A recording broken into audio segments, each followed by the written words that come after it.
Chapter 1043. After replenishing their supplies, the fleet continued down the river without stopping at all. As noon passed, Xiao Bei and the others who had been wanting to teach the great Tang bank a lesson hurriedly ate something in low spirits. After that, they could no longer eat.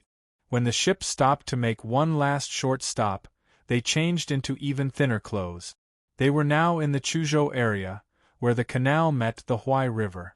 People came and went at the dock like shuttles. Small boats moved back and forth on the river like fish jumping through the water. Let's think about it again. Let's start from their business contracts and see if we can find any loopholes. Xiao Bei said to his brothers and sisters beside him as he watched the boats come and go on the river dejectedly. Let's talk about it later. Let's learn from them. Brothers said that there is no complete system in this world. We can find loopholes in everything. Xiao Yuan had been busy for almost the whole morning, but he still couldn't think of a good way to take revenge. He was very helpless. Xiao Bei, let Grandpa fish with you, okay? Old Man Wang saw that the little guys were listless and felt uncomfortable in his heart. He wanted to find something fun to cheer them up. Looking down, he saw more than a dozen small boats not far from each other on the river. There were boys on the boats, pulling nets between the two boats. There were also boys swimming in the water, hitting the water to drive away the fish. The girls were singing crisply, the boys were playing flutes. Their voices pierced the clouds, bright but not sharp. Seeing this scene, Old Man Wang nudged Xiao Bei and said, "Xiao Bei, Grandpa Fish will take you to play with the children, okay? Look, they're playing so well. Compete with them and see who's better at watching the water and catching fish." Xiao Bei looked in the direction Old Man Wang pointed and found that it was indeed so. His eyes lit up. He was about to turn back to the cabin and change into a diving suit when he suddenly felt that something was wrong. Ah, they came to catch fish to play. Don't they have lessons in the afternoon? Are they worthy of the money from the local merchants? Wait, Xiao Yuan, come down with me. Hurry up and change. Xiao Bei was thinking about this problem. He called Xiao Yuan and ran into the cabin first. By the time Xiao Yuan had also changed into a wetsuit, Xiao Bei had already been standing on the observation deck in front of the ship and waiting for a while. Jump! After saying the word jump to Xiao Yuan, Xiao Bei took the lead and jumped down. Can't we go down? Sooner or later, I'll be tormented to death by you. Xiao Yuan gritted his teeth and jumped down as well. With a splash, Xiao Yuan created a huge splash. After popping her head out, she complained to Xiao Bei beside her. My hand is red from slapping. We're on a 4-story ship. I know. It's not the 6th floor. It's only a dozen or so meters high. Follow me. Xiao Bei waved his hands and moved his 4 limbs at the same time. He quickly swam towards the group of children. Xiao Yuan could only do his best to chase after them. He wanted to continue complaining, but he couldn't find the words to say. As soon as the two entered the water, the situation on the surface of the water immediately changed. Many people who were fishing and transporting goods suddenly realized that the people on the boats beside them were unfamiliar faces. There were also many people swimming and playing in the river. They're so free. Instead of looking for work, they're swimming. How can they expect to live a good life? A person who was rowing an oar looked at the 3 people who swam past the boat and shook his head with a sigh. She's good at swimming. Our family's child can't be compared to ordinary people. Old Man Wang stood at the bow of the boat and watched as Xiao Bei quickly approached the dozen or so boats like a fish. He stroked the beard under his chin and praised her. The others were silent. They were already used to it. This old man praised Xiao Bei almost every day. Even if Xiao Bei found a stone to smash the glass, he would also praise her for her strength. The children were strong and strong. Our family's child can't be compared to ordinary people. He's also sensible. Our family has a lot of glass. Xiao Bei didn't know that someone was praising her.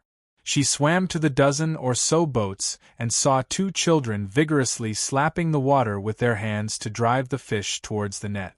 After a while, she disappeared without a trace. The two children thought that something had happened and wanted to go down to look for her. Only then did Xiao Bei pop up with her hands firmly grasping a fish. That's amazing! Catching fish with bare hands. I don't know how to do that. A boy looked at the fish in Xiao Bei's hands with admiration in his eyes. The other asked, "How did you catch it?" "The fish swim very fast. I can't catch up." "Take it." Xiao Bei passed the fish to Xiao Yuan, who had just caught up. She lowered her head and her body sank again. Xiao Yuan pressed the still swaying fish against his chest with one arm, freed up his other hand, and punched the fish's head twice. He then used his fingers to poke into the fish's eyes. Finally, the fish's struggling gradually became smaller.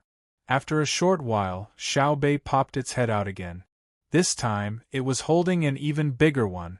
It was 2 feet long, and its eyes had long been pierced through. However, it was not completely dead yet. Its body twisted, and its tail slapped the surface of the water. "Can you teach us?" The boy who spoke first came closer and looked at the fish enviously. He begged Xiao Bei. "Okay, it's very simple. There needs to be a knack for catching fish. You can't catch just any fish." Xiao Bei nodded and threw the fish to another child.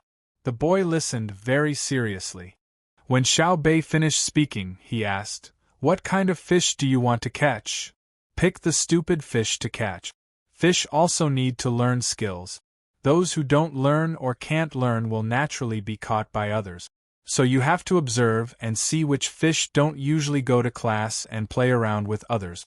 Once you find them, you'll be able to catch one." Xiao Bei pointed at the fish in Xiao Yuan's hands, indicating that it did not attend classes. "Fish also attend classes?" The boy's IQ was obviously lower and he asked in puzzlement. Xiao Bei nodded solemnly. "Of course. If people attend classes, why don't fish attend classes?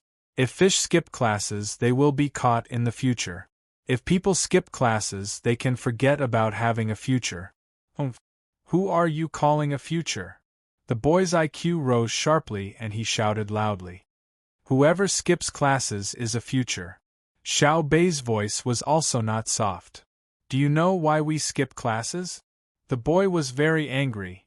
"Why should I care? I only know that you should be sitting in class now." Xiao Bei was even angrier.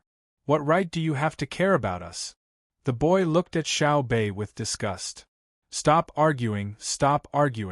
Quick, come with me and send this fish to the restaurant. It's a big sea bass. If you cut it, it can be sold for at least 400 copper coins. When we deposit it in the Great Tang Bank, we can let the bank bear an additional 400 copper coins. When it dies, it won't be worth anything. The other child was trying hard to drag the fish and swim to the side of the boat. The child, who was even more noisy than Xiao Bei, suddenly reacted and turned to help. He did not forget to turn back and stick out his tongue at Xiao Bei. "I'm not giving you the fish, Lolyalu." Xiao Bei did not make any movements until the two children brought the fish to the boat and let the boat bring them to shore. She just stood in the water. When the water reached her neck, it did not rise anymore. Hey, why are you in a daze? Swim up. Do you want to commit suicide?" Xiao Yuan carried another fish and stepped over, shouting at Xiao Bei. Xiao Bei turned her head. Her body floated up and stopped at the exposed part of her chest. She asked Xiao Bei, "Did you hear what they said?" "I heard them. They are thinking of ways to earn money and deposit it in the Great Tang Bank so that they can help others withdraw money. They are afraid that the Great Tang Bank will be forced to withdraw money. They don't know how strong the Great Tang Bank is. What do you want to say?" Xiao Yuan touched Xiao Bei with the fish, and said according to what the child shouted just now. Xiao Bei's mouth twitched. "It's all my fault. If I didn't want to take revenge, they wouldn't have come out to fish. I even scolded them just now." Xiao Yuan scratched her head with one hand. When she saw the people from the protection team swimming over, she said to Xiao Bei, "Why didn't they take revenge? Brother and sister didn't scold us. How could they not know? I guess the people who save money are not only children, but also adults. If this didn't happen, how would we know that there are many people who care about us? We are working hard for the children of the Great Tang, and the children of the Great Tang are also working hard for us. Isn't that good? Xiao Bei looked at Xiao Yuan and lowered his head to think. When the people from the protection team came to him, he said, "Let me think." As he spoke, Xiao Bei's hands and feet moved rhythmically, and his body sank straight down. Xiao Yuan shook his head at Wei Wei, who was swimming over, and signaled her not to come over. He held the fish and waited. He didn't think that Xiao Bei would commit suicide. His brother and sister said that when you need to take responsibility, using death to escape was the most cowardly action. Sure enough, after about 2 minutes, Xiao Bei came up again with a fish in his hand. He said angrily, "I wanted to stay down for a while, but it dared to run away from me." Okay, you are good. Let's go back." Xiao Yuan could also catch fish with his bare hands, but he definitely couldn't do it as easily as Xiao Bei. He was clearly the white stripe in the waves in his brother and sister's story. However, Xiao Bei shook his head. "No, they will take it as a day off. We will fish with them. When we catch fish, we will sell it for money and let them save it. This money is theirs. Then, catch fish? Time to catch fish." Xiao Yuan waved his hand, and the people from the protection team started to get busy. Once everyone joined in, the speed of catching fish increased significantly, especially Xiao Bei. He asked the people from the protection team for an iron skewer and dove into the water. He caught 1 fish in one go. The children who asked for leave to fish were happy. They were responsible for sending the fish to the shore, and the people on the shore would take care of them and transport them to the restaurant. The restaurants were also divided into different grades. Some restaurants took the opportunity to lower the price. After the children asked, they turned around and left. Some restaurant managers heard that the children were saving money to support the Great Tang Bank, so they offered a high price and told the children to be careful not to drown. They even asked the children to come over for dinner at night. The children didn't thank them. Not only did they not thank the restaurant managers, but they also didn't thank Xiao Bei and the others. Their thoughts were very simple. They felt that everyone was helping the Great Tang Bank, so it was natural for them to do so. Those who didn't help the Great Tang Bank and instead added insult to injury were the ones who were hateful. The number of onlookers on the shore gradually increased. Xiao Bei focused on catching the carp and perch. Every time Xiao Bei caught a fish and the children carried it to the shore, someone would immediately shout out a price to buy it. They would then find a restaurant to have it made into fish slices. The fresh and high-quality fish gave a different feeling when eating it. While Xiao Bei and Xiao Yuan were working hard to catch fish, Xiao Hai and the others also came down. Even the Li siblings came down to join in the fun. They also knew how to swim, but they weren't good swimmers. They had no problem swimming in the swimming pool, but at the intersection of the canal and the Huai River, people like them would drown. Therefore, the 2 of them were given life jackets and arranged for people to protect them. They were allowed to participate in various activities. Even if their intelligence couldn't keep up, they could at least leave some impression. Xiao Hai swam over and asked Xiao Bei, "How are you? Are you tired?" "No, I didn't use much strength. I just feel uncomfortable. If I didn't insist, they would still be sitting in the school." Xiao Bei complained to his brother. Xiao Hai gave a rare smile and said to his sister, "You've done a good job this time. Brother and sister just sent news that the Great Tang Bank will begin to take out a portion of our family's money at noon tomorrow. They will inform the depositors of the bank's strength. At the same time, it will end at noon tomorrow. Starting from this morning, those who deposit money at noon tomorrow will have their deposit interest increased by 400%.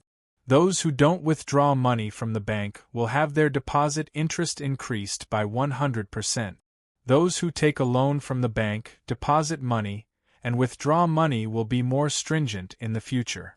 Starting from noon tomorrow, the Great Tang Bank's deposit interest will be reduced by 30%. Let me think. According to this, Starting from this morning and ending at noon tomorrow, those who deposit money will have their deposit doubled in a little more than 3 years?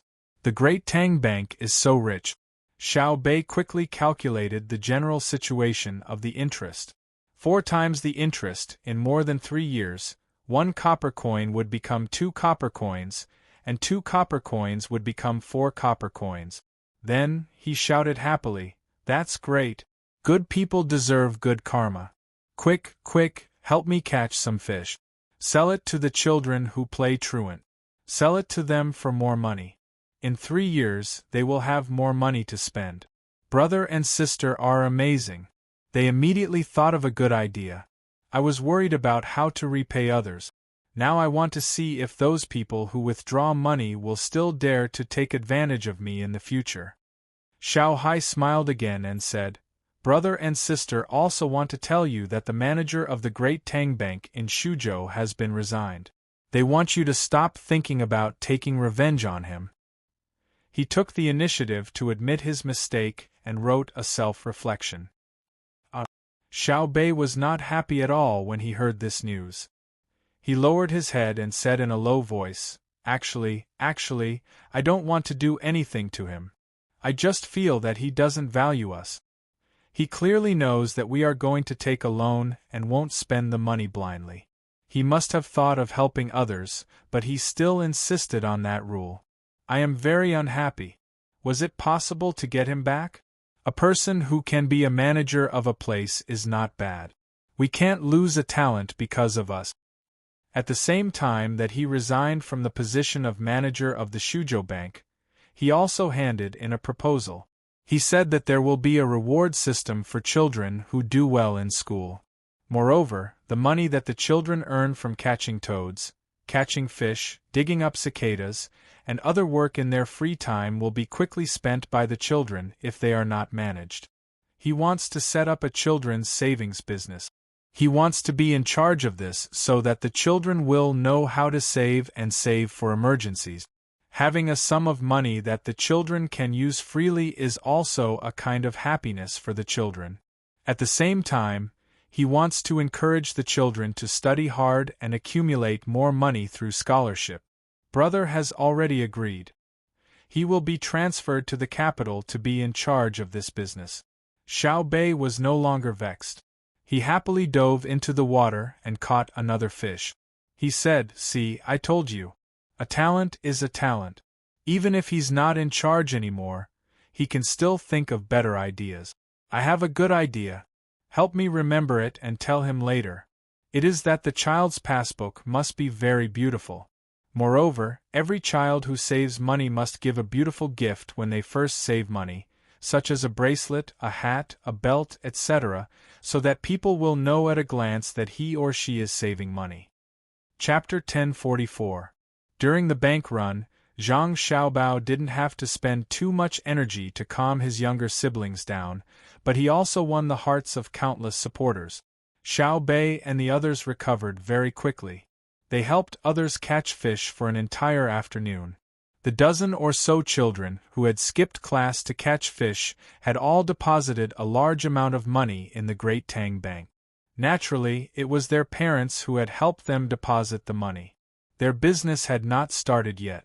It wasn't until the evening when Xiao Bei and the others left on the boat and continued to head south that the children knew the identity of Xiao Bei and the others. They all stood by the river and watched the boat disappear into the distance.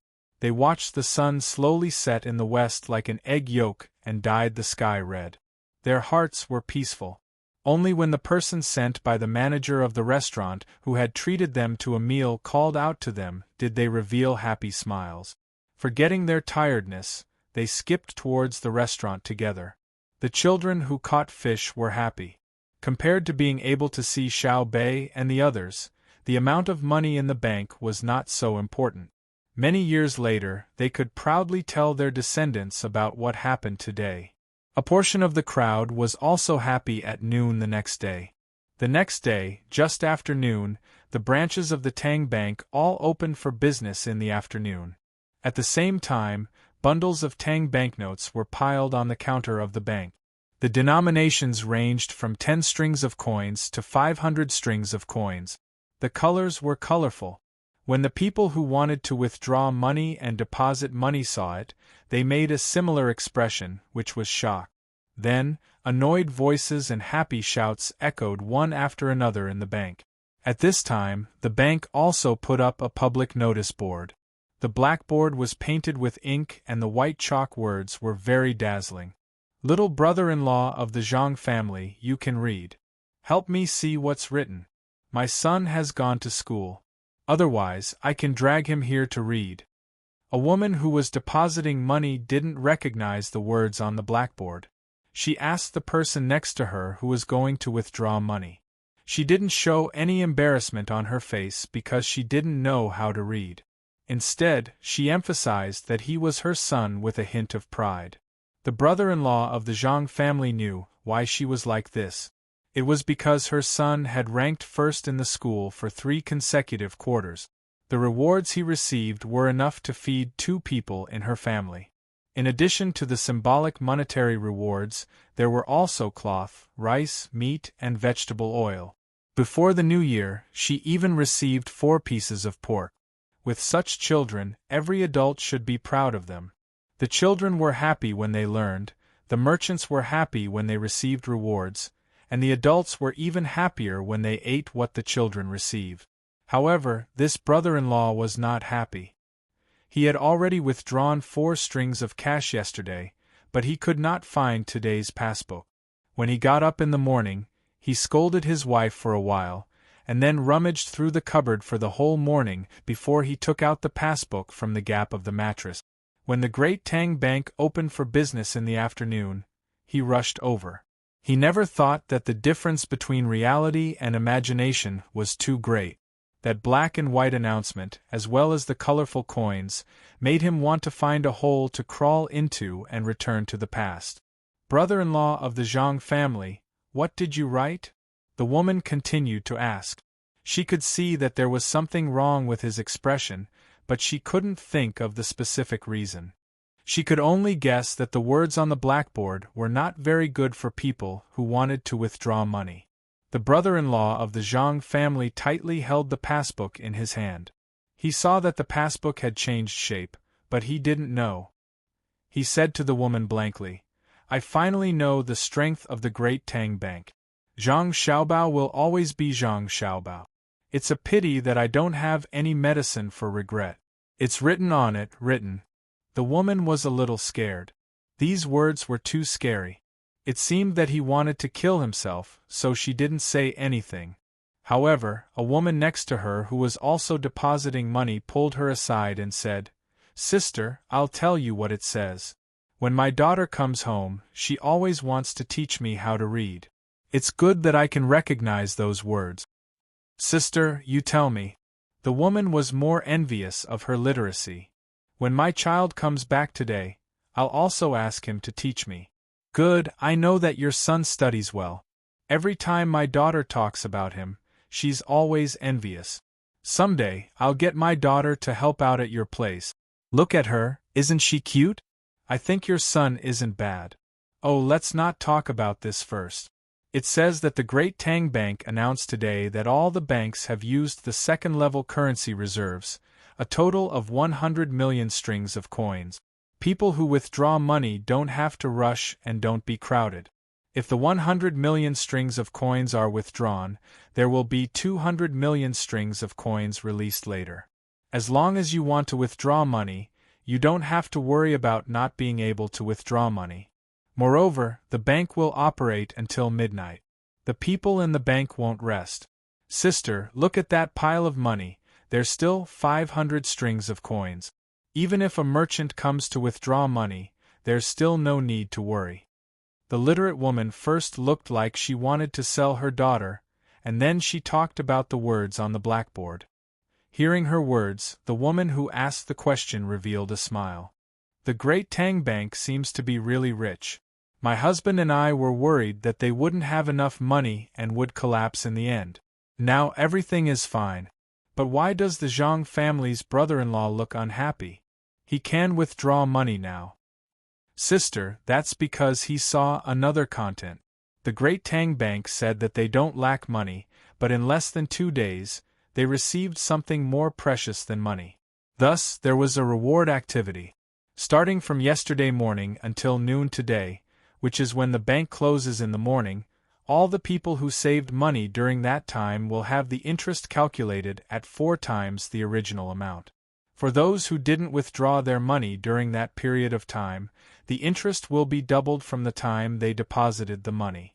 Yesterday, I deposited 45 strings of cash. In a little more than 3 years, it will become 90 strings of cash. The literate woman became excited as she spoke. She calculated the interest and came to a conclusion. Really? Yesterday, I also saved 32 strings of coins. Today, I just saved 3 strings of coins. It's a pity that I saved too late. If I had come in the morning, I would have saved a lot more.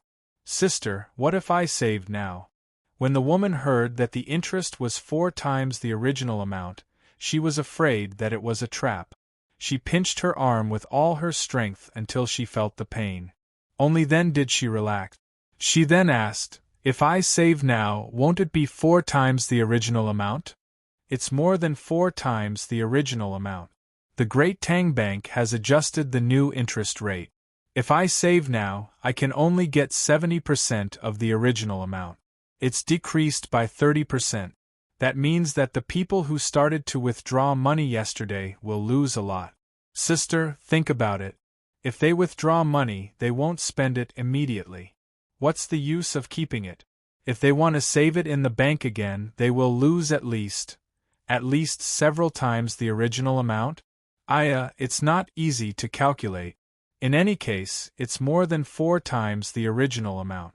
When the literate woman spoke, she looked at the younger brother-in-law of the Zhang family.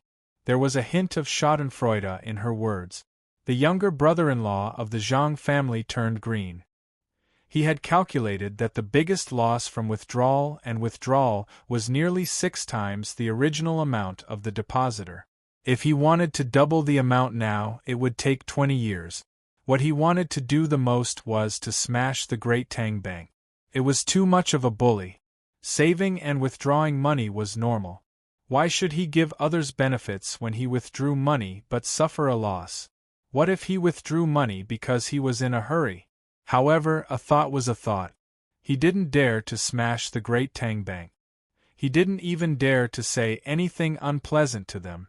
He was very clear about who was behind the Great Tang Bank. I'm a fool.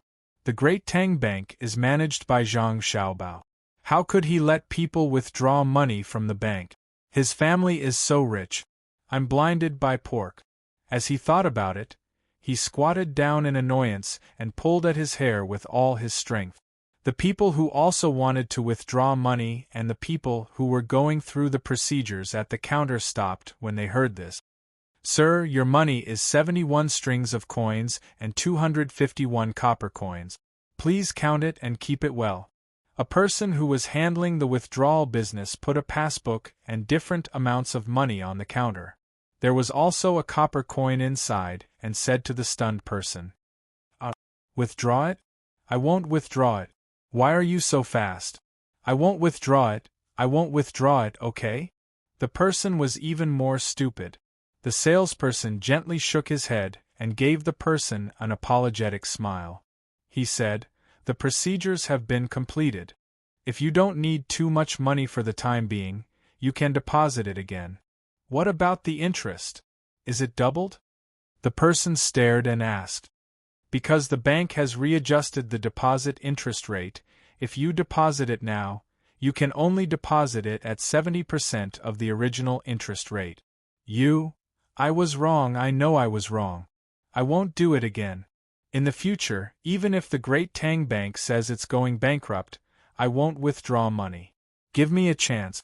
I saved the money last January and have been saving it for more than a year.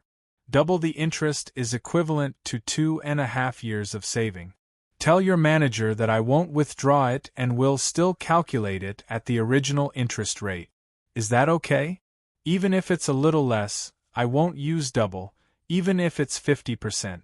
Young lady, please help me. Who doesn't have difficulties? Help me this time and I will definitely repay you. The person who was withdrawing money was crying. He leaned on the counter and begged the salesperson with a weak appearance.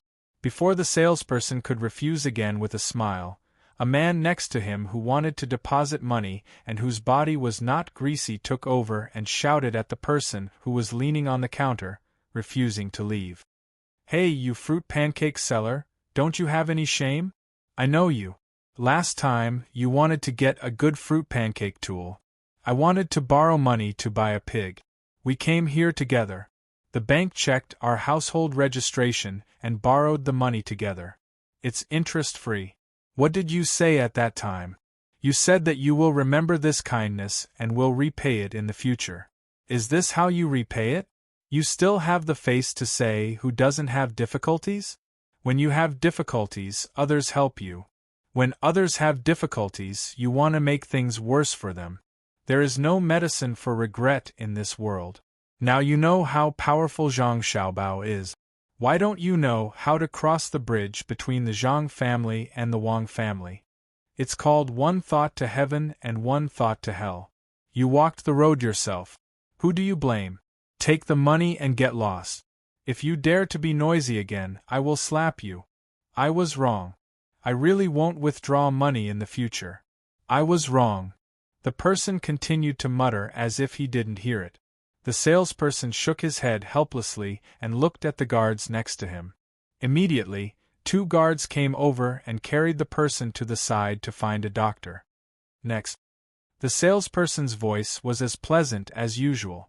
The second person who wanted to withdraw money refused to move forward. He shook his head like a rattledrum. I'm not withdrawing money. I'm just looking. Yes, I went to the wrong place. What am I going to do today? There are so many things to do.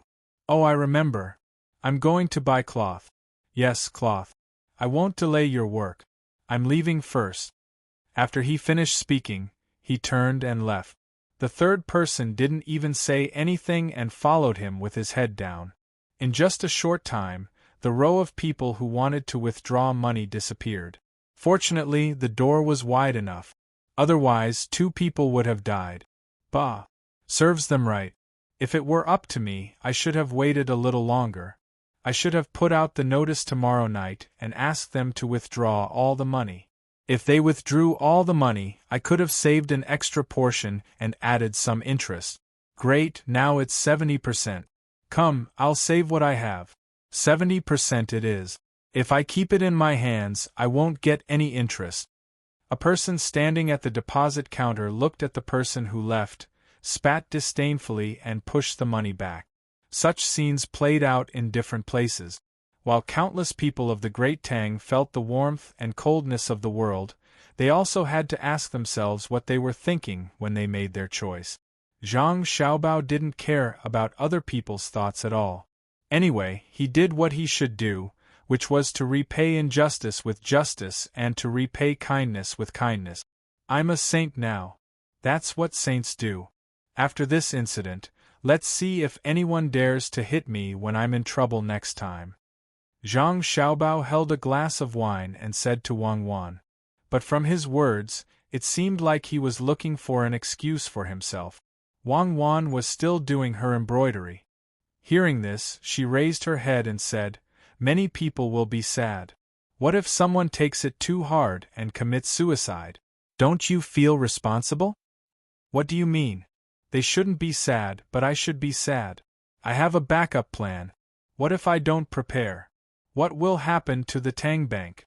Although it can't be closed down because of a bank run, it will make many people doubt it. The only way is to not handle the business of withdrawing money for others. Our reputation will plummet. What we lose is not only the reputation of the bank, but also the reputation of the court and our family. In the future, my words won't be as useful as they are now. Suicide? I don't believe that someone will commit suicide because of a lower interest. They don't lack capital. If someone really commits suicide because of a lower interest, then how many people do you think will die? I've heard of people committing suicide because they failed in stocks, futures, and gambling, but I've never heard of people committing suicide because of a lower interest.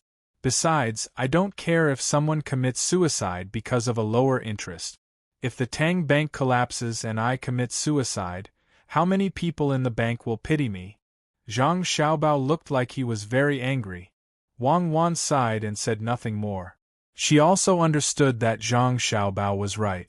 Many people who tried to run the bank, even if they really did cause the Tang bank to collapse and then found out that Zhang Xiaobao had committed suicide, they wouldn't have much of a reaction. There were even some people who rejoiced in others' misfortune. Occasionally, in their free time, they would talk to others. There had once been a person who had stood on the altar and fallen like this. That person was an existence that reigned above the ranks of the wealthiest people. This was the disregard for life, the special excitement of someone who had fallen from a high position. Thinking of this, Wang Wan felt a little sad. She and Xiao Bao had done many things for Great Tang, but in the end, when the Tang bank was in danger, there were still many people who weren't willing to stand with them. Ignorance. No matter how much you educate them, those who should be ignorant will still be ignorant. They might have never thought about what would happen to Great Tang if the Tang bank was gone and Zhang Xiaobao was finished. What would happen to Great Tang then? They might think that as long as they have money in their hands, they don't have to be afraid of anything. It seems that we have to teach them more about politics and economics in the future. Xiao Bao, don't you think so? Wang Wan asked Zhang Xiaobao. Zhang Xiaobao nodded. Indeed. At the very least, we have to let them know that money isn't useful just because they have it in their hands. Let alone paper money, even if they have gold and silver at home, they won't have good days ahead of them if the political situation isn't stable. Right now, we've been controlling the salt tax with Li Longji, and it's very low. There hasn't been a situation where the commoners have to spend a lot of money to eat salt, and the annexation of land has also been stopped. Otherwise, even if they have 10,000 taels of gold at home, their fate is to be snatched away by others. Those fools, not only are they short-sighted, they even dare to question me. Do you think that kind of trick will work on me? All right, I know you're capable. Go do your thing and don't disturb me, Wang Wan said to Zhang Xiaobao with a smile before lowering her head and continuing to embroider her flower. But she couldn't calm down.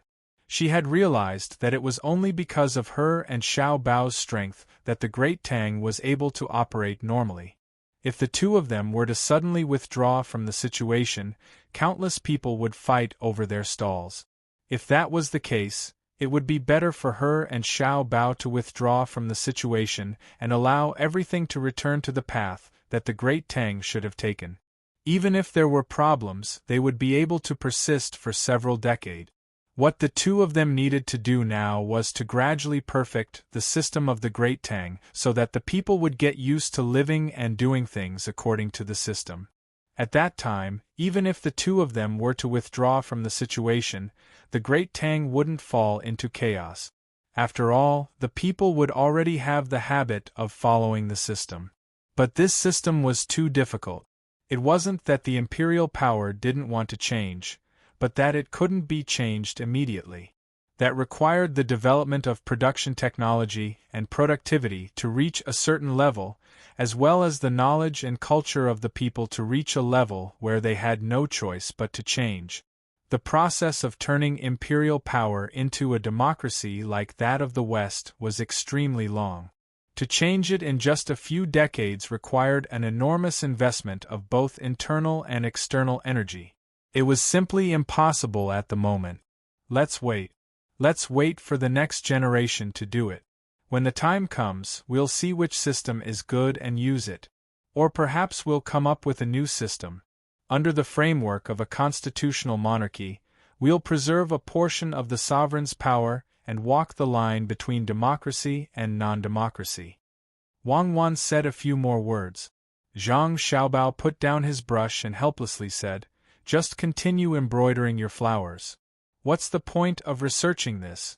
A system is only adaptability, not absoluteness. According to the needs of different social environments, different systems are correct. We can't put the system first. What needs to be put first is the needs of society. The system can be changed, but the goal of survival can't be changed. That is to live for a better life. What do you mean by live or die? Tell us about it. We're very happy today. The situation of the various regions has been reported to us one after another. Let those disobedient commoners know that they have to work together to protect Great Tang. Yes, only then can they live properly.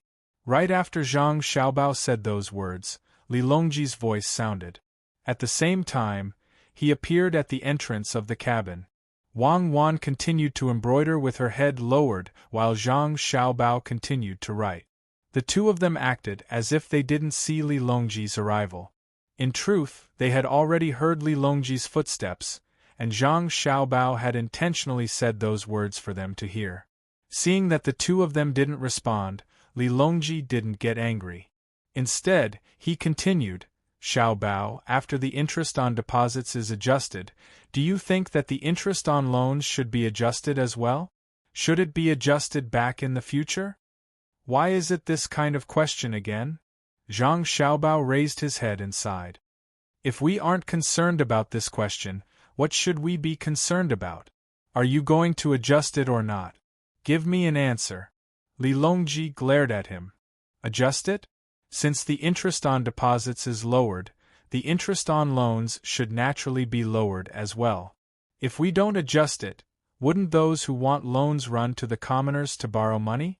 This will cause an abnormal concentration of capital. In truth, I was originally thinking of lowering the interest rate, but I was waiting for a suitable opportunity. It just so happened that Xiao Bei and the others were reporting to the manager of the bank, so I did it together. Otherwise, why didn't you start a propaganda war with others? Why didn't you stop Xiao Bei and the others?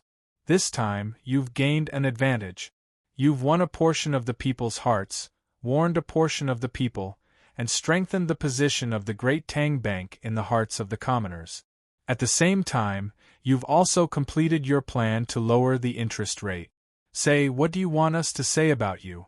You even want to make use of Xiao Bei and the others. You're truly too unqualified as an elder brother. Li Longji first praised Zhang Xiaobao, and then he began to criticize him. Zhang Xiaobao didn't care. It was Xiao Bei and the others who helped us. If not for this matter, I wouldn't have known the general situation of the people. It seems that we don't need to worry about the internal strife of the Great Tang when we launch an invasion in the future. By lowering the interest rate, we can accomplish two things. The first is to promote consumption. When the commoners realize that the interest rate is lower, they'll be willing to take out their money to buy things. However, we have to control the prices of goods properly. It's easy for the price of some goods to rise too much in a short period of time. The second goal is to have those who want to borrow more when the interest rate of the bank is lowered. Then, they can use the money to develop their own industries. Starting from a small scale, they can research production techniques and improve management, thus raising production efficiency and creating more material resources. But at the same time, they have to be controlled. They can't develop their industries by encroaching on other people's land, and they can't develop their industries by exploiting the natural resources of the Great Tang. The best result is for them to follow in the footsteps of the Great Tang army and plunder outside to produce locally before transporting back to our Great Tang for the commoners to use. Li Longji nodded and said, "Give it to a portion of the Great Tang commoners to use. We shouldn't care about those who run on the bank." Zhang Xiaobao was amused by Li Longji's words, and Wang Wan didn't dare to continue embroidering for fear of prickling her hands. After stopping, Wang Wan said to Li Longji, "Your Majesty, you're the emperor. You can't argue with the commoners. If the commoners aren't good, then it means that you haven't been fooled enough.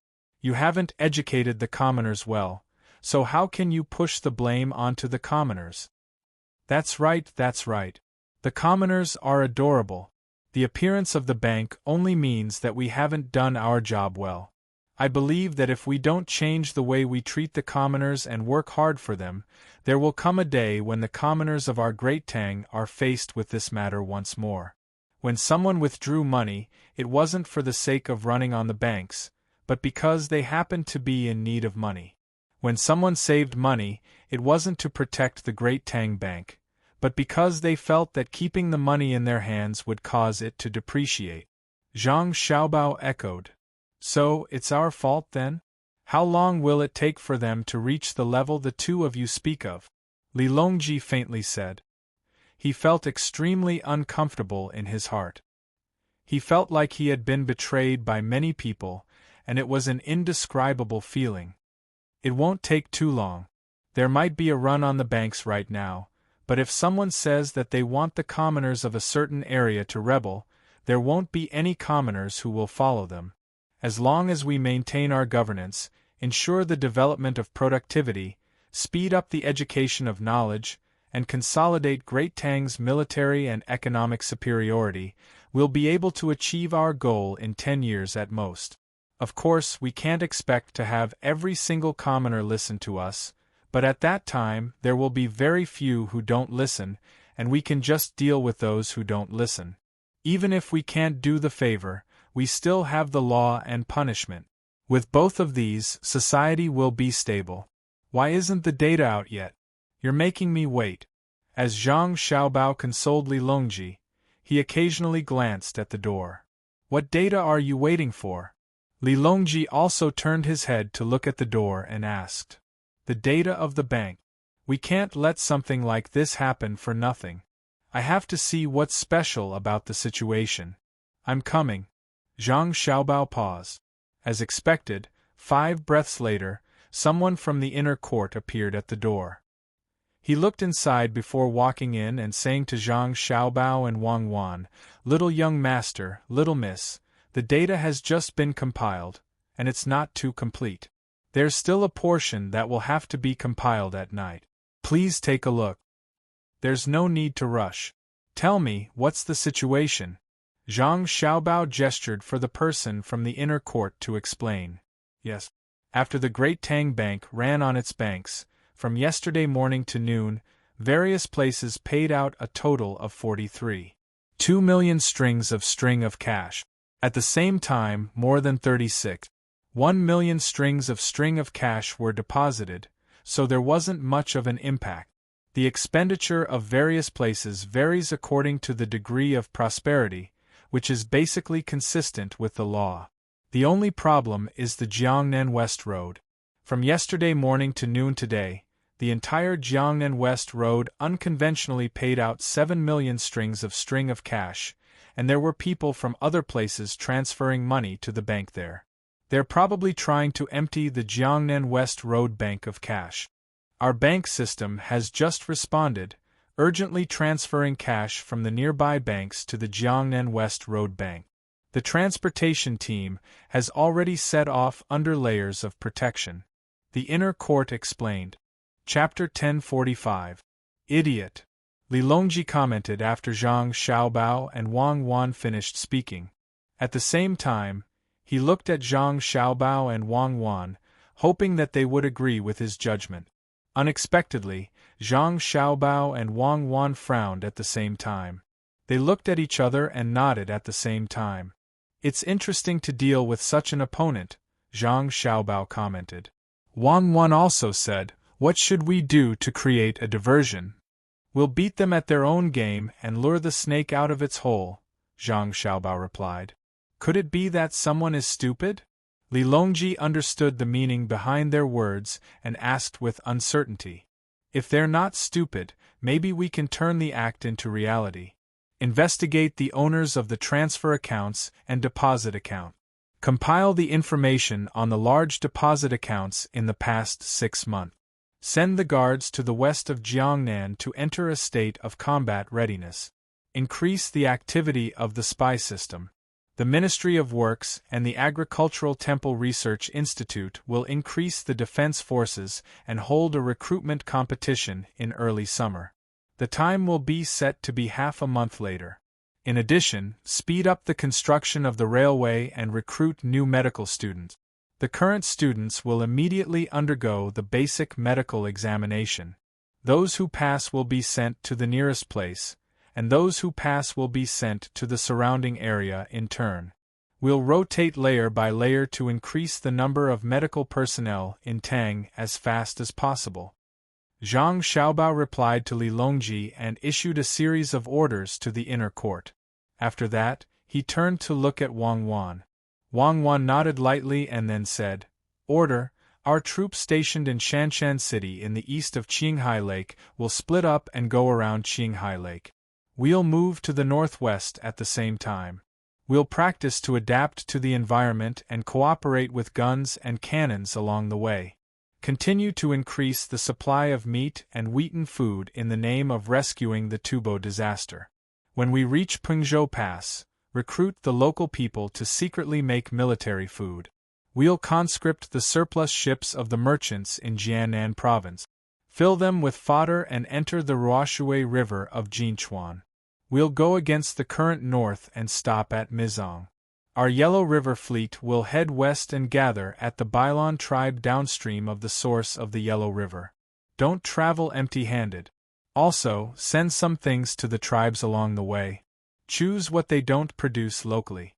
We don't need seafood. There's a saltwater lake there, so we can send tea leaves. Also, we can hire locals to go to Qinghai Lake to help make Huangyu product." The people in the inner courtyard took note of it seriously. When they turned and walked to the door of the cabin, Zhang Xiaobao added, "Tell Xiaobei and the others that they will only stay in Hangzhou for 2 days at most. No matter who they meet, as long as they are friendly with them, invite them to Jiangzhou. If they follow, bring them along. If they refuse, arrest them." "Yes." The inner yard disciple left. Zhang Xiaobao and Wang Wan immediately lowered their heads and continued to write. After each finished writing a page, they didn't look at each other. They each called for their respective inner courtyards, solemnly handed the pages to each other, and waved their hands to let them leave. Li Longji listened and watched from the side. When Zhang Xiaobao and Wang Wan were done with their work, he looked at them with a puzzled expression. Finally, he couldn't help but ask, "What exactly do you two want to do? The Ministry of Works, the Agricultural Temple, the Medical College, the Army, and supplies. Do you want to act in advance?" Zhang Xiaobao and Wang Wan shook their heads and said at the same time, "Let's make the Tang Empire busy." "What's the benefit of being busy?" Li Longji asked again. "Cooperate with the other party," Wang Wan answered. "Find someone to play a game," Zhang Xiaobao answered. Li Longji was confused. He thought about it and asked, "Can you bring me along to play?" "Well, okay. Every 2 days, send a group of people to the government offices in various places of the Tang Empire to patrol. Send 7 groups in a row. Then, order the local troops to strictly check the people entering and leaving. That's enough." Zhang Xiaobao pretended to be hesitant, but in the end, he nodded and agreed. "What's the purpose of doing this?" Li Longji admitted that he didn't understand. "To play together." Zhang Xiaobao went back to the original topic.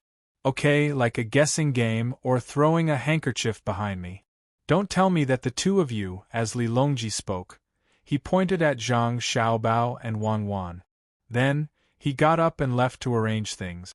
Xiaobei and the others, who were getting closer and closer to Hangzhou, had been living a good life recently. They could listen to Grandpa Fish's stories and listen to the things that happened to Grandpa Fish when he was young. There were the roads he walked on, the rivers he crossed, the local customs, deceit, climbing mountains was like picking stars, and people's lives were like grass. They could also learn calligraphy and painting from the Jiang Wang clan. They could also learn how to play the zither and play chess. They could play the pluck strings and play the 3 plum blossoms. After they finished learning, the 9 of them would teach each other and make up stories for Pan-er and her brother. The rest of the time they would exercise and think about what was delicious. If they saw a place along the coast that was damaged, they would send a report to the nearest family business and ask them to pay for the repair. The local government would guide them and they would report back. "Grandpa Fish, is the grassland really that dangerous? My family has a business on the grassland. I even flew back from the north. I didn't see any wolves, nor did I see any snakes that would kill people with a bite." At noon, Xiaobei and the others had just eaten. They walked back and forth on the deck of the ship, digesting the food while listening to Old Man Wang, who was also walking around, tell stories. When Old Man Wang talked about the grassland, Xiaobei couldn't connect the grassland he saw with what Grandpa Fish said. Xiaobei felt that Grandpa Fish should be talking about the stories and not the real things that happened to Grandpa Fish when he was young, so he looked up and asked. Old Man Wang held Xiaobei's hand. The wrinkles on his face were piled together, but there was a smile on his face. His other hand was holding Xiao Yuan. He really wanted to hold Xiaohai's hand. Xiaohai was Qiao Er's biological son, but he knew he couldn't do that. He could imagine that if he held Xiaobei's hand with one hand and Xiaohai's hand with the other, the two children would give up at the same time and stay far away from him, thinking that there was a difference between them. Yes, Xiaobei and Xiaohai would definitely think that way. They were much smarter than other children. Hearing Xiaobei's question, Old Man Wang continued to smile and said to Xiaobei, "When you left, you were in a large group. The wolves had already run away when they saw you. The snakes were also killed by people who were familiar with the grassland and became your food. We didn't have the same treatment as you back then. In a caravan, the big ones had a few hundred people, and the small ones only had a dozen or so people. They wore thick clothes, regardless of whether it was winter or summer. What they were most afraid of was encountering a pack of more than 30 wolves. When a caravan of more than a dozen people saw a big pack of wolves, they would first guard their horses, light a fire, and take out their weapons to be on guard at all times. It was better during the day, but at night, it was very likely that the caravan would not see the sun tomorrow. It was difficult to find traces of people who died on the grassland. When the wind blew and the grass grew, the grassland was still grassland, but there was no sign of people. I only encountered it once. That time, as Old Man Wang told the story, or rather, the things that he had experienced, a look of reminiscence appeared in his eyes. Xiaobei and the others listened attentively, interrupting from time to ask a question. From the looks of it, the waves are the most powerful on the grassland. Xiaobei concluded after listening to the story of the grassland. Xiao Yuan pursed her lips and said, "On the grasslands, humans are the most powerful. Didn't Big Brother and Big Sister say that there will be a day when humans will regret killing too many animals? It's not that they regret not having enough to eat or wear comfortable clothes because they don't have enough of those animals. It's that when an animal is gone, the children in the future will never see it again. Perhaps it's nothing to some people, but many years later, will people still guess the animals of today like digging up the stones called dinosaurs? Okay, I admit that you're right. For the sake of younger children, we shouldn't kill all the animals. We should catch and raise them, just like the zoo in the capital. In fact, I really want to bring all the animals from everywhere to the capital. That way it will be very lively." Xiaobei looked at Pan Air and the other two and finally stopped arguing with Xiao Yuan. His eyes looked at the clouds floating in the sky as he slowly spoke, his eyes filled with yearning. Old Man Wang felt that his thinking could not keep up with the children. When he heard what Xiaobei and Xiao Yuan said, he asked puzzledly, "The animals of a place naturally have the habits of a place. If you bring them to the capital, will they still be able to live?" "Grandpa, you haven't been to the zoo in the capital?" "Oh, that's right. When we go back, we'll take you with us and let you see what the zoo in the capital is like. We can enter all the places. As long as Uncle Emperor can enter, no one will dare to stop us. The things that have just arrived are usually not allowed to be seen by others, even if they spend more money. Before we came out, my elder brother and elder sister had people get a big white bear from a very cold place. Swimming is very fun. I've seen it before. I don't think I can gain any advantage from swimming with it. It's so big, and its swimming speed is so fast. Don't you think it's amazing? In order to keep them alive, we put ice on the places where they live. It's easy to do in the winter, but when it's summer, who knows how much ice money we have to spend every day. Also, they eat fish. Other than them, there are also small bears from very hot places. Then, we have to heat them up and specially get them food. Otherwise, they won't eat. They're even more picky than me.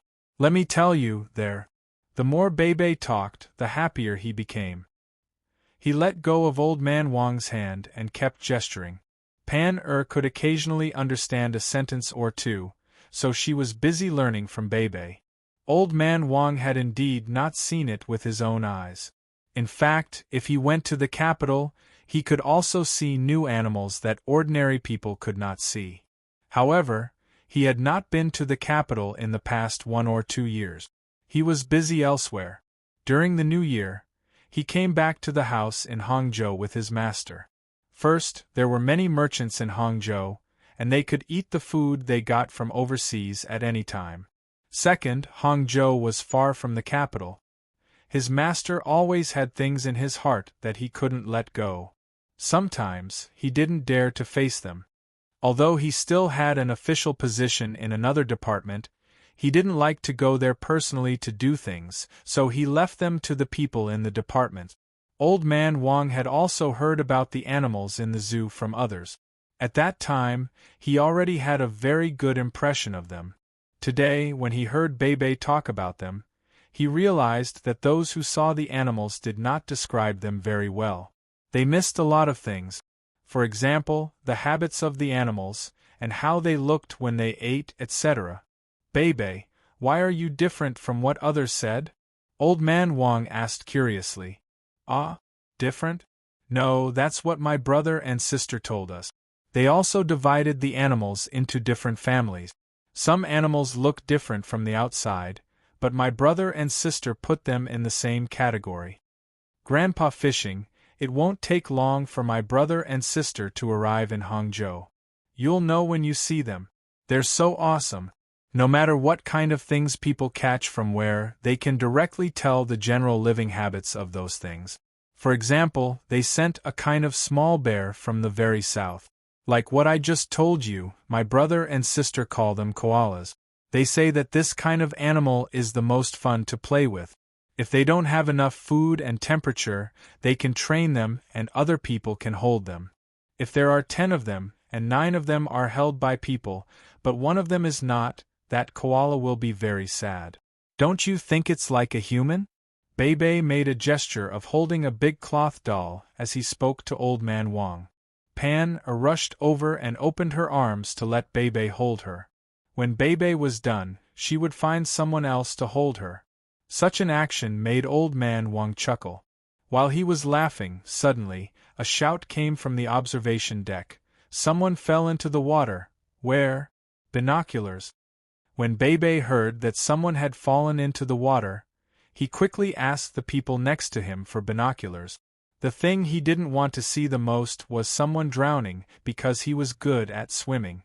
He took the binoculars and looked at the river. Bebe showed a puzzled expression. He pulled Xiao Yuan and held the binoculars in front of him and asked, Xiao Yuan, have you seen a drowning person like this before? Xiao Yuan looked and was also very puzzled. He shook his head and said, No, that person's rise and fall is too regular. Could it be that he is practicing drowning? I haven't practiced it before, but I heard from my brother and sister that in the future, when the medical conditions are improved, there will be a special navy. It is the Navy's drowning training program. Learning how to drown under what conditions. That way, the survival rate after being saved will be much higher than the people who are not familiar with it. But I am afraid when I think about it. I don't have the courage to take the initiative to drown. Bebe pulled the binoculars back to her eyes and nodded. She said, Yes, this person is too interesting. Look at the shape of his mouth when he is shouting. It's clearly the word help, but why does his hand move downwards when he is shouting for help? After shouting, he immediately pushes up. It's tiring to shout for help at the same time. When we have time, let's try going into the water and see how long we can last. This is physical work.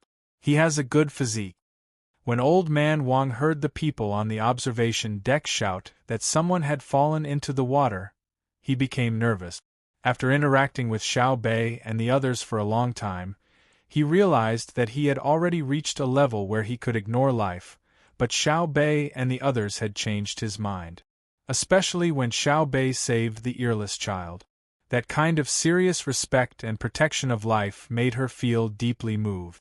Therefore, when he heard that someone had fallen into the water, he wondered if Bei was going to jump in to save him again. In the end, he saw Bei and Xiao Yuan's indifferent attitude. After listening to their conversation, he finally understood what they meant. Hence, he took a pair of binoculars and looked over. After watching for more than 10 seconds, Old Man Wang had to admit that Bei and Xiao Yuan's observation was very detailed. That person was really like what the two children said. His ups and downs were too regular. Furthermore, when he was shouting for help, his mouth was wide open. After such a long time, he still did not sink. Hence, he asked Bei and Xiao Yuan, "What do you think he is doing? Is there a need to ask? Waiting for me to save him. Do you think I'm stupid? I'm good at swimming, but what if he has a water-splitting thorn? It will be very dangerous if I get too close to him. Let's stop the boat and see how long he can shout for." Bei was very smart at this moment and said disdainfully. Xiao Yuan also said, "Why don't we get someone to throw a few stones over? Whoever is stronger can try and see if they can hit the target. It's fine if they're not accurate. Find a few more people and throw it a few more times. It's bound to hit him. When he's really drowning, we'll get someone to save him." Xiao Hai, who had been silent all this time, said at this time, "Send someone to save him. See what he says when he comes back. We will wait on the boat and be careful. Let the people who are going to save him search him while they are saving him." "Oh, that's fine too. He can have appeared on our way by accident. Didn't brother and sister already send us a message? They said that if we meet people who are deliberately trying to get close to us, we should think of a way to bring them along to Jiang District. I thought that people would only appear after we arrived in Hangzhou, but I didn't expect to meet them now. Brother and sister are so awesome. How did they know that someone would appear? This is so fun." Bei was not angry. Instead, she seemed very excited. The person below was still trying to drown. At this time, someone on the boat began to lower the boat and then paddled it closer to the person. He did not jump into the water directly like before to save the person. Who knew if that person was preparing in the water with the idea of killing one person to break even and killing two to make a profit? Geezer Wang's eyes never moved away from the person who had fallen into the water. He wanted to see if he knew this person. If he knew him, it meant that the person had come for him or something related to his family. If he did not know him, it was not easy to guess. He hoped that the person had come for him.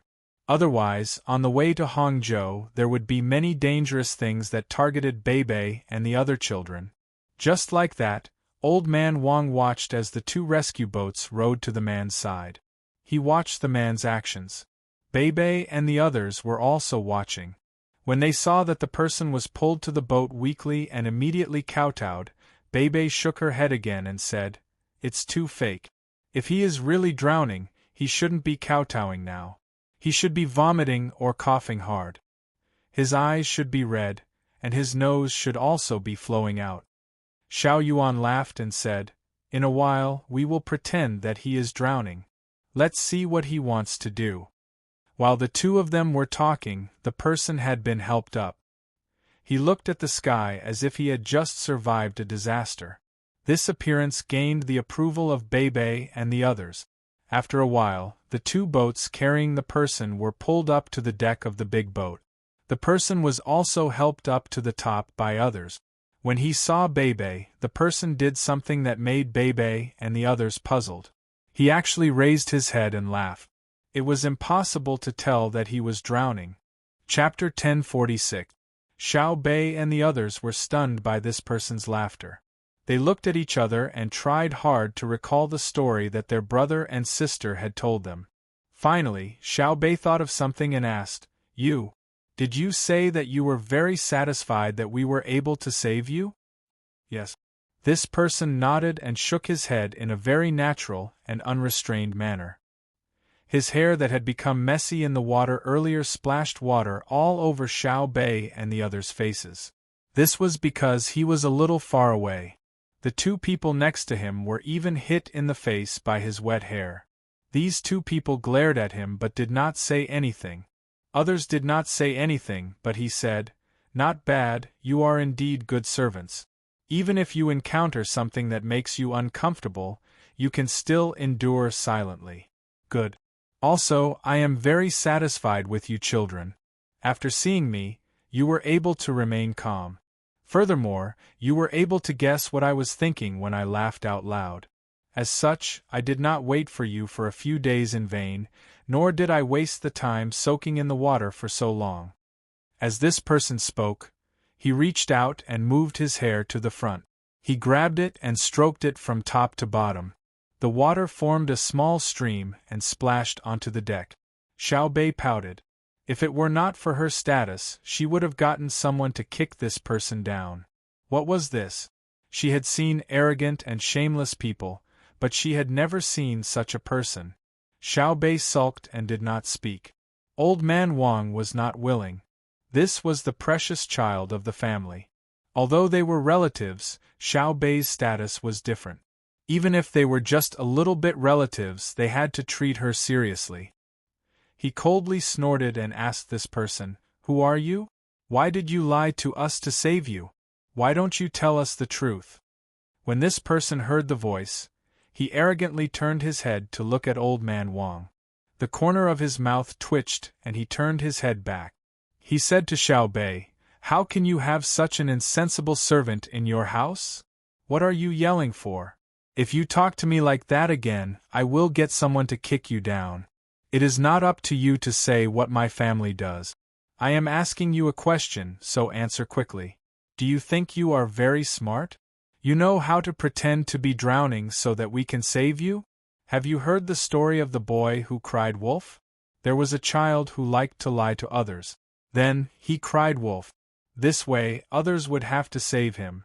Xiao Bei finally could not hold back. She stared at this person and told him the story of the boy who cried wolf. When she finished, Xiao Yuan continued, "You are the child who lied. Before you do anything, you never consider the feelings of others. I will give you one last chance. Speak." This person was stunned by Xiao Bei's story and Xiao Yuan's words. After a while, he regained his composure. His eyes turned and he suddenly smiled again. He praised, "Not bad, you're right. I didn't waste my efforts. I finally found someone who can inherit my legacy. Let me introduce myself. My surname is Hu, and my name is Liang. My ancestral home is in the Shannon East Road. I lost all my family when I was young. I could only think of ways to survive. I suffered a lot, but I also learned many skills. I can go up the mountain to fight tigers, and I can also go down the sea to catch dragons. I am a very big fish. Did you see me in the water just now? Do you think that I am very unusual? I am also familiar with all kinds of books, and I am proficient in zither, chess, calligraphy, and painting. I know the way of metaphysics and the power of the stars. Unfortunately, for many years, I have been trying to find someone who I can pass on my skills to. I have long heard that you are extraordinarily intelligent, so I want to meet you. Why don't you quickly become my disciple? What are you waiting for?" In the process of introducing himself as Hu Liang, he raised his head again, looking very capable. Xiao Bei sighed and did not say anything. He turned around and left. The others also walked towards the cabin. They were already speechless by this person. He was so good at bragging. If they did not have brothers and sisters, perhaps they would be a little curious when they saw such a person, and then let him perform. However, in the stories of the brothers and sisters, it was said that there was no need to pay attention to such people. They were either mentally ill or big liars. There was no need to give them any chance to perform. It was not worth it to waste their time. Don't go. Let me finish. If you don't believe me, you can test me. See if I have many skills. If there is anything wrong, you don't need to chase me away. I will jump off the boat myself. Hu Liang was anxious. As he spoke, he wanted to chase after Xiao Bei's group, but the people beside him grabbed his arm and could not break free. Don't grab me. Let me tell you, if your master loses a chance to accept a talent because of you grabbing me, you will not be able to afford it. Hu Liang tried a few times, but in the end, he was not as strong as the protection team. After helplessly giving up, he angrily said to the people around him. The people standing in front of him and blocking the way laughed disdainfully and said, "Accept a talent? Do you think this is the spring and autumn period? Do you think others will value you just because you're crazy and act like you're capable? Let me tell you, our family lacks everything, but we don't lack people like you. The little things you know are nothing in our eyes. Hurry up and leave. Don't wait for us to get you off. Do you see the platform in front? Go there and jump down from the top. You won't fall on the deck below. Go, go." As the guard spoke, he followed the two people who were holding Hu Liang and pushed him towards the platform, letting Hu Liang struggle. Seeing that he was about to reach the platform, Hu Liang finally did not insist on his arrogant appearance. Instead, he cried and begged, Don't take me away. To be honest, I haven't eaten a full meal for 2 days. I don't have a single cent on me now. In the past few months I've been looking for a job in countless places, but all of them look down on me like dogs. In the end, I often only get to eat 1 meal a day, and that's because people are kind enough to give it to me. From yesterday until now, I have only eaten half a steamed bun, and there is hair on it. I don't know what I ate wrong, but my stomach hurts. In desperation, I came here to wait for your ship so that I can ask your doctor to take a look at me. Otherwise, I will die, sob. In the end, this person was already choking with sobs, which annoyed the 3 guards. However, the 3 guards still sent Hu Liang towards the platform. At this moment, a servant girl came out of the cabin and shouted, "Wait, my mistress said that she is very heavy now, so she wants to accumulate good karma for the child." Fine, no matter if he is really capable or just a liar, it is not easy. Let him stay on the ship for the time being. After speaking to the 3 guards, the servant girl said to Hu Liang, "My mistress is kind. Remember, you can stay on the ship, but you are not allowed to wander around. If your stomach is not feeling well, you can ask the doctor to treat you and get medicine. You have to eat whatever is given to you during meals. You can't ask about things casually, and you can't talk too much when others are talking.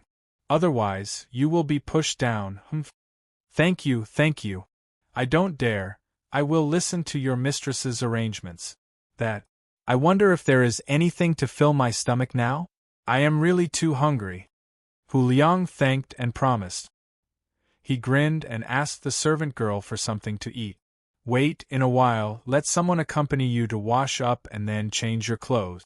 When the time comes, there will naturally be food sent to you. Also, didn't you say that you can read? Write down everything about yourself. It doesn't matter if you can't think of it now, slowly recall. Especially the things that happened in the past few months. If we find out that you are lying, then it won't be as simple as pushing you down. We will arrange a cabin for you, and you can only stay there. You are not allowed to come out without being called. Do you remember? The servant girl asked one by one and looked at Hu Liang, waiting for his answer. Yes, I remember all of them. I won't forget a single one. Thank you, I will definitely repay you well. Hu Liang nodded and promised again. The servant girl waved her hand, turned around and walked away with light steps. The 3 guards looked at Hu Liang. The empty-handed one said slowly, "Since the mistress found you pitiful and let you stay on the ship for the time being, you can stay for a few days. Don't let us see you play tricks. Let's go, we will arrange it for you." The other 2 people still grabbed Hu Liang's arms, one on the left and one on the right, and walked towards a cabin. Xiaobei and the others did not stay idle. They immediately told their brother about this matter. The reason they let the person who called himself Hu Liang stay was because of the news from their brother and sister. Since he was already here, it was better to keep him by their side and observe him. No matter how powerful the other party was, he would not be able to play any tricks under their watch. When Zhang Xiaobao received the news, he, Wang Wan, and Li Longji were looking at the new thing. It was a lifting device that was driven by an electric motor. The previous device used pulleys, but it required manpower. Just last night, the technicians who traveled with the fleet had perfected the design and manufacturing of the electric lift through experiment. They were going to follow Lu Zhou to design the railway. It just so happened that they had nothing else to do during the journey. Apart from asking Wang Wan for advice when they encountered something they did not understand, most of the time, they were busy with their own design ideas, trying to turn their theories into reality. The principle of the lift was very simple. When it was energized, it would rotate, and it would drive the capstan to wind the steel wire. Then, there would be another button. This button was a gear that worked in the opposite direction and controlled the gear change. This thing itself wasn't too difficult. The difficult part was the precision of the meshing of the gears. What he was making now was a simple elevator. In the future, it would be used on a steam engine ship to allow the ship to easily move forward and backward, and also control the speed. In this way, when the ships turned or when they were in formation, it would be of great help and increase the turning speed. Li Longji was looking at the new lift that lifted a small boat up and down. No matter how he thought about it, he felt it was a very simple thing. He was just about to ask Zhang Xiaobao why he spent so much effort to make this thing when he received news from Xiaobei. "Quick, Xiaobei's news is here. Let me have a look." When Li Longji heard the news from the people in the inner court, he was even more enthusiastic than Zhang Xiaobao and Wang Wan. As he spoke, he snatched the piece of information from Xiaobei. He glanced at it before he raised his hand and showed Zhang Xiaobao and Wang Wan a thumbs up. He said, "Amazing! You two really guessed it. What do you think is going on over there?" "Someone went to look for my mother?" Zhang Xiaobao played along and asked. "Yes, that's right. It's a crazy person. Tell me, who do you think this person is? What's his purpose?" Li Longji asked as he waved the piece of paper in his hand. Zhang Xiaobao raised his hand and gestured for Li Longji to take the piece of information. He said, "Xiaobei and the others are still 2 days away from Hangzhou. I originally thought that they would arrange for someone to wait in Hangzhou. I didn't expect that they would arrange for someone to wait there. Very good." After taking the piece of information and reading it, Zhang Xiaobao raised the corners of his mouth. He said to Wang Wan, who had also read the piece of information, "This person is not ordinary. He actually knows a bit about psychology. Unfortunately, he chose the wrong person." Wang Wan also smiled and said, "That's right. He used a series of actions to make others lower their guard against him and think of him as a clumsy opponent. In fact, he knew very well that if he stopped the boat and waited for help in the water, he would definitely be exposed. He used those very fake actions to judge Xiaobei and the others' perception of him. From there, he guessed to what extent Xiaobei and the others were guarding against him. When he got on the boat, he took the initiative to say that he was faking it. His purpose was to observe the reactions of Xiaobei and the others in our inner courtyard, so that he could use the most appropriate identity to deal with them.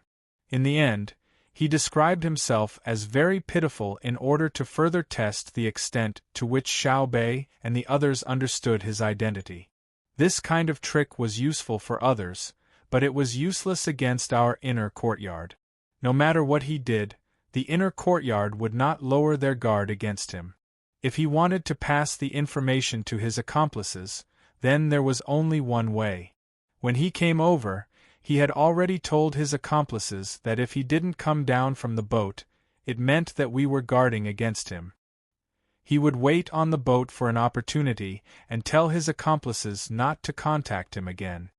Li Longji was listening to Zhang Xiaobao and Wang Wan talk on the side. He was very surprised. He didn't expect that such a simple matter would be so complicated by the two of them. Thus he asked, if that's the case, what's the use of him staying on the boat? Won't he still be able to pass the information back if he's chased off? Doesn't he know how tight the defenses of the Zhang family and Wang family are? He can't possibly think that he has the ability to successfully make a move against Xiao Bei and your mother under layers of surveillance and protection, right? Gao Lishur, who had followed them to look at the lift, couldn't figure out what Hu Liang was thinking. If he put himself in a dangerous situation and didn't do anything, wouldn't he be a fool? Then, he said, when he gets on Xiaobei's boat, he will definitely change into someone else's clothes and then take a bath. He won't be able to carry anything on him. Even if he wants to poison him, he won't be able to find an opportunity.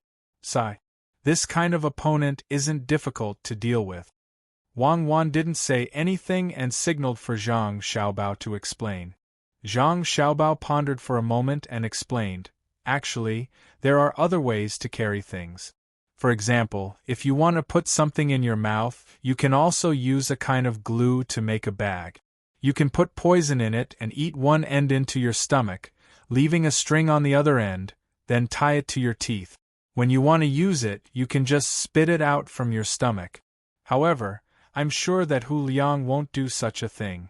The inspection at my house won't miss this. We'll check his entire body from head to toe, inside and out, even the area behind his butt. Even if he has a scar on his body, we'll check it carefully to see if he cut his skin and stuffed something inside.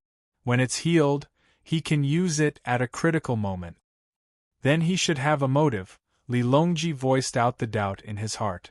He has a few motives. First, he wants to alert the enemy and put us in a tense situation at all times to see how we react. Second, he wants us to put more of our attention on the assassination of Xiao Bei and my mother, thus neglecting other aspects. Third, he wants them to adjust their strategy. Some plans should be changed. For example, when they were waiting for our ship to reach Hangzhou, they disguised themselves as dock workers, or even were dock workers themselves. We told them that they couldn't make a move and that our defense was too tight.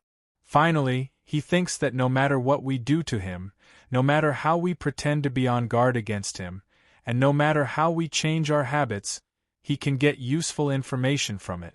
These are all the reasons I can think of. He even thinks that he alone will restrain the energy of many of us. This is also a waste of manpower, haha. Zhang Xiaobao guessed and said a few motives, then smiled indifferently. Li Longji and Gao Lishur suddenly understood, and at the same time, their expressions became solemn. They thought that if the opponent casually sent a person, and he was so powerful, then how powerful was the person hiding in the dark? They wondered what the result would be this time. The main thing was that Great Tang would lose a lot of things, including lives and money. Li Longji sighed and said, if it weren't for the news from there today, I would have thought that the Jiangnan West Road incident was more of a coincidence and that someone was really going to make a big move. However, through this Hu Liang, Xiaobao, you and Cuckoo have guessed correctly. There is a power behind this. Don't you think that Great Tang will suffer a great loss? Wang Wan continued and comforted, Your Majesty, don't worry. There won't be a big problem. They don't want to harm ordinary people, just like us. They won't go to other countries just to poison people. It's meaningless. In that case, even if they choose a small river and throw a large amount of poison into a shallow well, or buy pigs and put the poison into the pork, these methods won't have much effect. Even if they opened a restaurant and poisoned the people who ate there, it would only be a small portion of the population. It was far too small compared to the people of the Great Tang. Their main goal is to disrupt Great Tang and make the people lose confidence in Great Tang. They want to pull me and Zhang Xiaobao down from the altar. They haven't made a big move yet, and they are still probing. That's why Xiao Bao and I arranged that series of things to confuse them. So that's the case. Right, that's how it should be. Their goal is to get rid of the two of you. Right now, almost everyone knows how important the two of you are to Great Tang. If the two of you were to lose your standing in the eyes of the people, the impact on Great Tang would be unimaginable. That's why they scheme so hard to deal with the two of you. However, Xiaobei arrived at the right time. This emperor guesses that they haven't finished setting the trap yet.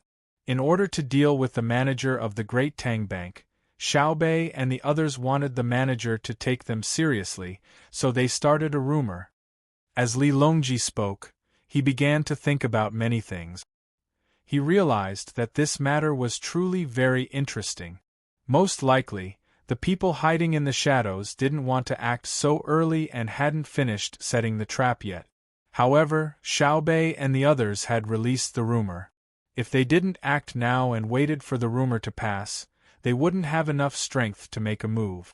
In the end, once they acted, not only did they fail to threaten or harm the status of the Great Tang Bank, Zhang Xiaobao and Wang Wan, they even helped the two of them consolidate their positions. This could be said to be a miscalculation. What made the other side even more uncomfortable was that so many people had gone to save money and wanted to make a move against a country as large as a family. The most worrying thing was the lack of unity.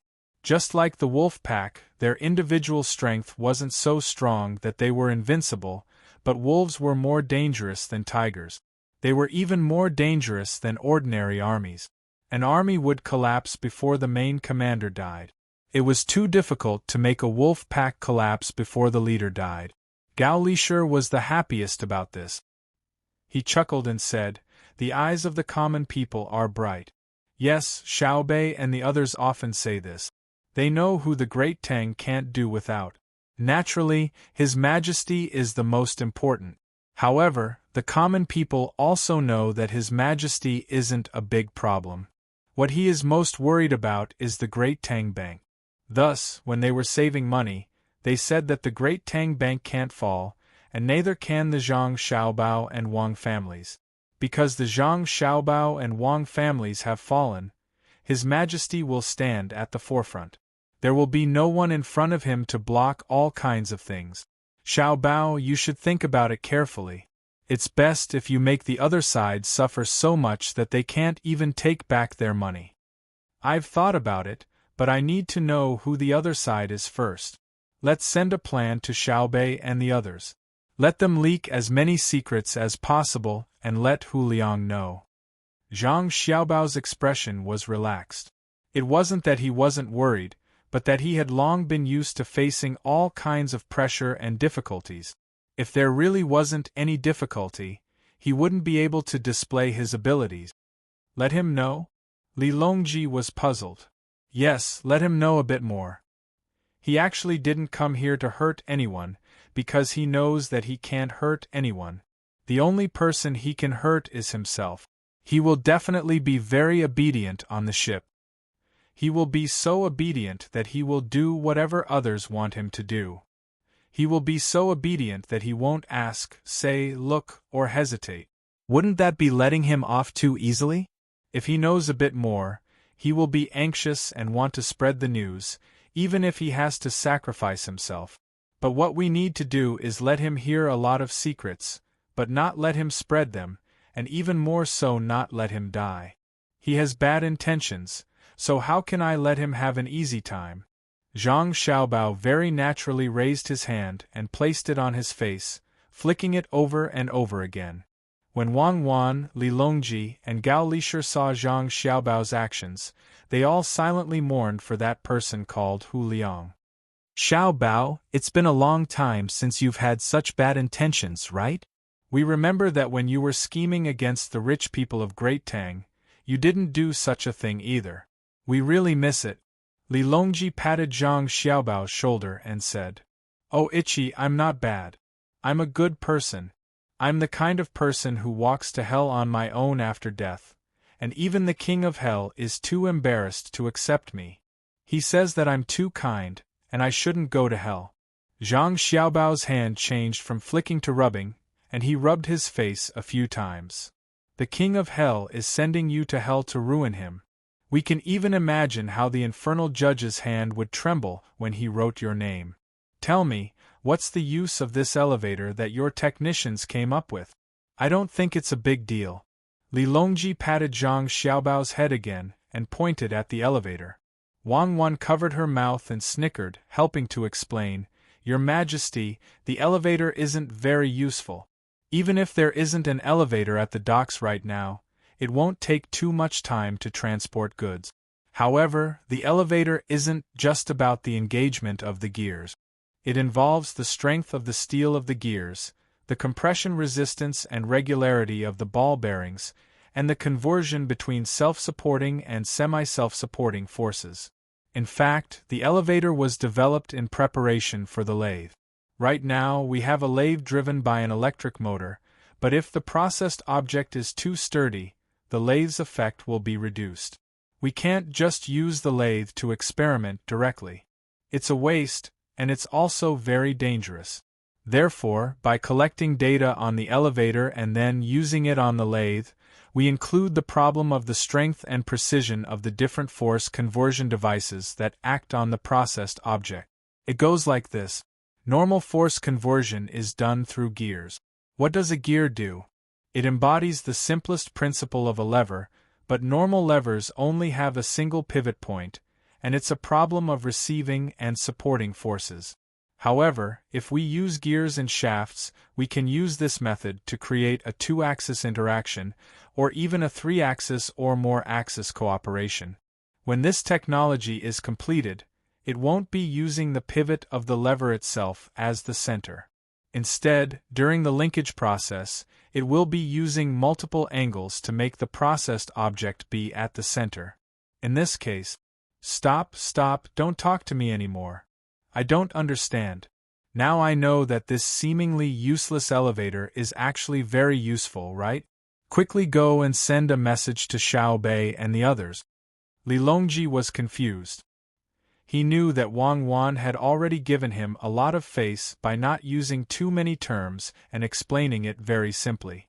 However, if he didn't come into contact with this kind of thing and didn't learn it, he wouldn't be able to understand it no matter how simple it was. He just had to change the topic. He took Gao Lishur and hid far away. He found a quiet place to think about what kind of power the person behind this was. As for the industrial side, it was not his business. Actually, after passing the elevator test, we can make the mold for the finished product. Cold forging is very useful sometimes, especially when making sharp objects. Sigh, it's a pity that people don't listen. Wang Wan wanted to tell more about this to others, but she couldn't do anything if they didn't listen. She could only turn around and look at Zhang Xiaobao.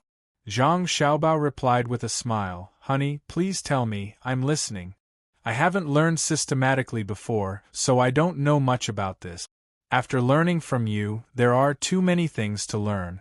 Tell me about it, and I'll see if it can be used in scams. It's very useful to fool people.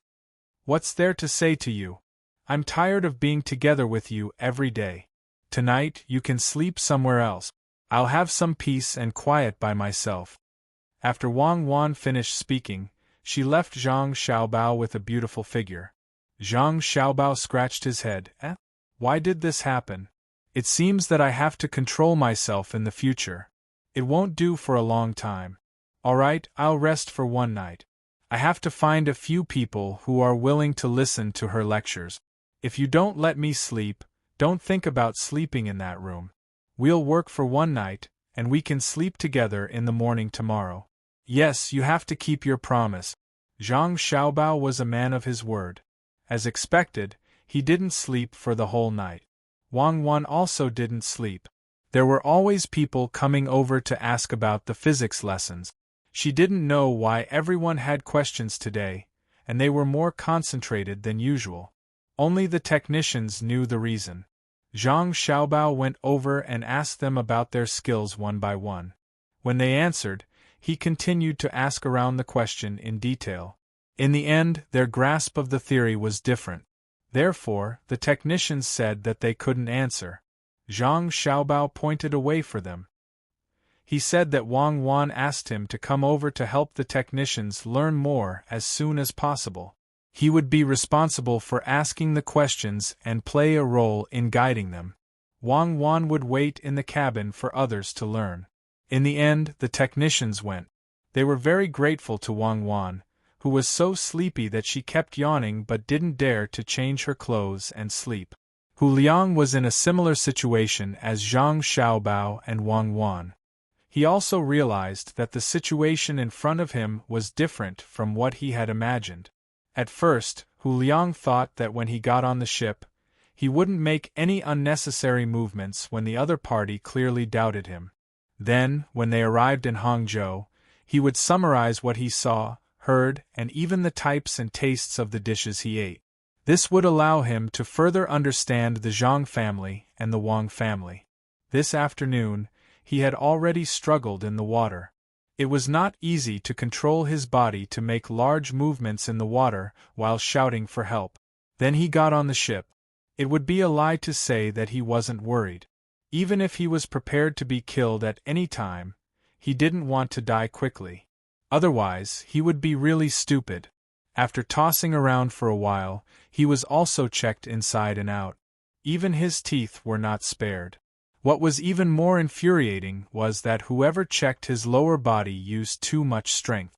It still hurt even now. When he was finally done and started to eat, he realized that he was eating dinner, not the time between lunch and dinner when he said that he was hungry.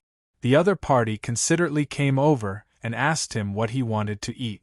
He even held a book. Oh, it was a menu. There were thousands of dishes in it and asked him to choose. Just looking at the menu was enough to make him dazzled. He finally chose a few dishes. When the dishes were served, he realized that the amount was too large. The other party said that he must eat all the dishes he ordered. Otherwise, it would be a waste and a heinous act. Then he could only eat. After eating, he realized that he was so full that he didn't even dare to move. Speaking of which, the doctor was really amazing.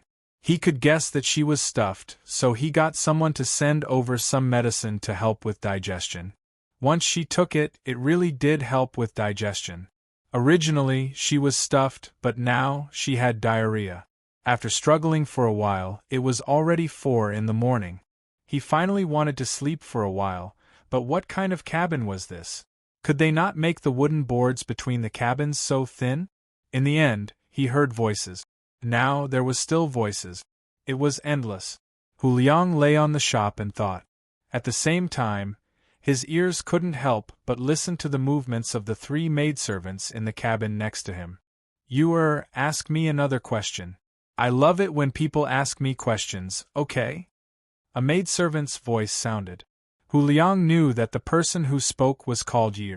When he first heard her speak, he felt that she was not bad. Her voice was sweet, but it was so sweet for 3 hours. Who could stand it? There was another one called Zir.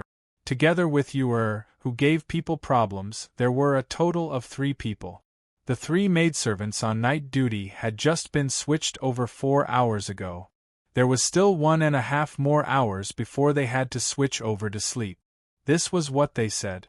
It meant that the maidservants of the Zhang family and Wang family would change shifts for 6 hours. It was very short. The maidservants of other families usually didn't receive such treatment. Occasionally they would take a break. If the master found out, it would be a big deal. The treatment was good. No wonder they were all loyal. He noted this down, even if it was fake. Alright. You're always like this. I don't have many questions. Next time, if you want me to ask alone, I won't be on night duty with you. Tell me, there's a kind of leisure exercise. When the upper part is happy, the lower part is in pain. When the upper part exerts strength, the lower part is bleeding. What kind of exercise is this? When Hu Liang heard Yu's words, he wanted to curse. You're a girl, yet you're shamelessly asking such a question. Let me think. Don't tell me first. What kind of exercise is it? When the upper part is happy, the lower part is in pain. I can't think of anything. Just tell me. Yi Er's voice sounded. At this moment Zi Er spoke, "You're so stupid. It's fishing, right? Only people with impure thoughts would think of something else. Yi Er, your face is red, yet you're still pretending that you don't know." "Oh my God, my thoughts are impure. What kind of question is this? You're cheating me." Hu Liang smacked his head and mumbled. In the end, his voice was accidentally heard by the person next door. Yi Er's unique sweet voice immediately sounded, "Look at you, your thoughts aren't pure either. Eavesdropping on us. You're a man, yet you're thinking about dirty things all day. Tui, close your ears." Hu Liang opened his mouth and wanted to explain that the wooden plank was too thin. He thought about it and decided not to. With the help of his hand, he successfully closed his ears. As soon as he blocked his ears, he reacted. How could he listen if he blocked his ears? Like a thief, he quietly let go of his ears and perked them up again. "This doesn't count. Who asked you to think of something else? Another one. Good you say another one." Yi Er's voice sounded again. "Let's not talk about it anymore. Let's talk about something else. Tell me, did we really come here with Xiao Bei and the others to catch someone? I think we're going to Hangzhou to meet our relatives." Yu changed the topic and talked about something else. "In my opinion, it's definitely not. Do you know? Xiao Bei and the others want to go to Jiangzhou. There's going to be a railway passing by there. Xiao Bei and the young masters are going to open a shop. The officials in Jiangzhou are really bad. I heard from Madame that there's going to be trouble in Jiangzhou. It was young Master Xiao Bao and young Lady Cuckoo who told Madame that many people will die this time. You definitely don't know what the bad guys want to do in Jiangzhou, no, Jiangnan West Road, right? It's scary to say it.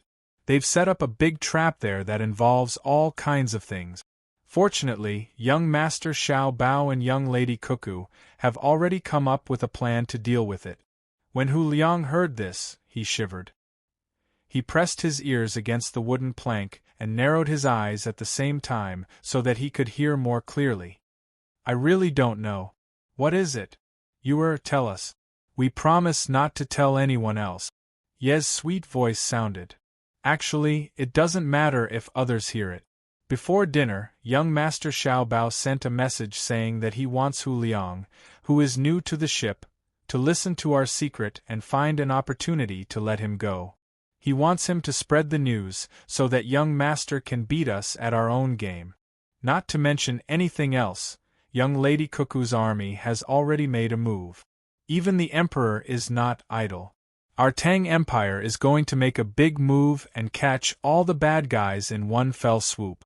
Yu continued. Hu Liang felt very depressed when he heard this. He really couldn't tell if Yu was telling the truth. If it was true, it meant that the other party had 3 maids. They were probably telling him. What was their purpose? But it was fake. His people were indeed going to make a big move. He just didn't know where Wang Wan's army was sent. What kind of big move was the Emperor of Tang Empire referring to? At this moment, Zier asked, "If we tell Hu Liang directly, will he believe us? Why don't we speak louder? He's next door. I believe he can hear us. We've completed the mission, right? Guess, did he cover his ears? Impossible." It was the sweet voice again. "I know what kind of person he is the most. He eavesdrops on a girl's conversation. He's so flirtatious. He pretends to be honest on the surface, but he's so flirtatious in his heart. If you don't believe me, why don't we ask him? Hu Liang, did you hear that? If you didn't, snort. If you did, knock on the wooden board." Hu Liang gritted his teeth and persisted. He told himself that no matter what the other party said, he couldn't admit that he was eavesdropping. Even if a girl spoke without thinking carefully, he had to bear with it. He happened to hear the other party's question and snorted. "Pa!" A crisp sound rang out. Hu Liang had slapped himself. Look, he heard it. He's snorting. Her voice was still as sweet as honey. Sigh. Hu Liang sighed. He covered his mouth with his left hand and pressed his right hand on his left hand. He looked like he wouldn't make a sound even if his nose was blocked and he suffocated to death. I think he's regretting it now. He's a very smart person, but he still did stupid things. Hu Liang, don't worry, we won't laugh at you. Continue listening. We really won't laugh at you. Why don't I sing you a song? It's the kind of love song that Ah Lang sang for Ah Mei. Just listening to her voice made one look forward to how sweet the song would be. Chapter 1047. Hu Liang did not know how he got through the night. The voices in the cabin next door did not stop from evening to dawn.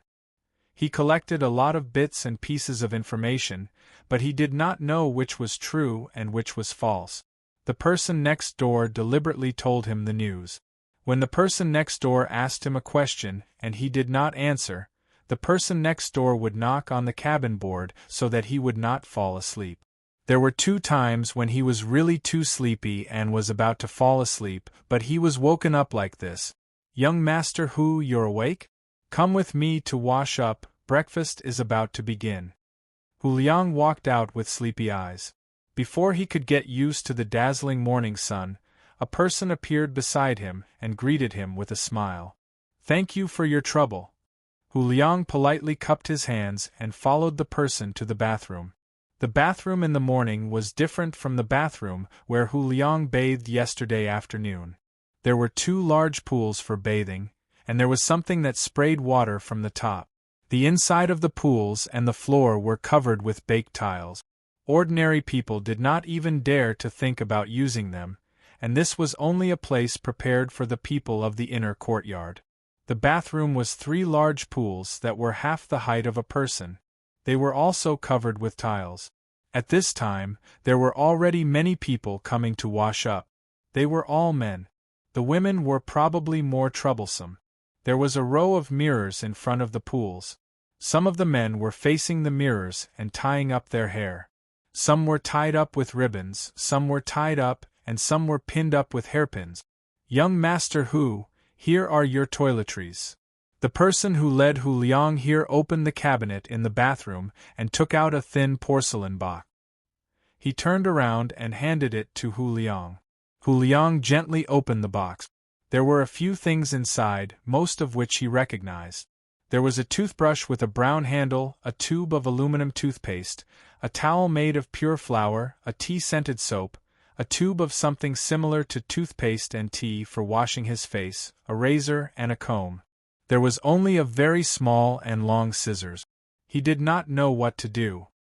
He looked around and found that someone was using the scissors to cut his nose hair. He could not help but chuckle and muttered, "Just pull it out. Why bother to cut it? Men are not like men." That person didn't say anything immediately. When Hu Liang started washing his face and the other party finished cutting his nose hair, he turned his head and said to Hu Liang with an unfriendly expression, "After you're done washing up, we'll go out and fight." "What for?" After wiping his face, Hu Liang asked in surprise. "I'll let you see who's not a man. I'll fight you with one hand. If I can't beat you down within 3 moves, I'll voluntarily quit the Seedling Protection Team. I'll take off the Seedling Protection Team's logo and throw it into the river." The man pointed at the rice seedling logo on his chest. Ugh! Hu Liang estimated the fighting strength of both sides. While squeezing toothpaste into the toothbrush, he said, "Why bother? Actually, pulling is really more convenient than cutting. I've always used the pulling method." Ignorant. It will grow and become thicker after it is plucked out. At that time, it can only be used to block stones and not dust. I don't think you dare to fight one-on-one. Humph. The members of the Seedling Protection Team left after they finished speaking. Hu Liang began to brush his teeth vigorously as he stared at himself in the mirror. His gaze was unfriendly. After brushing his teeth and preparing to shave, he carefully observed his surroundings and continued to mutter, "Do you think I'm afraid of you? You're just brave and ruthless. I'm a think tank." After shaving twice, he stopped to look at the razor and muttered, "Good stuff. The inner courtyard's special provision is really extraordinary. Let's shave. I didn't shave before and let it grow on its own. Zhang Xiaobao and Wang Wan said that only rich people can grow beard. Ordinary people grow beards that delay work and grow parasite. So troublesome. After Hu Liang finished cleaning up, the person who led the way just now called him again. Young Master Hu, follow me. What do you want to eat? Do you still have the smoked chicken from yesterday? Although Hu Liang was full last night, he still planned to eat. Last night, not counting other things, he ate 2 smoked chickens alone. Fortunately, they were semi-big chickens that were specially raised for a short period of time for the sake of tenderness. Meat chickens and egg-laying chickens had not been fully cultivated and needed many generations of cultivation. Zhang Xiaobao and Wang Wan were already working hard to do this. The person who led the way glanced at Hu Liang. Wei Wei shook her head and replied, "There's no whole chicken. There are cold plates made of bits and pieces. If you want to eat meat, there's cold shredded chicken made of chicken breast meat. Once you've decided, you can't change it. It's shameful to waste basic food. It doesn't matter whether you spend money or whose money you spend." Hu Liang understood the hidden meaning in the other party's words. He estimated that there was something better. If he chose chicken meat, he would miss out on good things. He said, I know. Zhang Xiaobao said that only poor people would order a table of cheap dishes. They would buy steamed buns that cost 100 strings of coins and throw them away because they couldn't afford a dish that cost 1,000 strings of coins. Wait, let me see first. I'm not busy. When they arrived at the restaurant, Hu Liang was proud of his wisdom. He opened the breakfast menu. There were 30 kinds on one page and a total of 12 pages were listed. While he was dazzled, Hu Liang found it difficult to choose. He wanted to eat everything he saw. He scratched his head and asked the person who led the way, "What do you want to eat?" A bowl of bean porridge, 3 pies with pork fillings and 3 cucumber and egg fillings, half a plate of radish pickles and half a plate of garlic and cucumber. That's all, the person who led the way answered. Hu Liang thought about the taste and shook his head. He asked again, "What did Xiaobei eat this morning?" "I don't know. Let me ask." The person who led the way turned and left. After a while, he returned. Xiaobei chose a bowl of milk, 2 sauced steamed eggs with salted mushrooms, 2 tails of sugar-free cake, and a fruit platter. That's all. Why didn't she eat fried eggs? You can tell from the name that it's too troublesome to make. Hu Liang added. She doesn't like to eat it. The person who led the way answered quickly. What about Xiao Yuan? Hu Liang did not plan to eat the same thing as Xiaobei. She added a sauced steamed egg with salted mushrooms. The person who led the way answered quickly. Yes. Xiao Yuan is a boy and has a bigger appetite than a girl. Where's Xiaoqiang? Hu Liang was speechless. 2 bowls of soy milk, half a kilogram of youtiao, half a plate of spicy cabbage, half a plate of salted garlic, and a plate of dried tofu with onion oil. Why do you want 2 bowls of soy milk? Because she likes to drink it. All right. Give me 2 bowls of soy milk, 2 trays of soup dumplings, a large plate of soy sauce smoked chicken wings, 6 spicy duck heads, and a plate of pig's ears. If I can't finish them, can I take them back to the cabin? That's fine. But we can go to the kitchen whenever we want to eat, as long as it doesn't affect our work. If you want to eat buns, I suggest you order tofu pudding instead of soy milk. I like to eat this way. I don't need the duck heads and chicken wings first. I'll go to the kitchen to choose when I'm hungry. After spending a lot of energy on breakfast, Hu Liang finally chose what he wanted to eat. He looked around and chose a table near the window of the cabin of the restaurant and sat down. While waiting for the food to be delivered, Hu Liang continued to observe. The restaurant wasn't small. There were 30 square and round tables inside. If it weren't for the few wooden pillars holding them up, the canopy would probably have fallen down. The words, Restaurant Number 1, were written at the entrance. Thinking about it, there should be restaurants number 2, number 3, and so on. Maybe it was a big restaurant and a small restaurant, and Xiaobei and the others wanted to sit alone. While Hu Liang was thinking, The breakfast he ordered was brought over by the servant who was in charge of leading the way. The servant sat across from him. Just as he was about to speak, everyone in the restaurant stood up at the same time and said in unison, "Hello, madam." Hu Liang also stood up. He was shocked. "Hello, everyone. Please take a seat." When they heard a woman's voice, they all sat back down with a hua sound. Only then did Hu Liang see the person who came out of the door through the gaps between the people who were walking to and fro to get food. With just one look, he was stunned. The person who came in was Jiang Wang clan, Madame Wang, Xiaobei, and the other 11 children. They were puzzled and asked the servant opposite them, "Is the master eating together? Why are you here if you're not eating together?" The servant asked. "What I mean is that the master needs to have the identity of the master. If you're always with the people below you, it's easy to lose your dignity. Only by keeping a distance can the people below you respect you, understand?" Hu Liang explained. "Madam has already kept a distance. She usually doesn't joke with us. Only Xiaobei likes to joke with us, but how can we dare to think that she's easy to bully? Do you understand?" The servant replied. "That's too casual." Hu Liang insisted on his opinion. "If you keep talking about it, I'll chase you off the boat. No, I'll lock you in a small dark room. It's safer to eat together. If there's any danger, the people around you will be your cover." The servant was obviously angry. Hu Liang raised a hand and signaled for the other party to stop talking about this topic. He lowered his head and began to eat. As he ate, he realized that other than the sound of eating, the restaurant was very quiet, so he raised his head again to look. He whispered to the servant in front of him, "To be honest, if you guys go to a big family, the treatment you get is much better than the Zhang clan and Wang clan. For example, if you get 10 strings of cash a month in the Zhang clan and Wang clan, you can ask for 10 strings of cash a month. If you go to a big family, you can ask for 10 strings of cash, which is 100 strings of cash, and people will fight to get you." "Really?" the servant asked in a low voice. "Of course." Hu Liang nodded.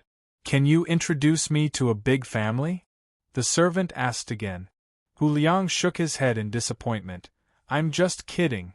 I thought you would scold and refute me. Who doesn't know the benefits of being in the Zhang clan and Wang clan? The monthly salary is only a small part of it. The real benefits are the stability of the family and the other benefits. For example, if it's a meal, other than you, who else would let you choose from hundreds of different kinds of food? You see, if I want to join the inner courtyard of the Zhang clan and Wang clan, is it difficult?" Not difficult at all." Hu Liang was very happy to hear the reply, but he was surprised because the voice came from behind him, and it was a child's voice. Hu Liang turned his head and saw Xiaobei standing there with a piece of watermelon in her hand. He took a deep breath and slowly exhaled, asking, "Why don't you walk?" "Because I'm wearing soft-soled shoes.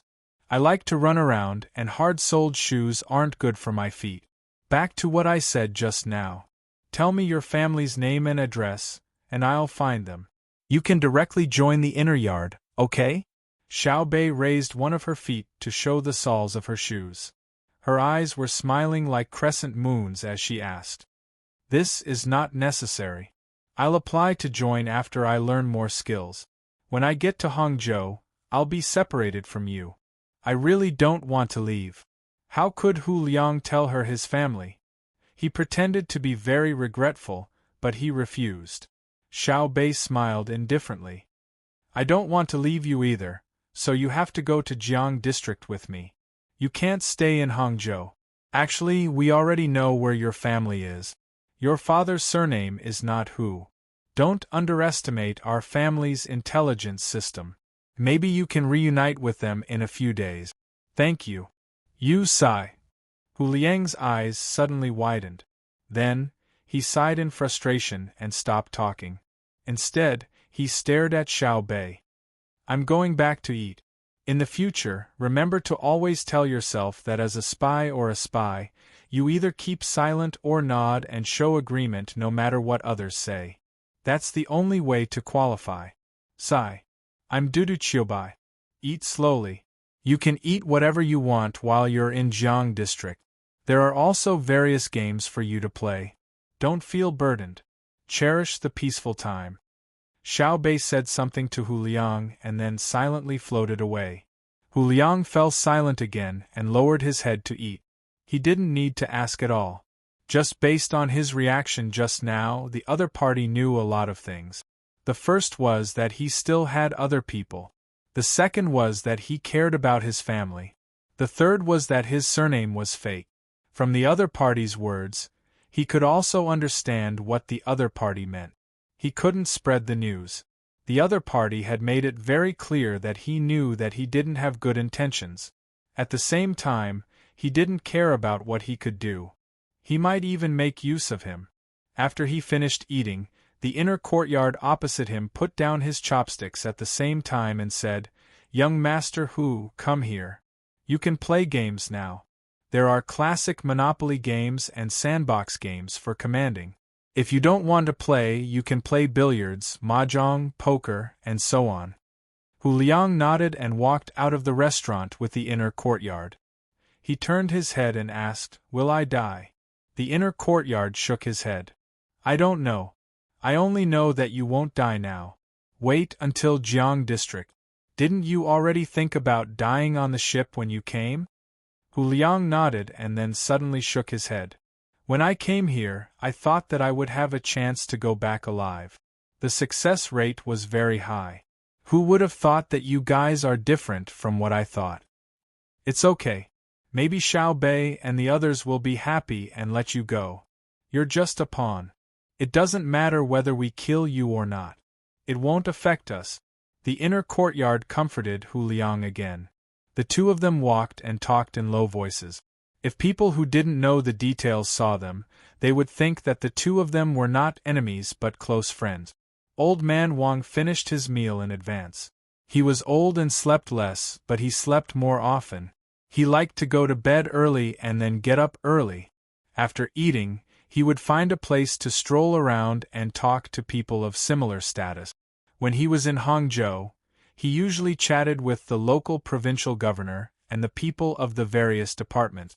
After all, the identity of his master was not ordinary. Although the emperor had somewhat alienated him and sent his master out of the capital, the position of provincial governor was still there. In addition to such an official, he could only find the local big families. Usually, he would do business with them, so there were not many people he could talk to. He was not like Xiao Bei, who could chat with people regardless of their status. Xiao Bei had a good brother and sister. He didn't need to care about what promises he made with others and couldn't fulfill them. It was the same today.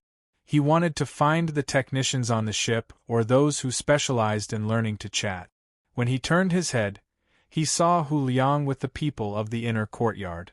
They were talking and laughing as they walked toward the entertainment room. He was stunned for a moment. He raised his hand to call a maid and asked, "How are you going to deal with Hu Liang? I think he looks good today. Did you reach an agreement with him?" The maid didn't have much defense against Old Man Wang. She replied, "He didn't sleep well last night. He forced himself to stay awake.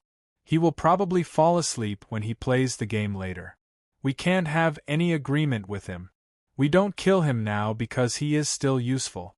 When he's no longer useful, we'll have to see what young Master Xiaobao and young Lady Cuckoo want to do. I reckon that the two of them won't kill Hu Liang. Instead, they'll give him a new identity and train him so that he can continue doing what he's doing now." Old Man Wang thought for a while and understood. If Hu Liang was kept alive, others would feel uncertain. Especially when they saw that Hu Liang was treated well on the ship, they would think that he had betrayed the organization in exchange for benefits. And Hu Liang couldn't commit suicide himself.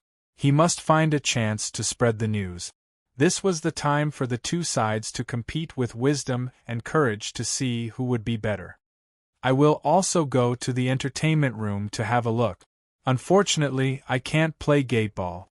When I was in Hangzhou, I had nothing to do, so I played gate ball. But I can only play it once every 10 days. Everyone else is busy. Old Man Wang walked in the direction of the entertainment room as he spoke. The maid thought for a while and said, "Steward Wang, you shouldn't go to the entertainment room now. You should go to the infirmary. Yesterday, when young Master Xiao Bao sent the news, he said that you should go to the infirmary to have a look. Then you can be nursed back to health. You can't eat 3 meals a day now. You have to eat at least 4 meals a day. You must have snacks a few times in between. You have to eat less every meal and eat more every day. You have to follow special procedures to maintain your health. I am already so old, and I have seen Xiaobei and the others. Even if I die tomorrow, I will be satisfied. Xiaobei is so smart. I don't know how to teach him. Xiaohai is also good. He has the style of a master in the family, especially since he usually doesn't talk. I think he will be better than Xiao Bao in the future." Old Man Wang still walked in the direction of the entertainment room. He looked stubborn. The maid didn't stop him, but followed him. She said as she walked, "Yes, if I had a younger brother and sister like him, I would have no regrets if I died tomorrow. But if I could live, wouldn't it be better? The longer I live, the longer I can take care of them. If they cause trouble outside, I can also help. Our family designed a life with rules. It's not a rigid rule, but a very flexible one. Ordinary people can't enjoy it. In the imperial court, people below the 5th rank and under the age of 60 are definitely not given a hand." Old Man Wang stopped walking at this time. He stood there and thought for a while. Then he asked, "Where is the infirmary? Xiao Bao? Cuckoo, where is she? This emperor has a good idea to tell you. Where is she?" While Zhang Xiaobao and Wang Wan ran to the observation deck to enjoy the scenery, Li Longji ran into their room and walked around. After coming out, he stood below the observation deck and shouted, "Let's go down. I don't know what he's thinking of again. Can't he see that the two of us are enjoying some alone time here?" When Zhang Xiaobao heard the voice, he looked down and saw Li Longji looking up. Opposite him, Wang Wan said with a smile, "I guess it's about the people's livelihood. He's recently become addicted to this kind of thing. He always wants to achieve communism one step at a time, communism under the control of imperial power," Wang Wan said as she climbed down. As soon as the two of them came down, Li Longji began to complain, "Look at the two of you. Why didn't you tell me that you were going up there? You made it difficult for me to find you. If you want to go somewhere in the future, you should tell your Majesty first. Or, you should send someone to wait for your Majesty at the entrance so that your Majesty doesn't have to ask twice." Zhang Xiaobao didn't believe that Li Longji would spend a long time searching. Basically, he would know where he and Cuckoo were the moment he asked the second person. Sure, it's not that troublesome. Xiaobao, what did I think of?" Li Longji seemed very excited, as if he had a good idea waiting for Zhang Xiaobao to ask. Zhang Xiaobao played along and asked, "Your Majesty, what good idea did you think of this time? Quick, tell this subject. Next time, you have to be more professional when you pretend. Just by looking at your expression, I can tell that you don't mean what you say. However, this time, this emperor really did think of a good idea. It's an idea that can help the people in need when the rich people in the village are too busy." Li Longji didn't lose interest because of Zhang Xiaobao's perfunctory words. He waved his arm and looked like he was giving advice. Zhang Xiaobao didn't respond to Li Longji's words. Instead, he looked at Wang Wan. Wang Wan and Wei Wei nodded and said, "Your Majesty, did you think of this idea? If a village needs help, for example, if there's a family that doesn't have enough manpower, other than the old and young, you can ask the other villagers to help. When the time comes, you will give them a certain amount of benefits, such as reputation or worthless awards. Isn't it similar to how merchants sponsor schools?" Wang Wan's words shocked Li Longji. He asked in confusion, "Cuckoo, how did you know?" Didn't you and Xiao Bao always say that when building a material civilization, we can't forget about building a spiritual civilization? Otherwise, once there's a deviation, it'll be very difficult to change it back. It'll take years, decades, or even decades to hundreds of years before the people can regain their confidence. This emperor thought that when it comes to the spiritual side, which is also the moral side, we naturally have to start from the most basic social structure. A village is just right. What do you all think? After saying that, Li Longji stared at Zhang Xiaobao, afraid that Zhang Xiaobao would say something against his idea. This was how interesting the world was. The more one was afraid of something, the more likely it would happen. If it was someone else, they might say something against their will to please Li Longji. However, Zhang Xiaobao definitely didn't care about Li Longji's feelings, especially when it came to the people's livelihood. After hearing Li Longji's words, Zhang Xiaobao didn't consider Li Longji's feelings at all. He directly said, "Actually, after this year, I'm thinking of taking over the matter of merchants sponsoring schools so that the merchants don't have to continue investing. The funds required for the schools will all be taken care of by Your Majesty's money in the bank. Honestly speaking, the amount of money invested in the children isn't too much, and our Great Tang can still bear it. Great Tang needs the people to have a conscience and guide them to a better direction, but it doesn't mean that we should push the responsibility to the people. The people have already paid the taxes, so why should we make them pay more? That only shows that the people in charge are incompetent." Zhang Xiaobao's blunt words made Li Longji feel very uncomfortable.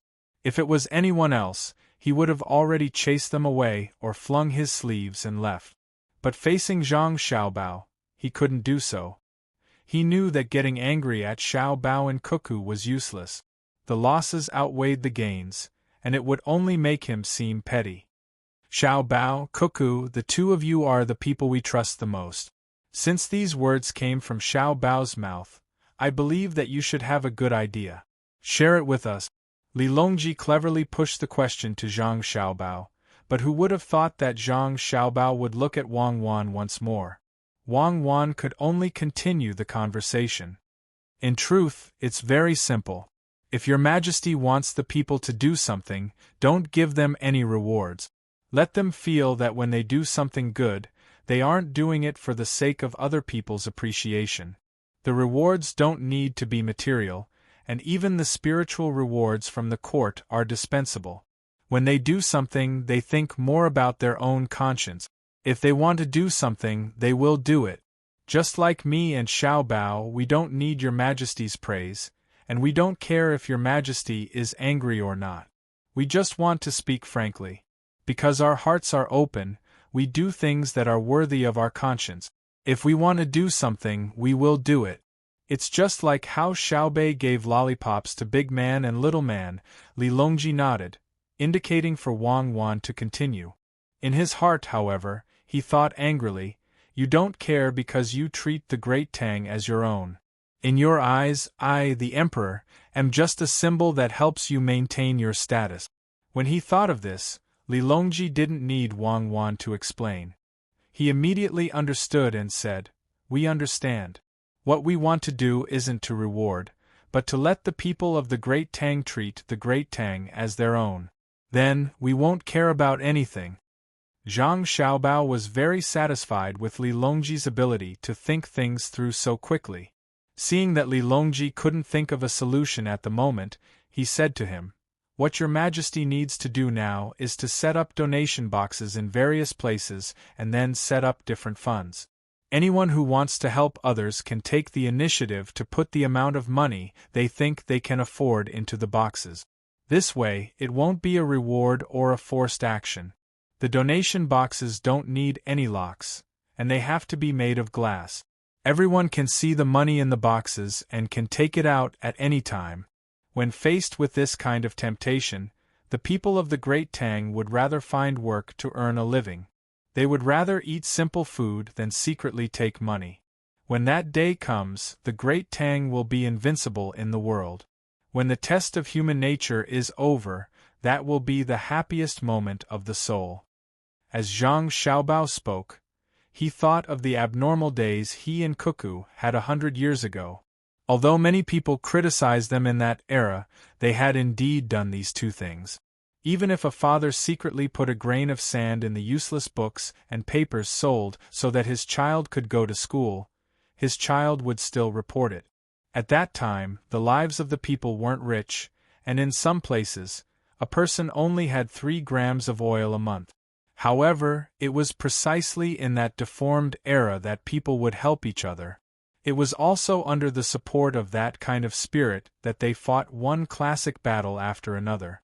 Using the worst weapons to fight against the most advanced weapons, when the horn of charge didn't stop, the horn of charge wouldn't stop. Unfortunately, a deformity was a deformity, and the development of society was too slow.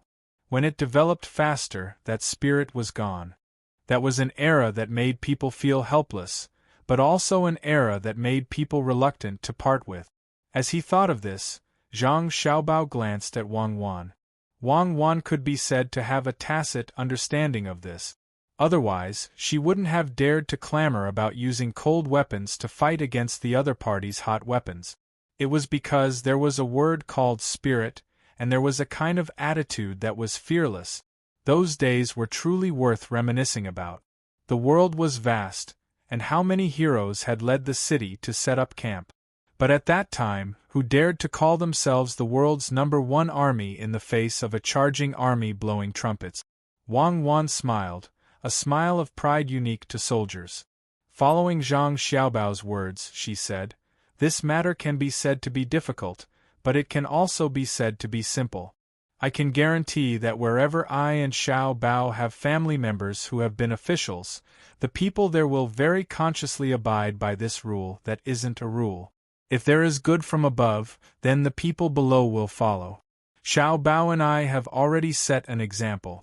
That is, when facing the lives of the people, when there are people who doubt us as officials, we can have a clear conscience. When facing the development of business, we can be firm and unyielding. If your Majesty wants to do this, then you should also set an example. Invest the first copper coin, make the first declaration. I believe that at the very least, those people who have been depositing money in the Tang Bank 2 days ago will follow suit and take the initiative to supervise." Li Longji listened and thought. For a moment, he seemed to enter a dream-like world. Faintly, he said, "Is it like that mirror flower fate that you told Xiaobei and the others about?" Zhang Xiaobao shook his head. "In this world, there is no such thing as a gentleman. There are only trade-offs. If you invest in one aspect, you will inevitably be rewarded in another aspect. Take me and Cuckoo for example. In truth, everything we invest in is not in the pursuit of material goods. Although we make a lot of money, the purpose of making money is so that we can support the things we pursue. We don't have high requirements for material goods, at least according to the amount of money we earn. We only do it for the pure land in our hearts. The meaning of our lives lies in this. Thus, we will not allow others to sully this land. Otherwise, we will use blood to wash it away." Li Longji nodded. He had to admit that Xiao Bao and Cuckoo were true to their words. Anyone who dared to touch their bottom line was truly tired of living. Their hands were stained with blood, but in the eyes of the people of the Great Tang, they were clean and pure. Those whose hearts were for the people were revered by the people. After thinking about the two's words, Li Longji nodded. "We understand. We will think of a way to satisfy the needs of the people in terms of survival. Then, we will make the people feel that survival is not the only thing. There are still many things that they need to do. Their purpose in life is definitely not to eat and wear. Then what should we do now? Immediately have people place glass boxes in the various villages? And then explain the use of these boxes? That won't do. If we really do that, the people will be worried that their money will be stolen. The current situation is actually not bad. At the very least, the trust of the imperial court is still there. The people are willing to trust the imperial court, and they are even more willing to trust us. The first thing we need to do is to strengthen this trust. At the same time, we need to strike at those with unstable minds. When everything has become a habit of life, why would we need to use glass boxes to store donations?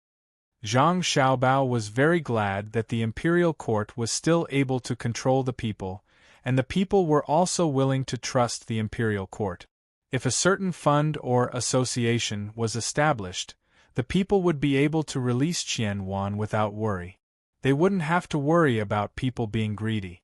This was because they knew that the imperial court would constantly send out inspectors to supervise and control each other. They knew that telegrams could be sent directly to the capital. If they found that some officials were unqualified and took away their donated money, the imperial court wouldn't just ignore them if they sent a telegram. This was especially so for himself, Cuckoo, and Xiao Bei. The imperial court had zero tolerance for corrupt officials. It could even be said that if an official was caught by Xiao Bei and the others, even if they didn't die, they would at least lose a layer of skin. This was an era where even the aristocratic families had to consider ethics and morality when doing things. This was because Li Longji, the emperor, didn't say that regardless of whether the underworld was right or wrong, as long as they could get money, they would be good people. Li Longji didn't know what Zhang Xiaobao was thinking. Looking at Zhang Xiaobao and Wang Wan giggling at each other, he asked gloomily, "In other words, we can't realize our idea right now, right? There's no place to put the boxes to receive donations, and we can't monitor them. Is that right?" "There's a place, there's definitely a place. I thought of a good place." Xiao Bei and the others set up a chain of 4,000 candy houses. "Why don't we put them there? When someone goes to spend money, they can put the change into the donation boxes. I believe that no one will dare to touch the unlocked boxes, and no one will suspect that Xiao Bei and the others didn't use the money on related matters. If Your Majesty feels that the number is not enough, we can also put donation boxes in all of Zhang Xiaobao and Wang Wan's shop. When the people are relieved and get used to it, we can find the top 100 merchants on the list of top billionaires and ask them to put the boxes in their shop." Zhang Xiaobao didn't need to think too much about it and immediately said where the donation boxes should be placed. When Li Longji heard this, he nodded repeatedly. "Yes, there's a place. So Xiao Bei and the others' candy houses can be used like this. Doesn't that mean that in the future we can use them anywhere that is similar?" Li Longji was happy. He believed that once this matter started, it would definitely achieve good result. When the time came, he would let 100 capable merchants take charge of this matter. Those merchants would definitely not take the risk for a small amount of money. It was not an exaggeration to say that merchants who could enter the list of top billionaires were making a lot of money every day. After the donations were distributed, no matter how much money their shops could receive, it would not be enough for them to take the risk of being greedy.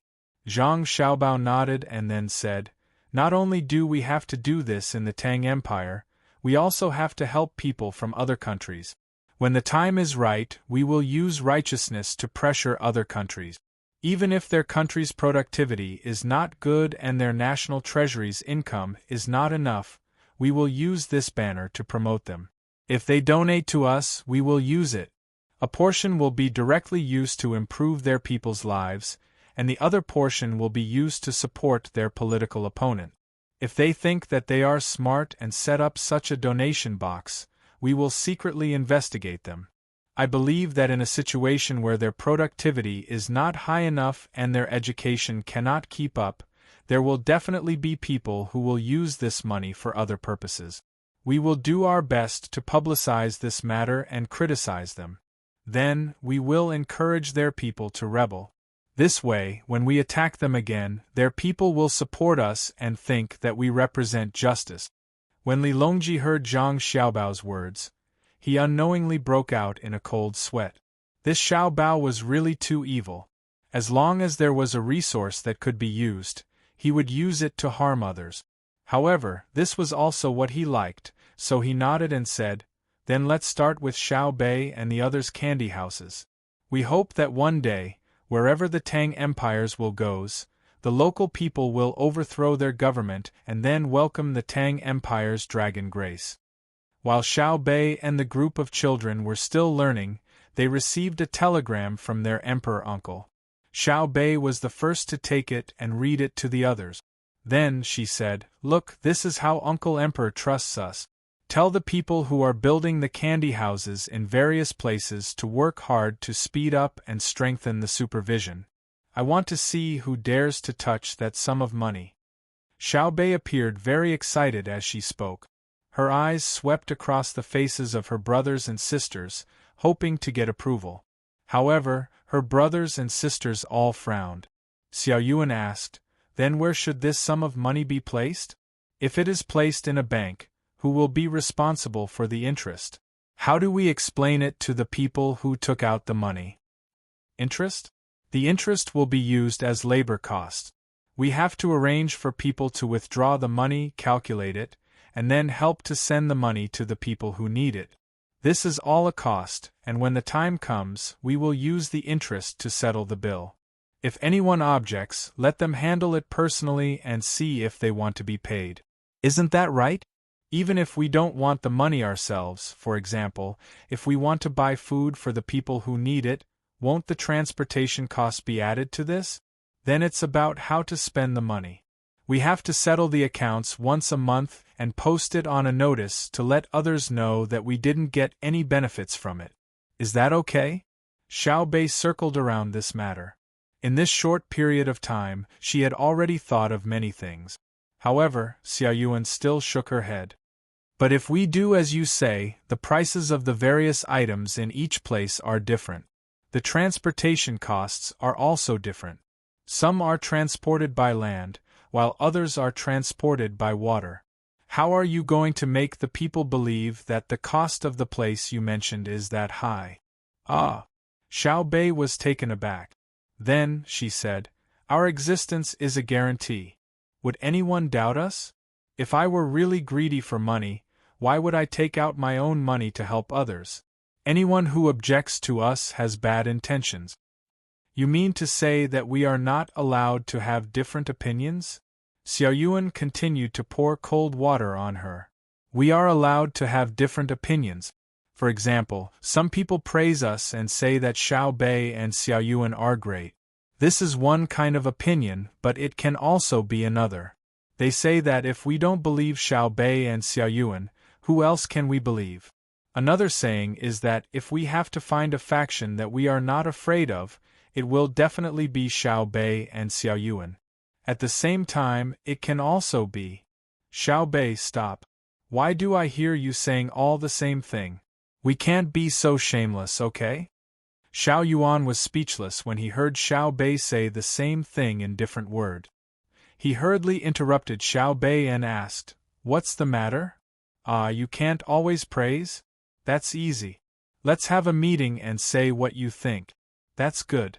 Xiao Bei really couldn't think of any good ideas, so she used the most common method, a meeting. While Xiao Bei and the others were having a meeting, Hu Liang heard about the donation box from the people in the inner court. He couldn't imagine Zhang Xiaobao's goal, but when he heard about this matter, his eyes lit up and he thought about his own organization. Thus, he didn't rest well during the day, and when night came, he couldn't sleep again. This time, no one disturbed him, although the voices next door were still there. He was excited. He thought that he could use the Great Tang's current policy to help his side gain more benefit. While he was too excited to sleep, Hu Liang was troubled again. He realized that he was still on the boat, and this plan was about to be used by the Zhang Xiaobao and Wang clan. If he couldn't follow suit, he wouldn't have a chance to enter this industry when the time came. That was money. If a person was given 1 copper coin a day, with so many people in the Great Tang, they would receive more than 10,000 strings of coins a day. It was definitely not a small amount. He believed that even those on the top rankings would be tempted. But this money had a limit. If he couldn't immediately spread the news, the organization would miss a good opportunity. With this thought, Hu Liang couldn't sleep. Chapter 1048.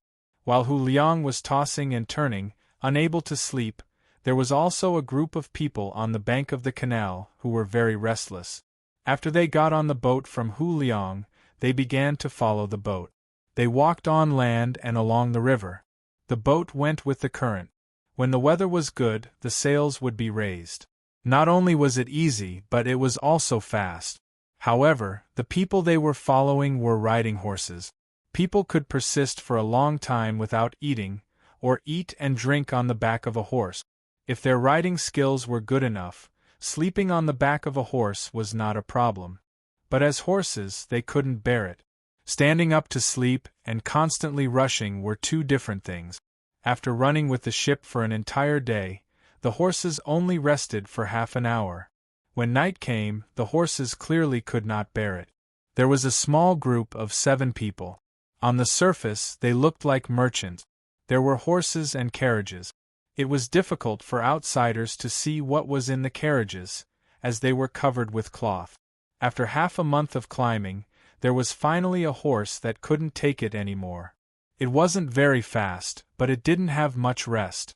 It fell down with a boom, and after that, it couldn't get up anymore. No, we can't continue. Otherwise, the horse will die of exhaustion, and we will not be well. A person who had just been riding a horse was now lying on the ground. It was much warmer here than in the capital. Not only were the weeds on the riverbank showing 2 inches of their bodies, even the nearby trees had sprouted new buds. The person who spoke just happened to be lying on the grass. A lot of the grass was pressed down, and he was panting.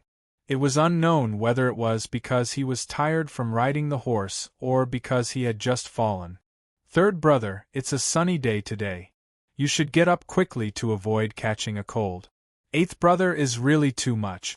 He said that when he got on the boat, he would think of a way to ask for information and then send it to us. Now I see him playing with others on the deck, but there is no news at all. I really don't know what he is thinking."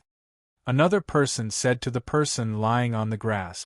The person who was lying down propped up his upper body with his arm and looked at the brightly lit fleet that was still rapidly moving downstream. He said, "Fifth brother, I think eighth brother has his own difficulties. Didn't he already tell us before he boarded the ship? He said that if he can't send a message, it means that he's in a bad situation. He asked us to be very, very, very careful. It's best if we can take turns to follow him so that we won't be targeted. At the same time, we can't send a telegram. Let's wait and see if eighth brother still doesn't send us a message tomorrow. If he does, it means that eighth brother is in great danger." Wait, I also want to wait. The problem is whether the person who sent us here is willing to wait. When the time comes, we will not be able to complete the mission and will be punished when we return. The one who was called fifth brother by the person lying on the ground was not very happy. Seeing that he could not catch up, he could only grit his teeth and squeeze out the words from his mouth. Another person followed his words and said, "Fifth brother is right.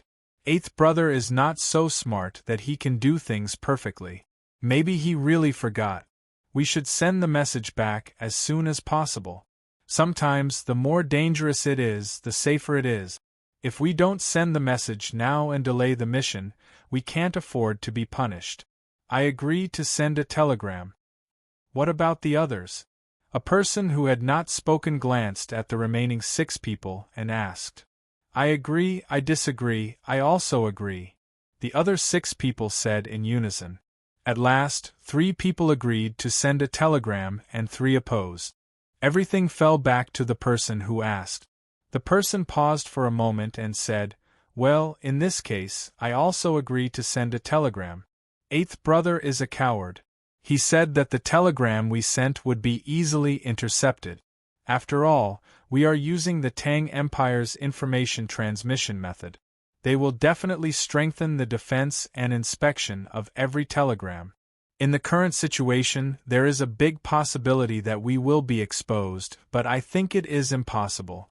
When we send a telegram, we don't use words that are very obvious at first glance. We send the telegram specifically to other places to send the price of various grains, meat, and other products. The people in charge of inspection will not judge whether we are doing bad things behind the scenes every time according to the price we send out. I agree with eldest brother's suggestion. It is better to send a telegram than to be unable to keep up with the speed of the other party. Whether eighth brother has encountered a problem or he has forgotten to contact us, we must report it truthfully. Fifth brother, who had just spoken, agreed. Third brother looked at second brother and saw that second brother was indifferent. He sighed and said, 4 votes against 3. In this case, let's find a place to send the telegram. Second brother, who had not spoken, suggested, if we are going to send a telegram, we should first buy more goods so that people will know that we are real merchants and not spies. After coming to a decision, the 7 of them didn't mind. It was still night, so they walked along the road, knocking on people's houses. Especially in places like the small shops, they spent more money than usual to buy things that people cultivated and grew. This made the goods in the caravan even more abundant.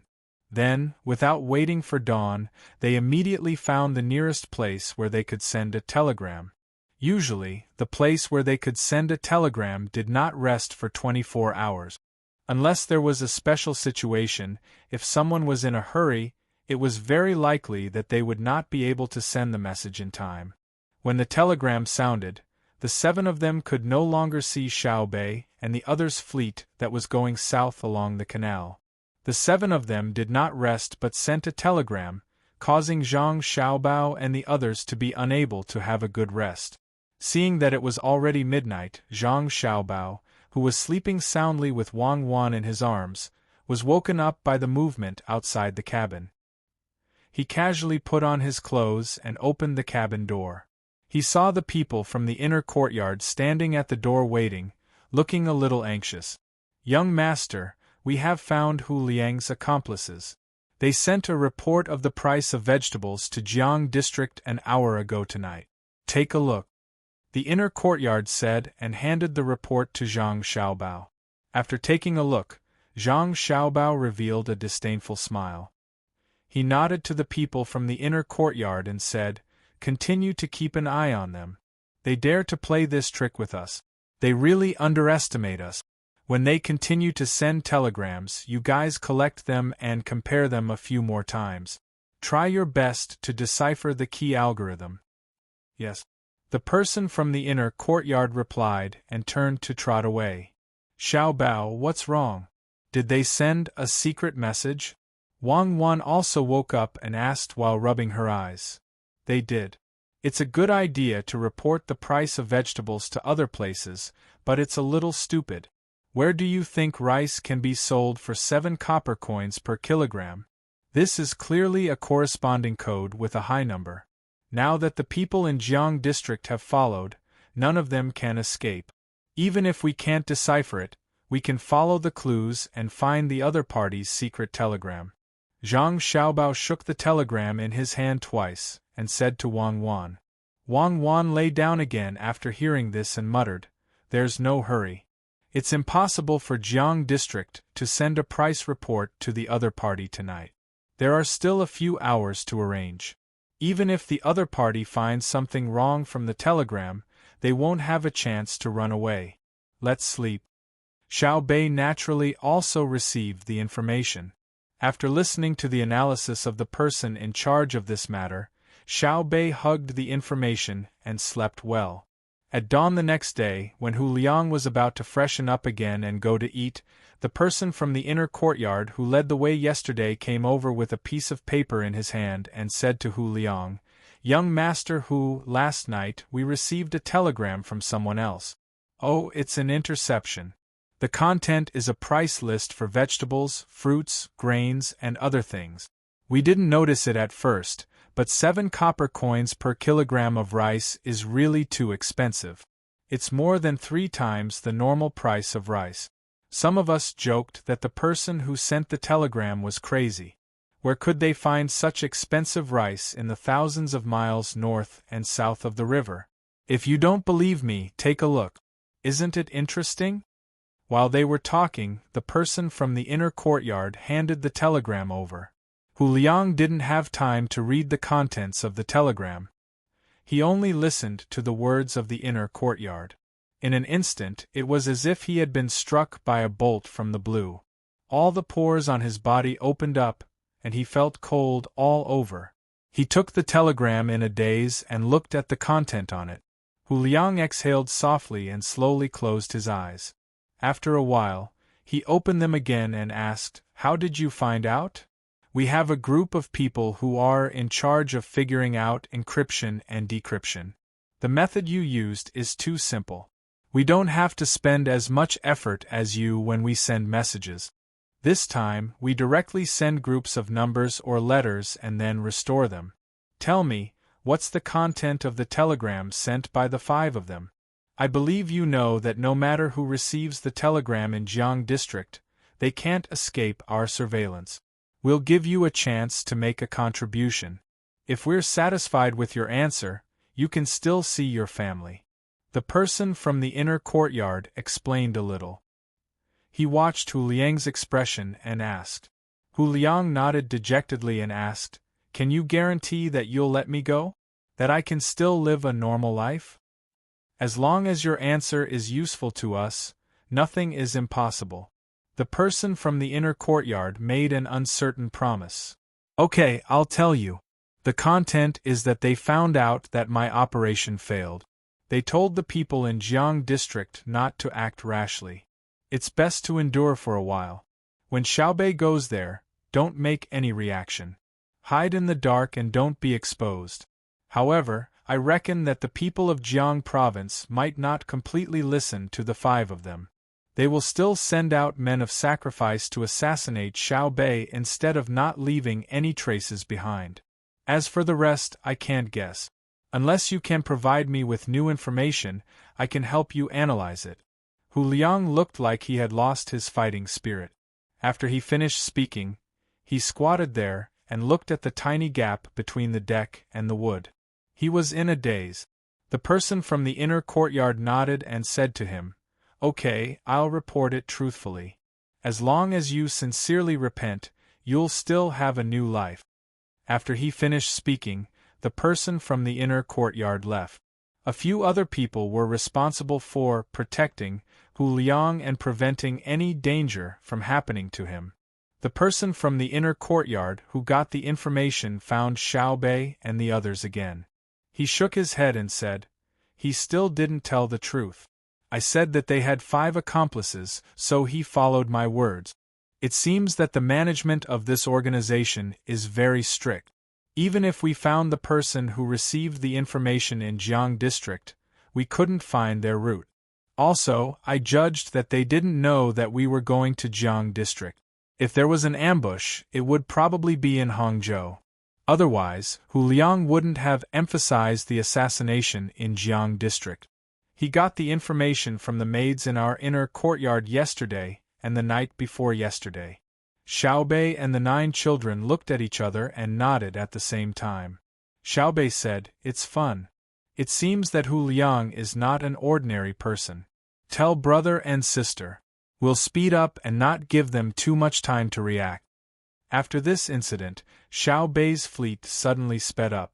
Hu Liang was no longer able to obtain any useful information from the servant girl next door. As a result, on the 3rd night after he was on the ship, he once again suffered from insomnia. 3 days passed by as the wind blew and the clouds moved. In Jiang District, as analyzed, the person who received the information did not immediately contact others. It was a woman. To be precise, it was an old woman. She had 2 houses and a small courtyard where she had just sowed seed. The person who received the telegram was her. At the same time, she added that she should pass it to her son. However, the intelligence personnel of the Zhang family and the Wang family could not find out her real identity, let alone where her son was. The only record was the local government's household registration.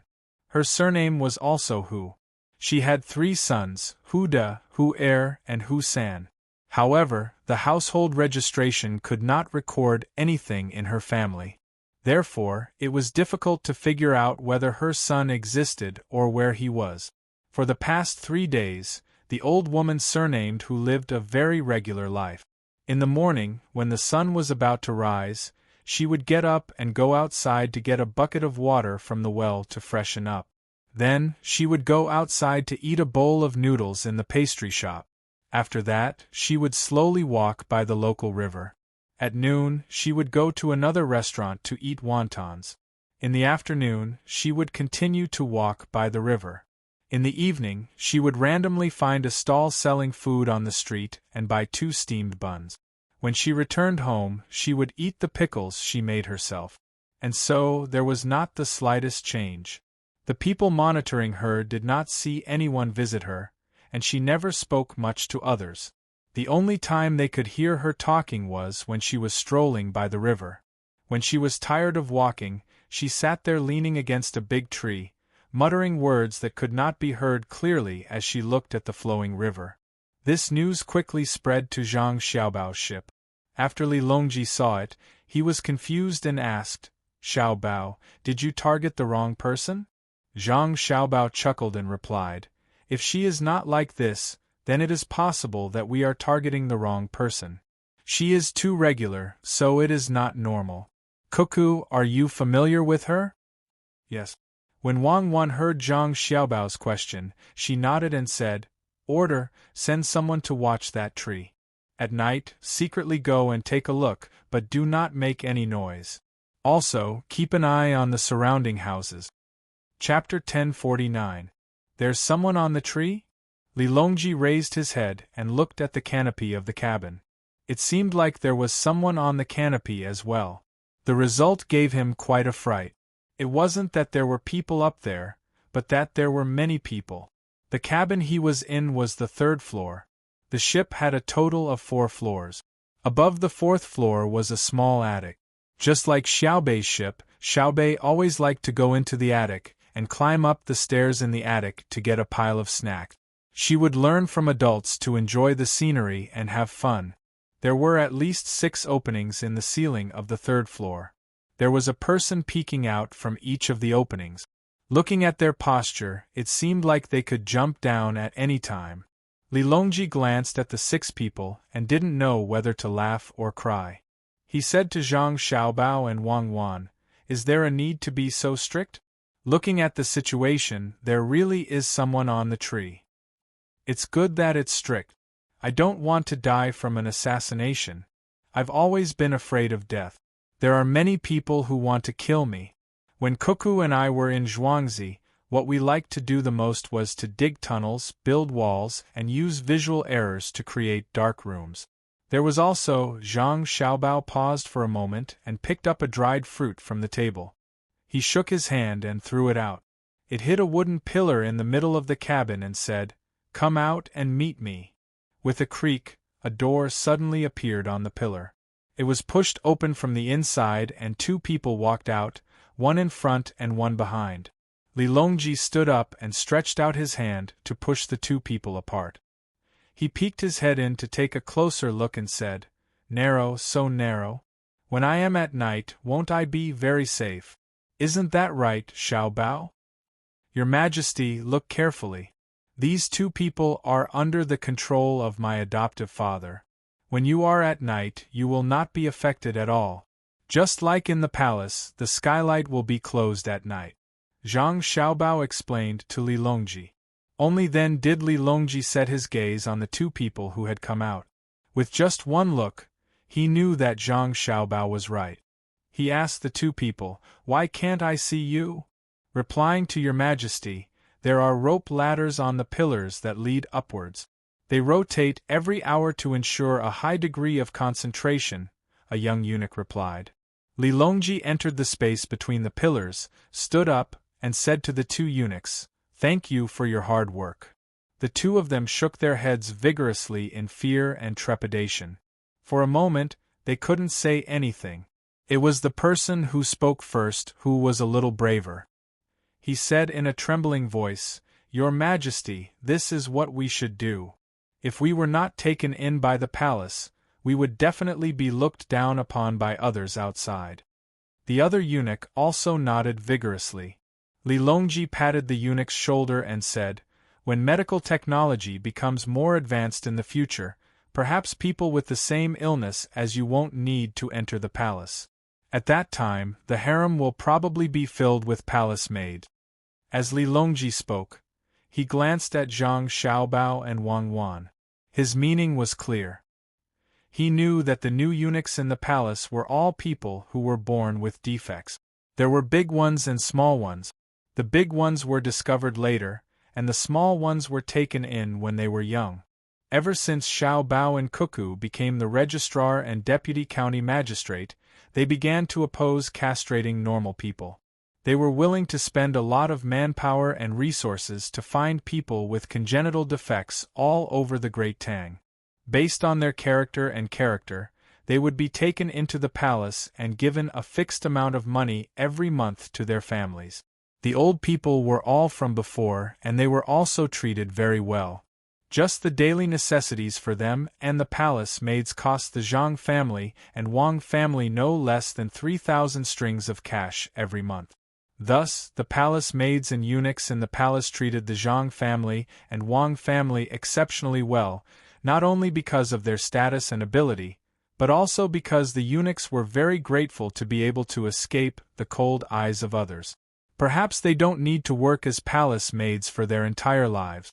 After working for a few years, they might be able to play a certain role elsewhere. For example, they might be able to help manage a certain fund or manage a medical department. Their knowledge in the palace would be far greater than those outside. In the harem, we shouldn't just teach the palace maids the basics and rules. We should also teach them more knowledge in other fields. The number of palace maids in the palace should be doubled. Zhang Xiaobao followed Li Longji's words and explained the basic. Li Longji was perplexed. Since they don't need to work as palace maids for their entire lives, that means that you, Xiaobao, don't like ordering servants around. Why do you want to increase the number of palace maids? Who says that I don't like it? The purpose of doubling the number of palace maids is to reduce their working time by half. The remaining time can be used to study.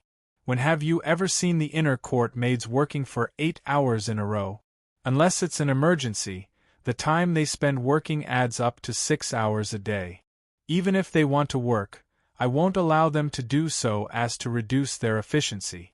The extra time for them to study is to raise their abilities. The time for them to play is to allow them to relax and maintain their optimal condition. The prerequisite is that they don't leave the main household.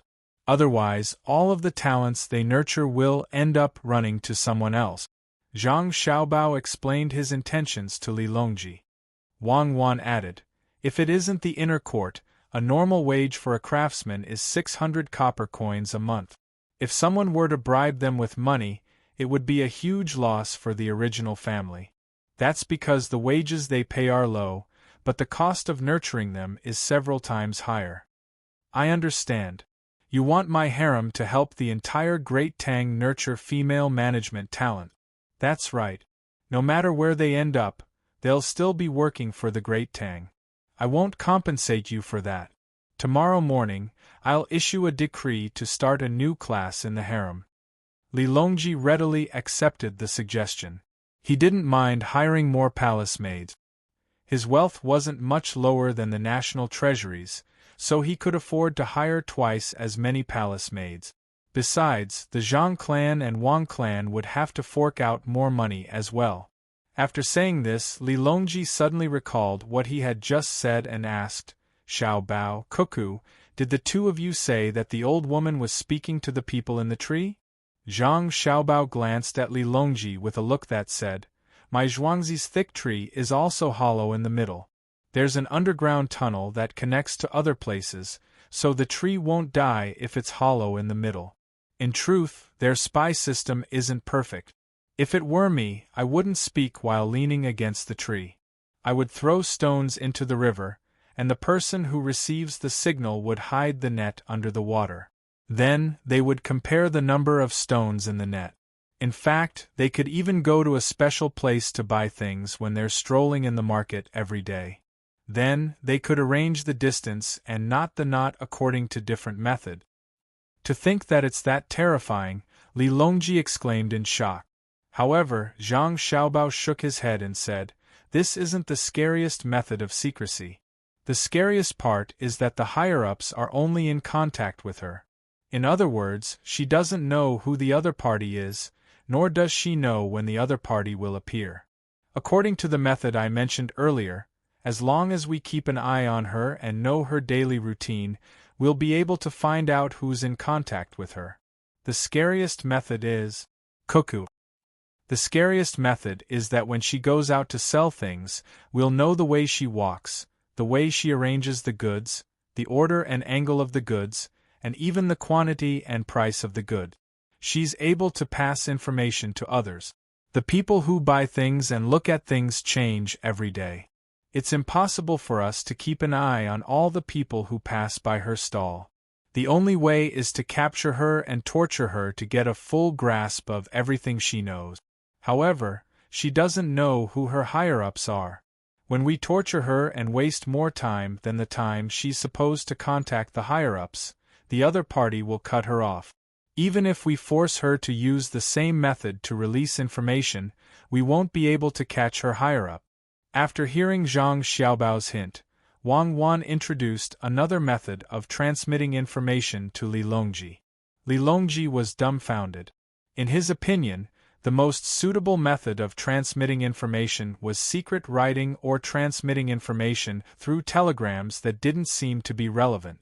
However, he didn't expect that under the situation of a single line of communication, there were many other methods that seemed to be the most common and accurate method of transmitting information. This kind of spy is not easy to train, right? Li Longji finally found the problem. There were methods to use, but it was hard to find talented people. Yes, it's not easy to train them. At the same time, there's a high chance that they'll be discovered. Using the exhaustive method and the elimination method, we can still obtain useful information with a bit of effort. The process is a battle of wits and courage. Your Majesty, Cuckoo and I still have other matters to attend to, so we'll take our leave for now. You don't have to think too much about it. Leave the dark side to me and Cuckoo. Zhang Xiaobao had to go back to work. Just as he said, he and Wang Wan were both from this kind of background. Back then, he and Wang Wan's department were very happy to fight, and he always had the upper hand. It wasn't that the people in Wang Wan's department weren't good enough, but that there were always more loopholes in the government's functions. This was the proverb that said, those who were loyal to justice were the butchers, while those who were ruthless were the scholars. Of course, the most important thing was that the meteor squad of the Special Second Department couldn't possibly keep an eye on Zhang Xiaobao. He was just a swindler, and he had never done anything that directly harmed the people of the country. Unless the leader had nothing better to do and sent all the members of the meteor squad to specifically target Zhang Xiaobao, then he could only restrain himself, and restrain himself even more. He would hide far away and never show himself. But if that was the case, he wouldn't know what to do. Was it a confrontation? In a risky situation, to let the meteor squad shine, or to fail and be caught, no matter which one it wasn't the result he wanted. Because he felt that the meteor squad shouldn't shine because of him, he couldn't do it. Zhang Xiaobao seemed to be reminiscing and hypothesizing. His emotions were fluctuating like Weiwei's, and he seemed a little more melancholy. "What are you thinking about?" Wang Wan nudged Zhang Xiaobao with her arm and asked. "Nothing, I was thinking about the past and the meteor squad. Perhaps one day, when the meteor squad streaked across the night sky, I made a wish that I could find a wife that I was most satisfied with. I was so kind that I moved the heavens, moved the earth, moved the wind, and moved the snow and rain, and then I had you by my side." As Zhang Xiaobao spoke, he reached out his arm to hug Wang Wan. Wang Wan nimbly avoided him, ran 10 steps, and turned back. "Sappy, I like that kind of iron. You have to change in the future. Iron is usually accompanied by sadness. Sappy is the happiness that everyone wants to have. All right, according to the sappy arrangement, I should chase after you. You should slow down and run in front." Little goat, don't run, brother wolf is coming. Zhang Xiaobao opened his arms and chased after Wang Wan. Chapter 1050. Young Master Hu, here's your steak, please. At noon, Hu Liang once again sat in the dining hall. The difference was that there was no one to serve him food.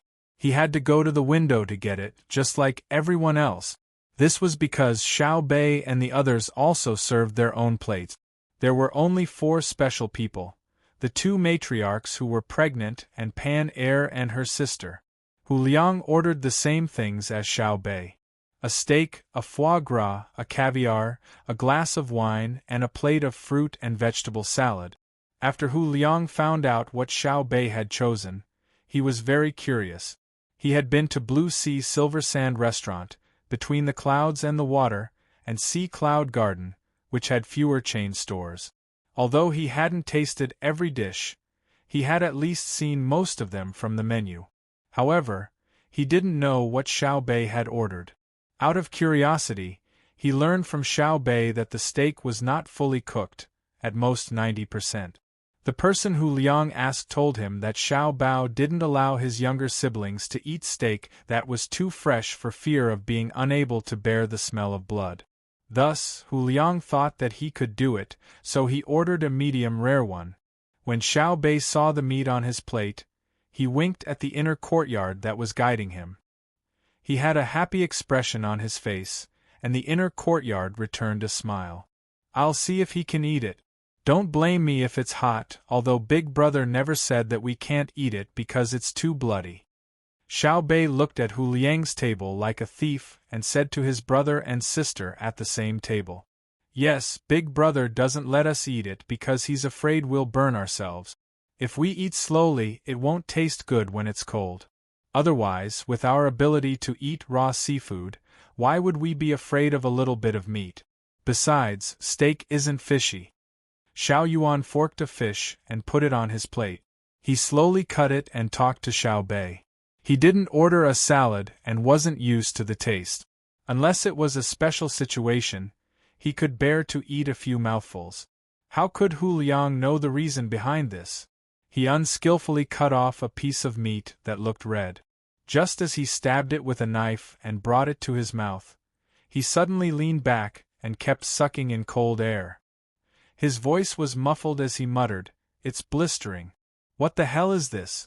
Using a knife and fork, it's something that our ancestors didn't use for many years. Taking it out again, it's so tiring to eat something. Young Master Hu, it's not a big deal to use a knife and fork. There's also the curry rice that can be grasped with your hand. Young Master Xiao Bao and Miss Cuckoo have taught Miss Xiao Bei and the others quite a few ways to eat. They said that they don't expect them to eat it every day, but they should at least understand it. For example, eating grassland barbecued meat with 2 knives and a single knife, or eating crabs with 8 pieces of meat.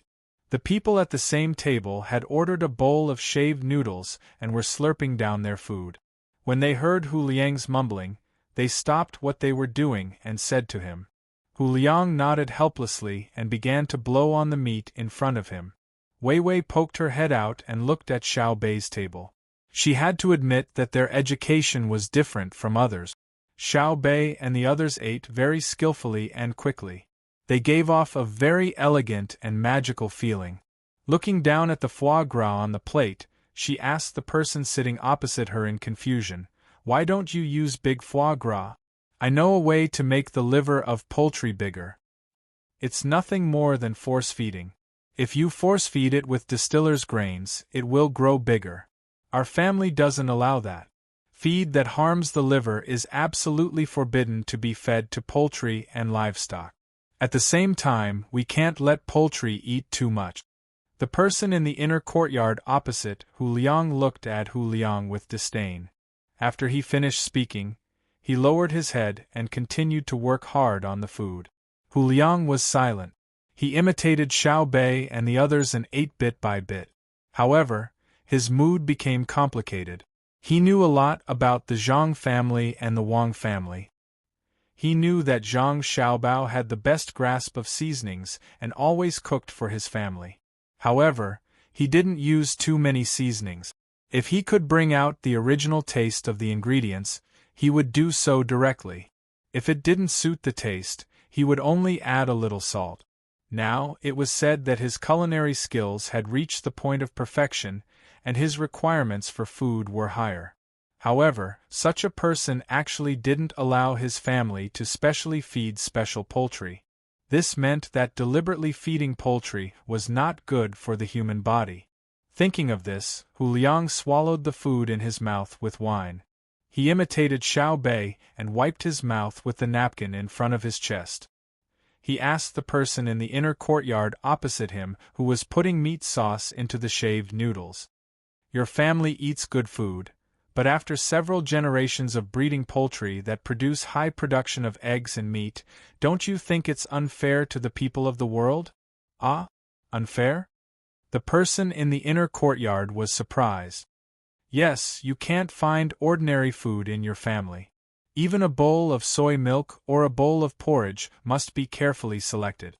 You say that you are for the people of the Tang Empire, but you are creating a gap in their lives. Where is your morality? Hu Liang's voice was slightly louder, with a hint of criticism. The person in the inner courtyard scooped another spoonful of meat sauce. He was not afraid of the saltiness and directly put it in his mouth, swallowed it, and drank a mouthful of noodle soup. He narrowed his eyes comfortably and said to Hu Liang, "If my family doesn't eat like this, can the people eat it? Now is not the time to pursue quality, but quantity, so that the people can eat meat as much as possible. Of course, the young master and young lady are not allowed to use other methods to breed livestock and poultry. They are only specially bred. When the cultivation technology of the Tang Empire is better and the medical technology is more perfect, the quality of the people's lives will gradually improve. My master is not able to reach the sky in one step, so he can only come up with this plan. Besides, different varieties don't mean that the food is harmful to people. Instead of worrying about the quality of the food, it's better to think about whether they can eat it first. Then, have you considered the people of other countries? We are all people in the world, so why don't you sell your good things at a cheaper price? All you sell are luxury goods." Hu Liang continued to ask. "Forget it, you said that they are the people of other countries. What does it have to do with the Tang Empire? If the people of other countries are living a good or bad life, they can go to their emperor. If they want to live a good life, it's simple, get rid of their emperor and acknowledge that there is only one Tang Empire. You are kind. According to your words, all the people in the world are like this. Every blade of grass and every tree has a root of wisdom. Don't hurt them. In the future, you can starve and don't even breathe. Otherwise, you will kill the creatures in the air." After the person in the inner courtyard finished speaking, he did not say anything else and scooped another spoonful of meat sauce to eat. Hu Liang saw that he was not done eating the meat sauce, so he used a knife to put some into his mouth. He smacked his lips and said, "It's not too salty. What meat?" "The leftover meat from last night. It's cooked and made into meat sauce. This time, the cooked meat is the most fragrant. Don't worry and eat it. The meat that is stained with other people's saliva is all fed to the animals." Another person in the inner courtyard said. Hu Liang was relieved and muttered, "If everyone can eat, wear warm clothes and live in a house that doesn't leak rain, how can there be wars in the world? If that's really the case, some people will have other ideas. Let's eat. We're about to reach Hangzhou. You can see your brothers. 5 people. If you say 5, then it's 5. If there are 10, then kill 5. The inner court official added one more sentence. Hu Liang suddenly lost his appetite. Cold sweat kept coming out of his pores. He opened his mouth and wanted to say something, but in the end, he did not say anything. The 7 people that Hu Liang was thinking about were eating at the moment. They were caught last night. Until now, no one had brought them food. In front of each of them was a tail of bean cakes and a bowl of rice wine. They could not find anything else. The nutrition contained in a tail of bean cakes was enough for them to last for a whole day. A bowl of rice wine could not only replenish their water, but also help them to decompose their fat. For them, this treatment was already not bad. Otherwise, they would only be given a cup of white wine each. After they drank it, it would not be a problem for them to survive for a day. Then, they would be fed half a bowl of water. This way, they could live for at least half a month. But the consequence was that they would become weak and want to sleep all day. Even if they were not tied with ropes, they could not run away. Now, the treatment given to them was good.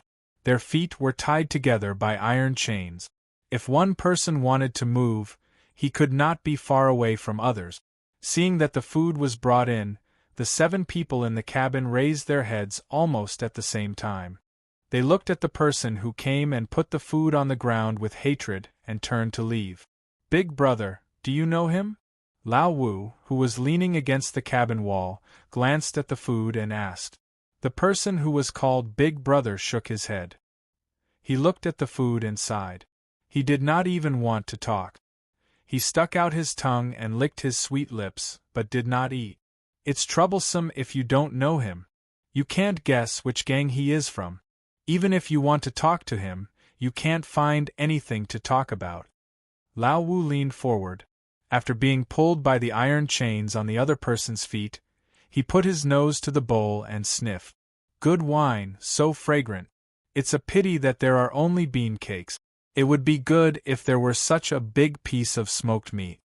The smoked meat of the Zhang family and Wang family is naturally delicious. It's just that we don't have that luck. It's good enough that we have bean cakes and rice wine. Otherwise, what will you do if we starve for 2 more days? Lao San's feet were the closest to Lao Wu. Being pulled by the other person, he was very uncomfortable. He also leaned forward and said. Lao Wu stopped sniffing and turned his head. Using the weak light shining in from above the cabin, he carefully looked around and asked puzzledly, I've looked at this place more than 10 times. How do you know it's the Zhang family and Wang family? Other than them, who would come to catch us? Besides, we're in the cabin now. When the ventilation hole is blocked, I can't hear any other sound. This only proves that the cabin wall is thick and they used other method. Now listen carefully. Do you hear the sound of water? I just don't know if Lao Ba is still alive. If he is, where is he? AI, the intelligence personnel of the Zhang family and Wang family are too good. I'm waiting for them. Lao San pulled the iron chains and let Lao Si beside him think. He reached out and took a piece of bean cake. He carefully touched it and said to Lao Wu. Lao Wu lowered his head and thought for a while. He finally understood and said, That guy also said that he had relatives in the palace who got chili and cooked meat for us to eat. Turns out that he put medicine in the food. That medicine has a taste, so he put it in the spicy and numbing food so that we can't taste it. When we fall, he will tie us up on the boat. Damn innkeeper, don't let me out. Otherwise, he won't be able to live another day. I'm so angry. You still want to go out? Don't shout so loudly. If someone hears you, they will block the ventilation hole. You will be stuffy and sleepy. If you are not careful, you will suffocate to death in the cabin. If you are hungry, eat 1 bite and chew slowly. Hide the rest. We don't know when the next food will be delivered. You like to drink, but you are only allowed to take a small sip. Use it like water. See if they will kill you or keep you alive. Maybe it won't be long before they come in to ask. Save your strength for the punishment. Lao San, who was not in the mood to talk just now, finally opened his mouth. He had a lot of things to think about. He looked up at the ventilation hole and shook his head helplessly. Lao Wu, who had just opened his mouth to eat the bean cake, closed it after hearing Lao San's words. He carefully stuffed the bean cake between his teeth and took a bite. He said, It smells so good. It's so fucking fragrant. I've never eaten such delicious bean biscuits since I was young. Do they want to starve us? If they really want to do that, why would they send us food? They must want to scare us so that they can get useful information from us. Humph, it's not that I don't want to say it, but I don't know much. Since they can catch us, they must know who we sent the telegram to. Do they think we know more than the people on the other side? Lao Wu's words made him seem smarter. He was not as stupid as before. Unfortunately, he was smart too late. If he was this smart before he was caught, he might be able to escape. Big brother, what do we do now? The bowl that sent us the wine is made of wood. It will take a long time to grind a rope, let alone break the iron chain with it. A slightly feminine voice sounded. It was Lao Chi, who was leaning against the wall of the cabin next to Lao San. He was also listless, but he did not take anything to eat. As the leader, he didn't answer immediately. Instead, he closed his eyes and leaned against the wall. After a long time had passed, he said, "If it were me, I would have a few methods. One is to make us beg for death, so that we can vent the hatred in our hearts. After all, our appearance has caused quite a bit of disturbance to them. It would be too easy for us to die quickly.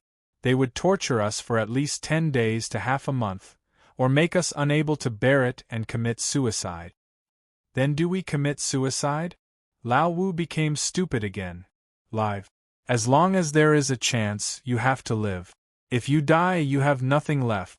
You can't see the sun tomorrow, you can't eat delicious food, and you can't even think about your wine.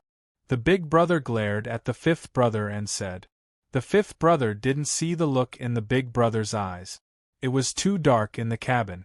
He laughed and said, "Yes, I'm alive. If I run out, I can still continue to drink. This is the only thing I like to do. I can't die unless someone agrees to set up a memorial tablet for me and give me a jar of wine tomorrow." Lao Wu had already taken a sip of the wine. He had a very high opinion of this wine. Lao San shook his head again and said, "In addition to torturing us, they can also kill us directly to scare others and let our people know how powerful the Zhang family and the Wang family are. But I don't think they will do that. The most likely scenario is to raise us like we are now. They won't let us eat until we are full and have strength, but they also won't let us die. When the time is right, they will change us into new clothes and put us, who have no strength, on the deck in a conspicuous place for our people to see. Our people will see us and think that we can sit comfortably on the chairs outside because we betrayed them in exchange. Our people will adjust when they are afraid. This will make it easy for them to expose themselves. But they probably don't know that no matter how our people see us, they won't be worried. Because we have only one way to communicate with our superiors. At the same time, we don't know who is behind this." Yes, Lao San is right. Then, that means, even if I drink all the wine, they won't watch me die. Can I continue to drink? Lao Wu, who loved to drink, had been staring at the wine bowl since just now. Even though there was very little light coming in from the vent hole, he couldn't see clearly. "Drink, you only know how to drink. One day you will die from drinking." Lao San reprimanded Lao Wu loudly. "I'm willing to die from drinking.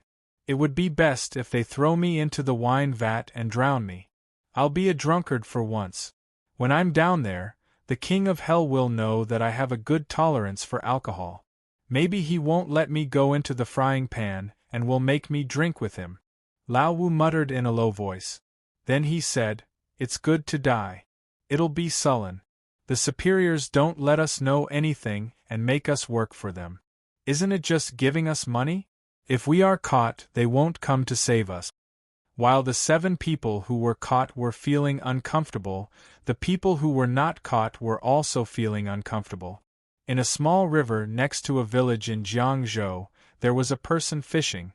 Although the river was not big, the current was not slow. When the fishing line was inserted into the water, it was first slanted in a straight line, but then it was bent by the current. Beside the fisherman were large and small lead pendants, as well as earthworms dug out from the soil. The wind was blowing in Weiwei, and the afternoon sun was very warm. However, the fisherman's expression was somewhat anxious. There was no trace of leisure. Even so, he did not move at all. He stood by the river like a statue. He stayed there for half an hour, and the hook that was thrown into the water never came up. Another quarter of an hour passed, and the fisherman's expression became more anxious. He held the fishing rod with one hand and used the other hand to take out a piece of bread from the pocket beside him. He slowly brought it to his mouth. Just as he was about to bite it, the fishing rod suddenly moved. The movement was very large, and then it became calm again.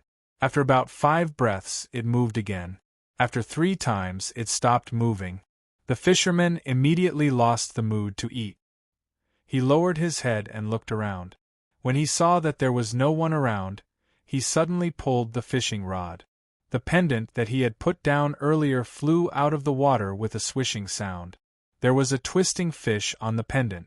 The fisherman reached out and caught the fish as fast as he could. He removed the hook, put away the fishing rod, and threw the fish into the bamboo basket. He did not care whether there were other bigger fish in the river, and turned around to leave. After walking for about 2 li, several courtyards appeared in front of him. In front of the courtyards there was a special house. The door was wide open, and there was an old woman in her 50s sitting at the door. She was picking vegetables, presumably waiting for dinner. When the old woman saw the fisherman, her mouth, which had lost several teeth, cracked open, revealing a smile that was not a smile. She asked, "Uncle, did you catch a big fish today?" "Sister-in-law, I caught one. Look, it's 3 caddies of grass carp. When we go back home, we can make a good dish to go with wine. Help me take a look. We don't have any salt at home, so we can pack some more." The fisherman took the fish out of the bamboo basket. At this time, the fish was not completely dead. It occasionally struggled and moved a few times.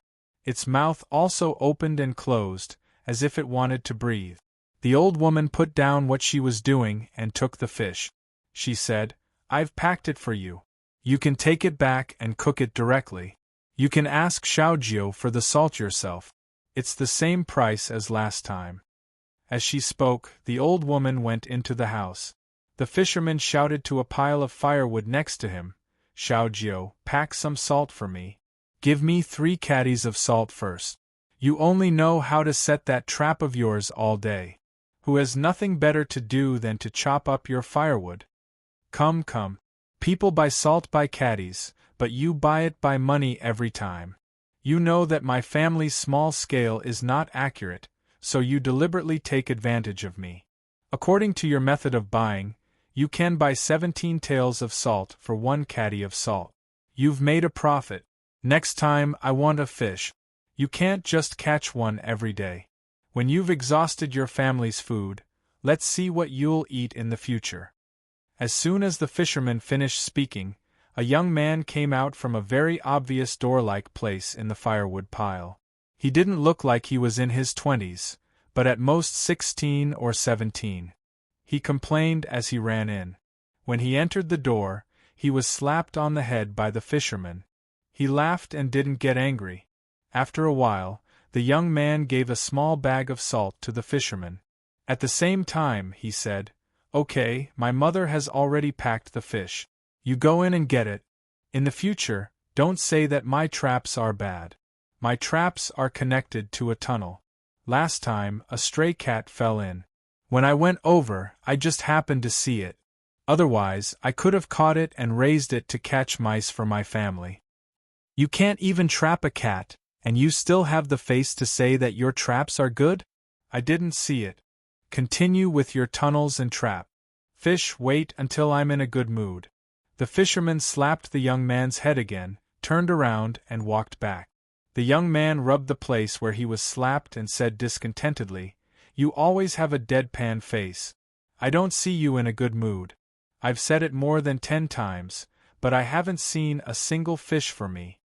When the fisherman came out of the house with the fish, the young man had already disappeared. Only the soft firewood hanging down from the firewood danced in the wind, making a rustling sound. At this time, on a small hill about 1.5 miles away from the store, 2 figures appeared. They looked at each other and nodded at the same time.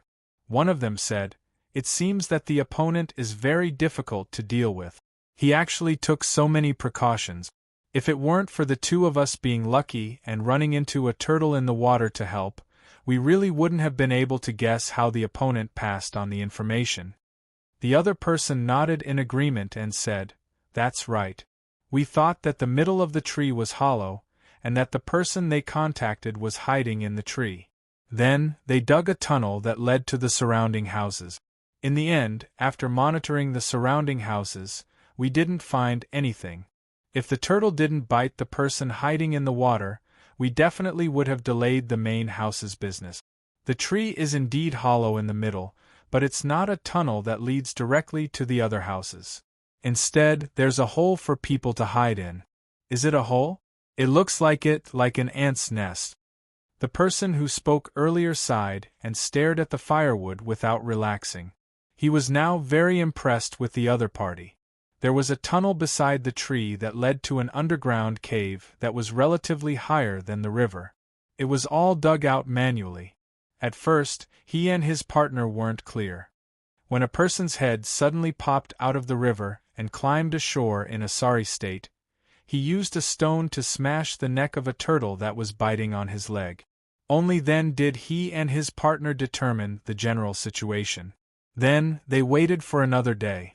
When the mentally ill old woman who liked to lean against the tree and mumble to herself left, he and his partner waited for a while more before jumping into the water. Only then did they finally drill into the hole and confirm their initial judgment. As for the person who was bitten by the turtle, the two of them guessed where he would go.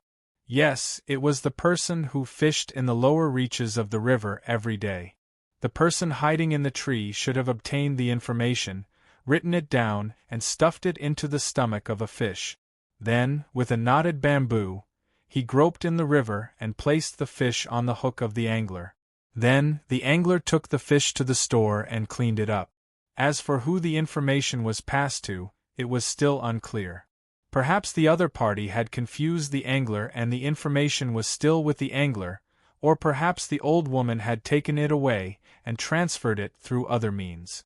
But now, it seemed most likely that the young man was the culprit.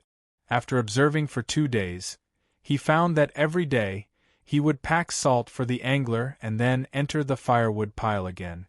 It would be better if he observed for a few more days, but the main family didn't have much time to waste. He could only take the risk. Thinking like this, the person who spoke earlier said to the other person, "Fong, follow me." "Okay, you go first. I'll follow." The person called Fong nodded and followed the first person. He took out his pistol and ran toward the firewood pile. In the end, when the two people were about 10 meters away from the firewood pile, the old woman who had been sitting at the entrance of the store first came out.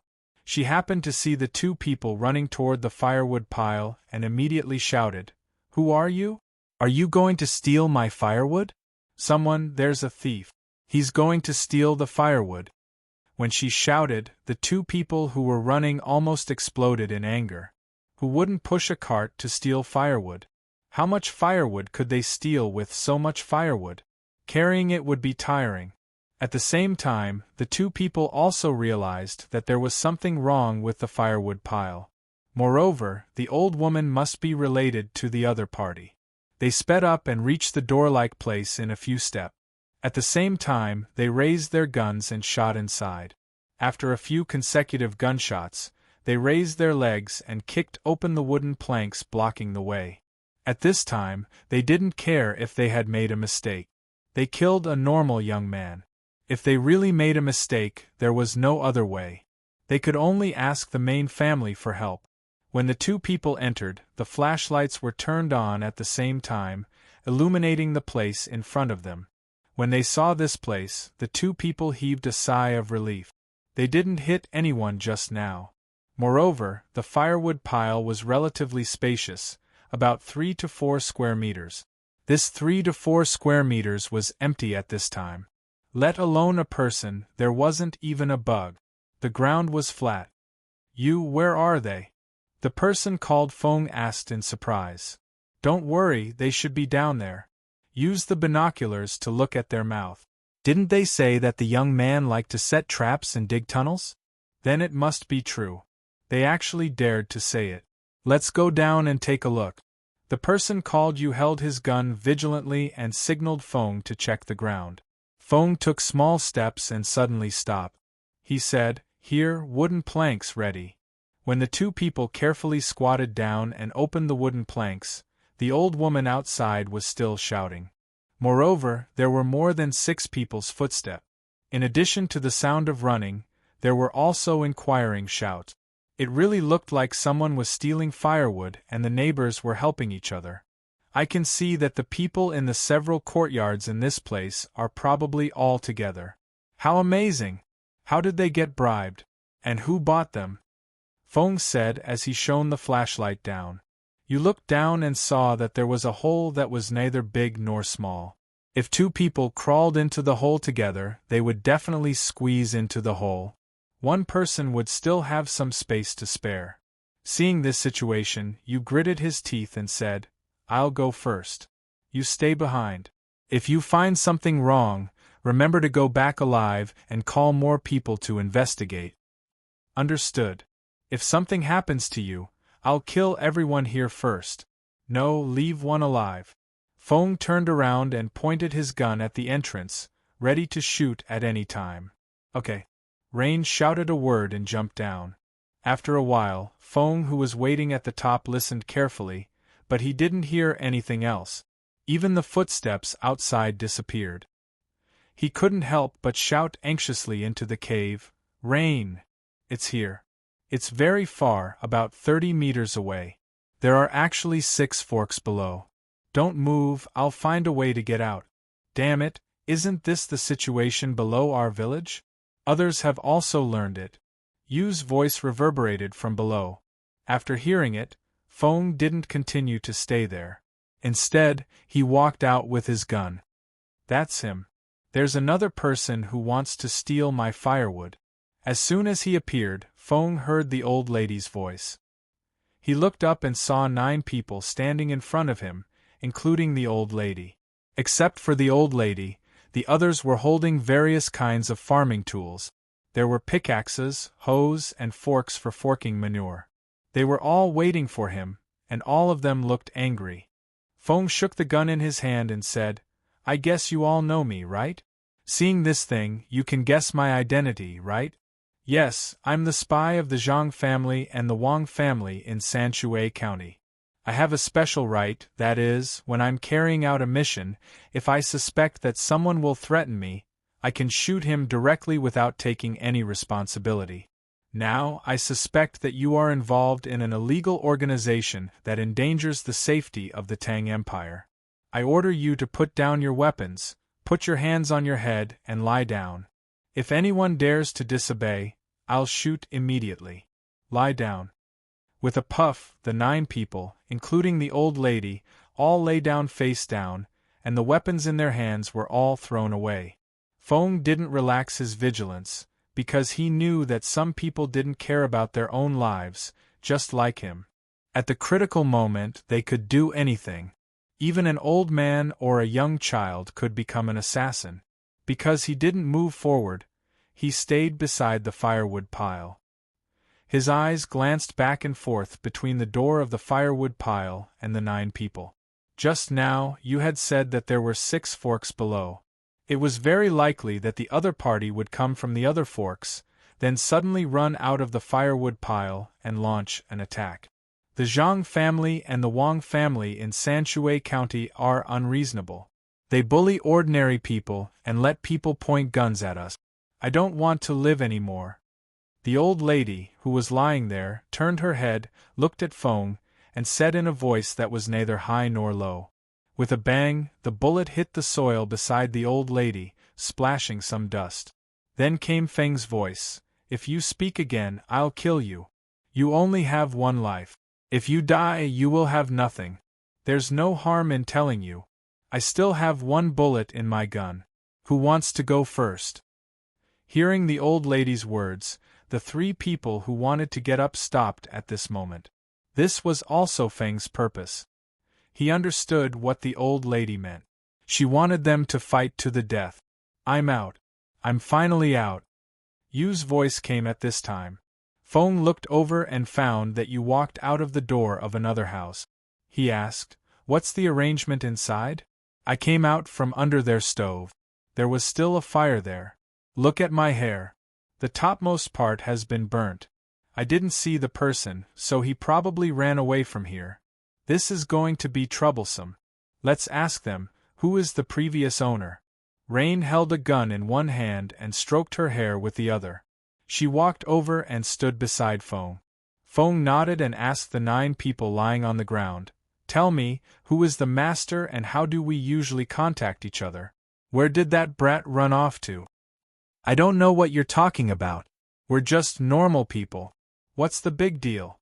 When I get my goods it's from..." "Shut up. From now on, you're not allowed to make a sound. Are you trying to trick a fool? Dutiful family? Which dutiful family would build an underground tunnel that extended in all directions? You, yes, it's you. Tell me, who's the previous owner?" Feng shouted at the old lady. Then, he set his eyes on a person whose body was trembling like Weiwei. This person would probably be able to find a breakthrough and would only tremble because he was afraid. Who would have thought that? After he finished asking, the trembling man kept shaking his head, and then opened his mouth and started screaming, "Ah!" Mute. "I don't believe this. You, go and find them. I'll watch them. How dare they pretend in front of me? They must be tired of living," Feng said with a frown. You took a deep breath and said, "Okay, be careful." Then, she ran back the way she came. When you ran out of sight, the old lady who was lying on the ground suddenly jumped up and rushed toward Feng. At the same time, she shouted, "Fight with him. He's a fake. He only has 1 bullet." Bang! The old lady fell down. Feng narrowed his eyes and said to the 4 people who stood up and then stopped, "Guess, do I still have bullets?" Chapter 1051. The fact that the spy from the Zhang family and the Wang family, whose code name was Wind, had shot an old lady had completely frightened the other 8 people. They really wanted to ask, "How can a young man like you kill an unarmed old lady?" But they knew that it was useless to ask. He was only one person. Who wouldn't think of their own safety? In his eyes, there might not be old people or children, only family and enemies. As for guessing whether there were bullets in the pistol, it was a joke. Just now, he said that there was only 1 bullet that could kill a person decisively. How could there not be other bullets? The 8 people continued to lie on the ground without making a sound. Feng also stayed where he was. He did not look for the other people in this small village, nor did he chase after the young man who had run away. He should have brought information with him. Standing there, Feng took out another magazine and gritted his teeth, but he did not change it because he knew that there were still 4 bullets in the gun. There was no need to change it. If he changed it, it would be troublesome. If the people lying on the ground suddenly jumped up, it would be difficult for him to deal with them. At the moment, he was not worried. 4 bullets were enough to make 4 people lose their ability to resist. As for the remaining 4, even if he did not have time to change the bullets, he could finish them off with the knife in his arms. A quarter of an hour passed. Feng still stood there expressionlessly. The 8 people lying on the ground could no longer feel the humidity of the ground. Each of them only felt that the pressure on their bodies was enormous. Time seemed to drag on. Finally, one of them could no longer stand the silent confrontation. He turned his head and said to Feng, "It's useless for you to catch us. Even if you kill us, there's only one of us here in charge of external communication. That's the Yaoyu you're chasing. I advise you to go after him. I'll give you a piece of information. The tunnel below, the one on the far right, keep walking. When you can't see the road anymore, there is a slanted opening. Jump up, use your arms to support yourself, and climb out. You will see a pond in front of you. Jump down again and swim to the bottom of the opposite side of the pond. There is also an opening that goes up. After you go in, you will go down again. There is only one way. Go to the end and climb out again. There is a patch of reeds. Yaoyu ran from there. As for where he went, I don't know." After the speaker finished speaking, he looked at Feng with hopeful eyes, hoping that he would chase after him. However, Feng did not move. After 10 breaths, Feng finally spoke. Let's not talk about whether the information you provided is true or false. You only told me now. Do you think I'm a fool? Can I catch up? The reed marsh was densely covered with reeds, and there were puddles of water below. As someone who wasn't familiar with the terrain, I reckoned that if I fell in and died, I would only end up as fertilizer. I'm perplexed. Is the Great Tang's rapid development not good enough for you? Your children will be able to go to school to study, and you pregnant people will be able to deliver babies for free. In the past, when you gave birth to 3 children, 2 of them would die. If things went wrong, the first child would die together with the mother and child. Nowadays, it's very difficult to die during childbirth. Also, don't you feel that the money you spend to see a doctor is 50 to 60% less than before? The medical center also had a cost. Wouldn't the imperial court settle the extra money for you? Rebellion? Only you can think of that. Humans should have a conscience, right? Aren't you afraid of ghosts knocking on your door when it's dark? If it were me, I wouldn't be able to sleep. Feng's words were very harsh and even went straight to the heart. He didn't want to educate the other party, nor did he want to help reduce the other party's punishment. He was very clear about the personalities of the young master and young lady. Although they usually looked magnanimous, they had an uncrossable bottom line. If you were bullied by the local government, you could resist, you could report, and you could even send a telegram to the capital. As long as the telegram was sent, even if the matter was very small in the eyes of ordinary people, even if there was a possibility that there was a false accusation, the young master and young lady would send people to investigate. This was a kind of attitude that made the local officials constantly remind themselves not to interfere. If they did, they would be caught. Of course, the person who complained also had to send a telegram with their household registration. However, the young master and young lady's tolerance only went so far. If there were people who wanted to rebel, they would definitely be brutally suppressed, and they wouldn't even be given a chance to explain. It wasn't that they were ruthless, but that they had zero tolerance. If you felt that the officials were bullying you, you could report them. Even Buddhism and Taoism, as well as other places that needed incense oil to worship, were strictly guarded. It was fine to spread the doctrine in a small area, but it was not allowed to incite. Moreover, temples and monasteries had to pay high taxes. According to the young master's words, the various sects shouldn't collect money in the name of collecting money for their descendants. Since they were spreading the doctrine, they should be poor. As for the affairs of their descendants, the imperial court would take care of it. Thinking of this, Feng hated the 8 people lying on the ground even more. How much time did the young master and young lady spend for other children to play? It was because of this that the Tang Empire had its current prosperity and peace. In the end, there were still people who wanted to destroy it. They deserved to die. The 8 people lying on the ground didn't know what Feng was thinking. They were still worried about their own lives. They were not like the old lady who had just died.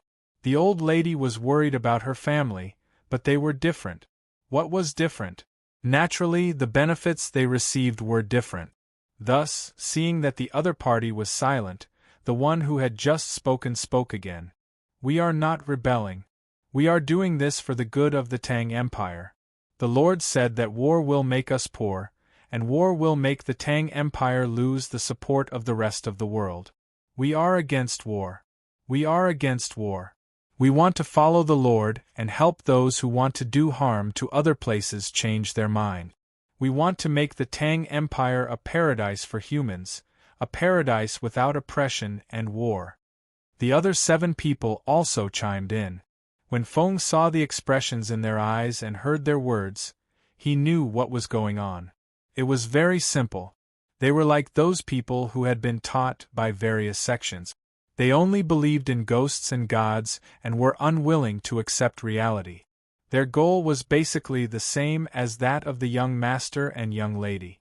The young master and the others were working so hard to instill in the minds of the people of the Tang Empire that their Tang Empire was the strongest and that no one in the world was nobler than the people of the Great Tang. Thus, no matter where the people of the Tang Empire were, their souls would always belong to the Tang Empire. Although he knew, there was one thing that made Feng very angry. The young master and young lady had not only instilled such thoughts in the people, but had also been working hard to improve the living standards of the people of the Tang Empire. The military power of the Tang Empire had also provided a corresponding guarantee. The people had received practical benefits. Why couldn't they be proud of the Tang Empire?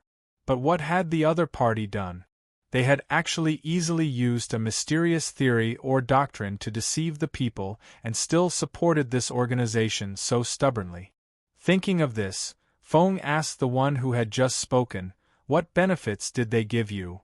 "Benefits? Why do we have to pursue benefits? Isn't it enough that we help each other? People don't live for benefits. In our village, we are like a family.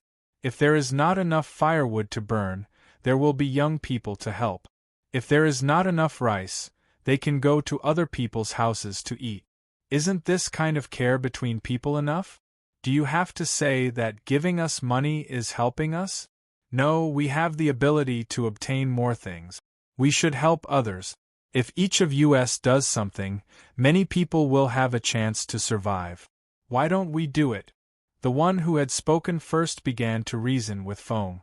Another person who was lying on the ground said, "Little brother, he's right. Humans don't live for money. It's more about the feelings between humans. We should unite and help those who need help.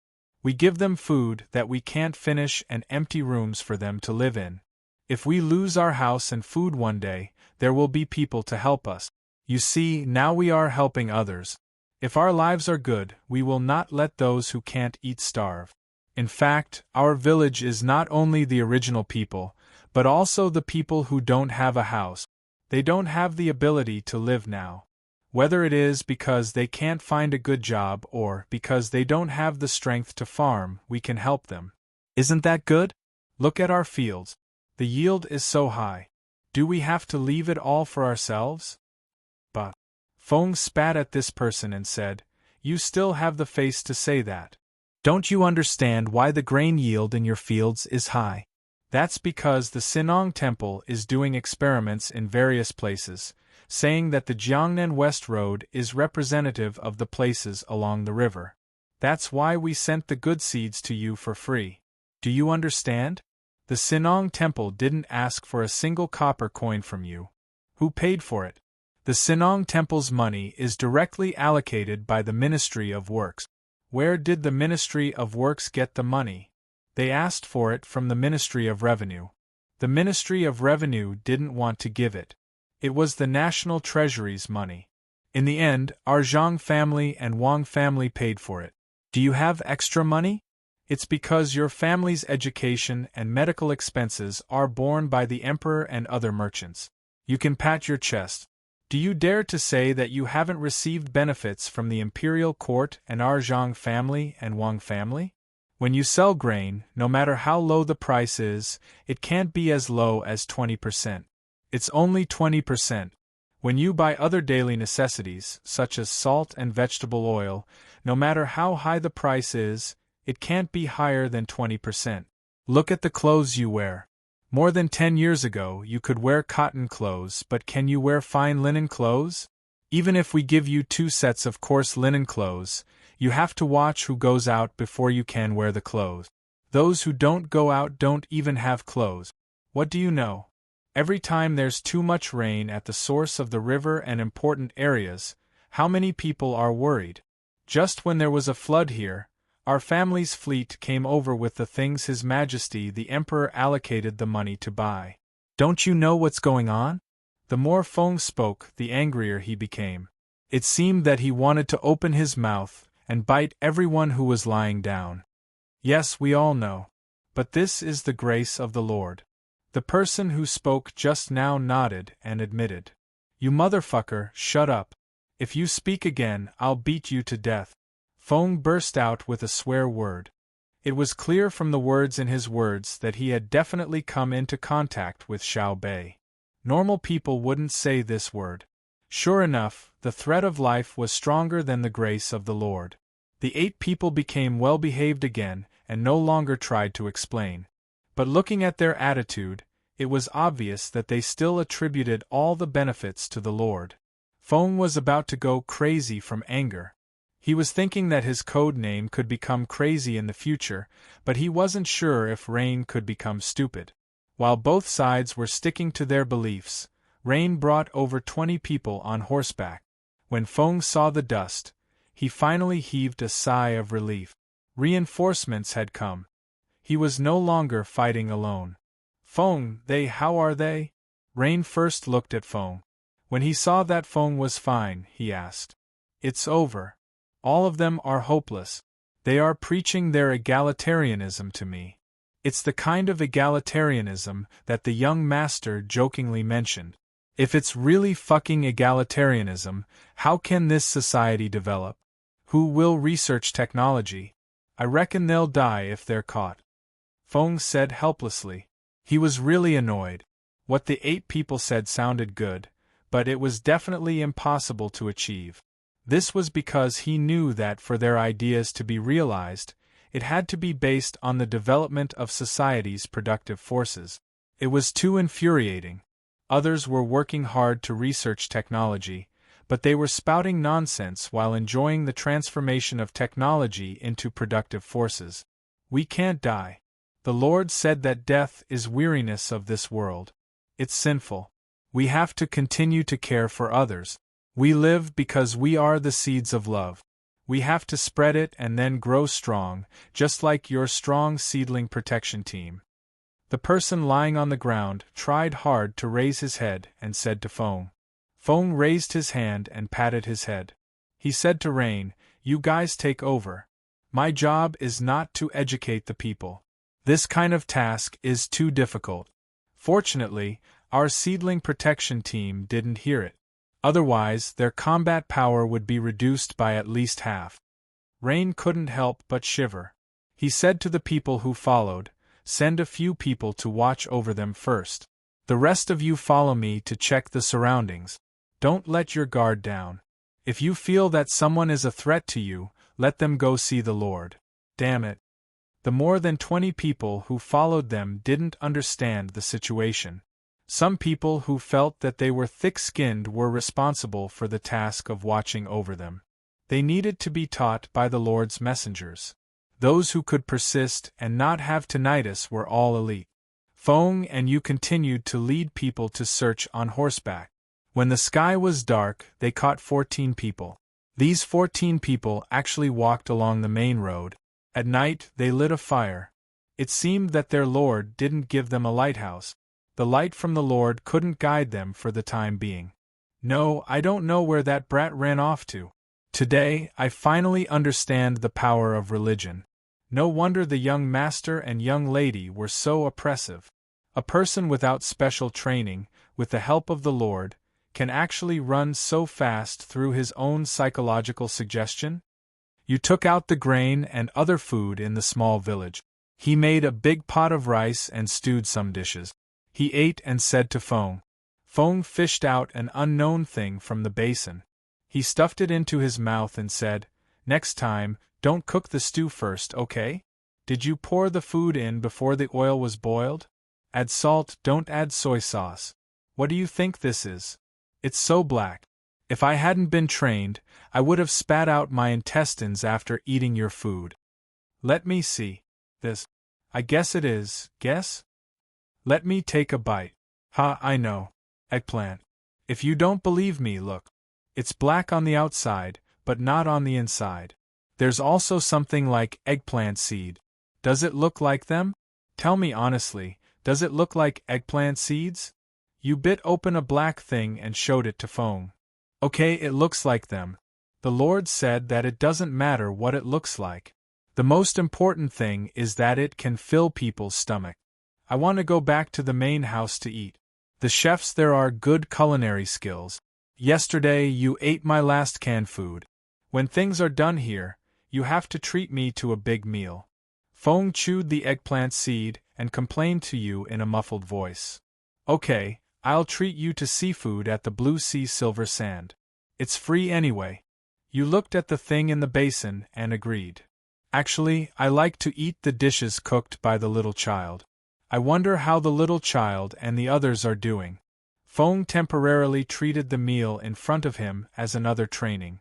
Compared with this, the food he was eating now tasted really good. He started to talk about it. I reckon that they are still on the way. Xiaobei and the others have probably arrived in Hangzhou.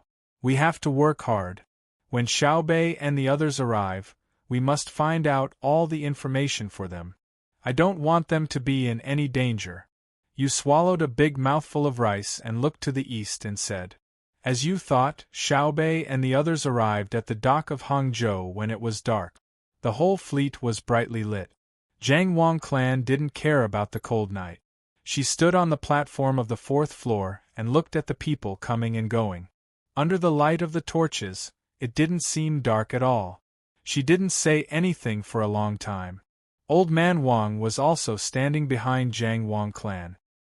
He was waiting for the cargo ships at the dock to finish unloading and make way. Seeing that Xiao didn't say anything, he broke the silence and said, Xiao, it's almost there.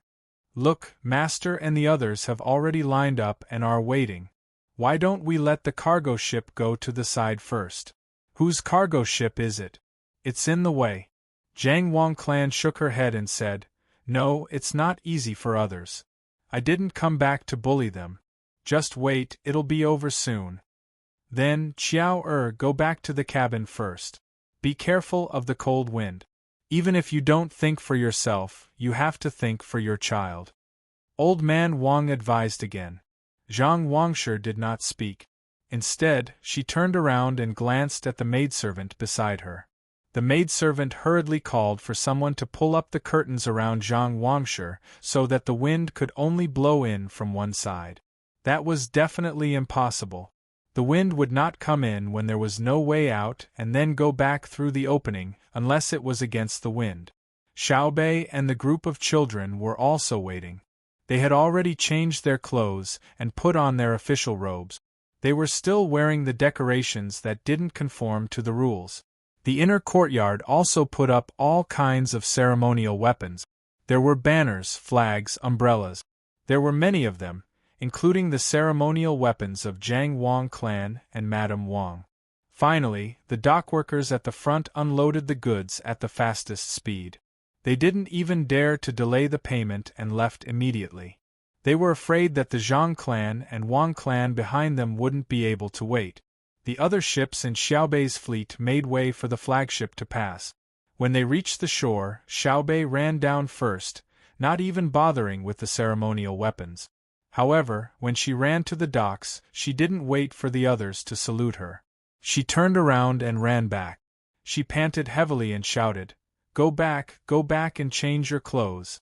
They didn't put up the ceremonial weapons to welcome us. Everyone, including Zhang Wang clan, heard Xiaobei's words and returned to the cabin to change their clothes. These were two different attitudes. If the other party put up the ceremonial weapons of an official, they would also put up the ceremonial weapons that symbolized their status. If the other party didn't, they couldn't use their status to pressure them. After all, he was Zhang Wang clan's biological father. The people waiting at the docks were puzzled. They didn't understand why the people who were just about to disembark suddenly disappeared. Even the flags that were raised by people on the ships had disappeared. When a steward saw this situation, he jogged to the side of a carriage and said to the person who had already come out, Master, they went back again. Do they not want to see you? Wait. This person, who didn't look very old, only said one word. He didn't give off the feeling that he was very anxious. His tone was calm. However, under the light of the fire, the little wrinkles on his face and the frown on his brows made it clear to everyone in the family that the master was very anxious. It was a kind of anxiety that had never been seen before. The odd-job workers and maidservants in the family felt this anxiety, but no one made a sound. They all anxiously looked at the big ship docked at the docks. To be precise, they were looking at the figure on the ship that was still hanging on the gangplank at the dock. None of the people who came to receive them were new people. They were all people who had been in the family before. People who had been recruited in the past 10 years were not allowed to come, perhaps because of the safety concerns. This wait lasted for another 15 minutes. Some maidservants wished they could grow wings and fly up to see the situation. Only then did the number of people begin to increase. People gradually walked down from the gangplank. Everyone who came to receive them at the docks discovered that something was different from before. The people who had been standing at the docks were holding official banners. Now they were all replaced with banners and lanterns with the pattern of rice seedlings. When the person who was called Master saw the change in the guard of honor, his nervous expression also changed. A special smile appeared on his face. "Grandfather, where is grandfather?" "Xiao Bei, I've come to see you." Accompanied by a crisp child's voice that resounded through the night sky, Xiao Bei jumped down first. After jumping a few times, she arrived at the docks. She was not afraid of falling. When she arrived at the docks, Xiao Bei stopped and began to look around. With just a glance, she was smart enough to determine her target. She then jumped and ran toward the carriage. When she stood in front of the person who was called Master, Xiao Bei immediately knelt down and kowtowed 3 times. She did not need anyone to help her and stood up again. She opened her arms and said to the person who was looking at her in shock, "Grandfather, I am Xiao Bei. The cutest Xiao Bei. Carry me." The man stared blankly at Xiao Bei. After a few breaths, he finally reacted. He crouched down and picked up Xiao Bei. He didn't know where he got the strength, but he only used one arm to hold Xiao Bei firmly. He used his other hand to wipe Xiao Bei's forehead with heartache. As he wiped, he said, "Xiao Bei, my good granddaughter. Oh, why did you use so much strength? Look, it's red. Does it hurt? I saw you running down just now. Why did you go back?" Xiao Bei grinned, revealing a gap between her teeth. She shook her head and said, "It doesn't hurt. Let me tell you. When I saw you, I knew you were my grandfather. Then, it didn't hurt at all. In fact, I wanted to come and see you for a long time, but I didn't have the time. Grandfather, you don't know. I'm very busy. The Tang Empire always makes me meet bad officials. I can't avoid them even if I want to. Don't you think it's very infuriating? When I saw it, I had to care. I was used to it just now. I also wanted to patrol the place. But when I ran down to take a look, guess what? It was not the official's ceremonial welcome. Oh, I just remembered. I came to see grandfather. How could there be an official's ceremonial welcome, right? I ran back and changed my clothes. Look, do I look good? There are decorations in this part of the clothes. I like this set of clothes the most, so I want to wear it for grandfather to see. There are also candies. The candies from the precious candy house that I opened with them are for you to eat." Xiao Bei was very excited as she spoke. She showed her clothes to the other person and took out candies from her pocket. She peeled off the candy wrapper and stuffed one into the other person's mouth. Then, she tilted her head and waited for the other person to praise her. The person holding Xiao Bei was already speechless. With the candy in her mouth and tears in her eyes, she kept nodding. She nodded and whimpered as she nodded, as if she was answering Xiao Bei. The person in charge at the side was dumbfounded. He even suspected that the girl in the master's arms was real. That was the Tang Empire's patrol inspector. It was said that whenever she saw an official, she would always be cold and dignified. However, the girl in front of him was not dignified at all. She was just a cute little girl, the kind that made people want to kiss her. She was not just a little fun. Her mouth was sweet and her smile was sweet. Could it be that the legend was false? With this thought in mind, he opened his arms and said, "Master, please take care of yourself. Let me carry you." Who knew that just as he finished speaking, the smile on the cute little girl's face suddenly disappeared. She glared at him with a gloomy expression and questioned him. "Who are you?" "I'm letting my grandfather carry me. Do you want to take advantage of me?" Do you have that kind of life? Leave. The person in charge was shocked. Wasn't she too skilled at changing her expression in an instant? In front of him was no longer the little girl who was smiling like a flower. She was clearly a high and mighty princess. The indifferent look in her eyes was as if she was going to kill someone in the next moment.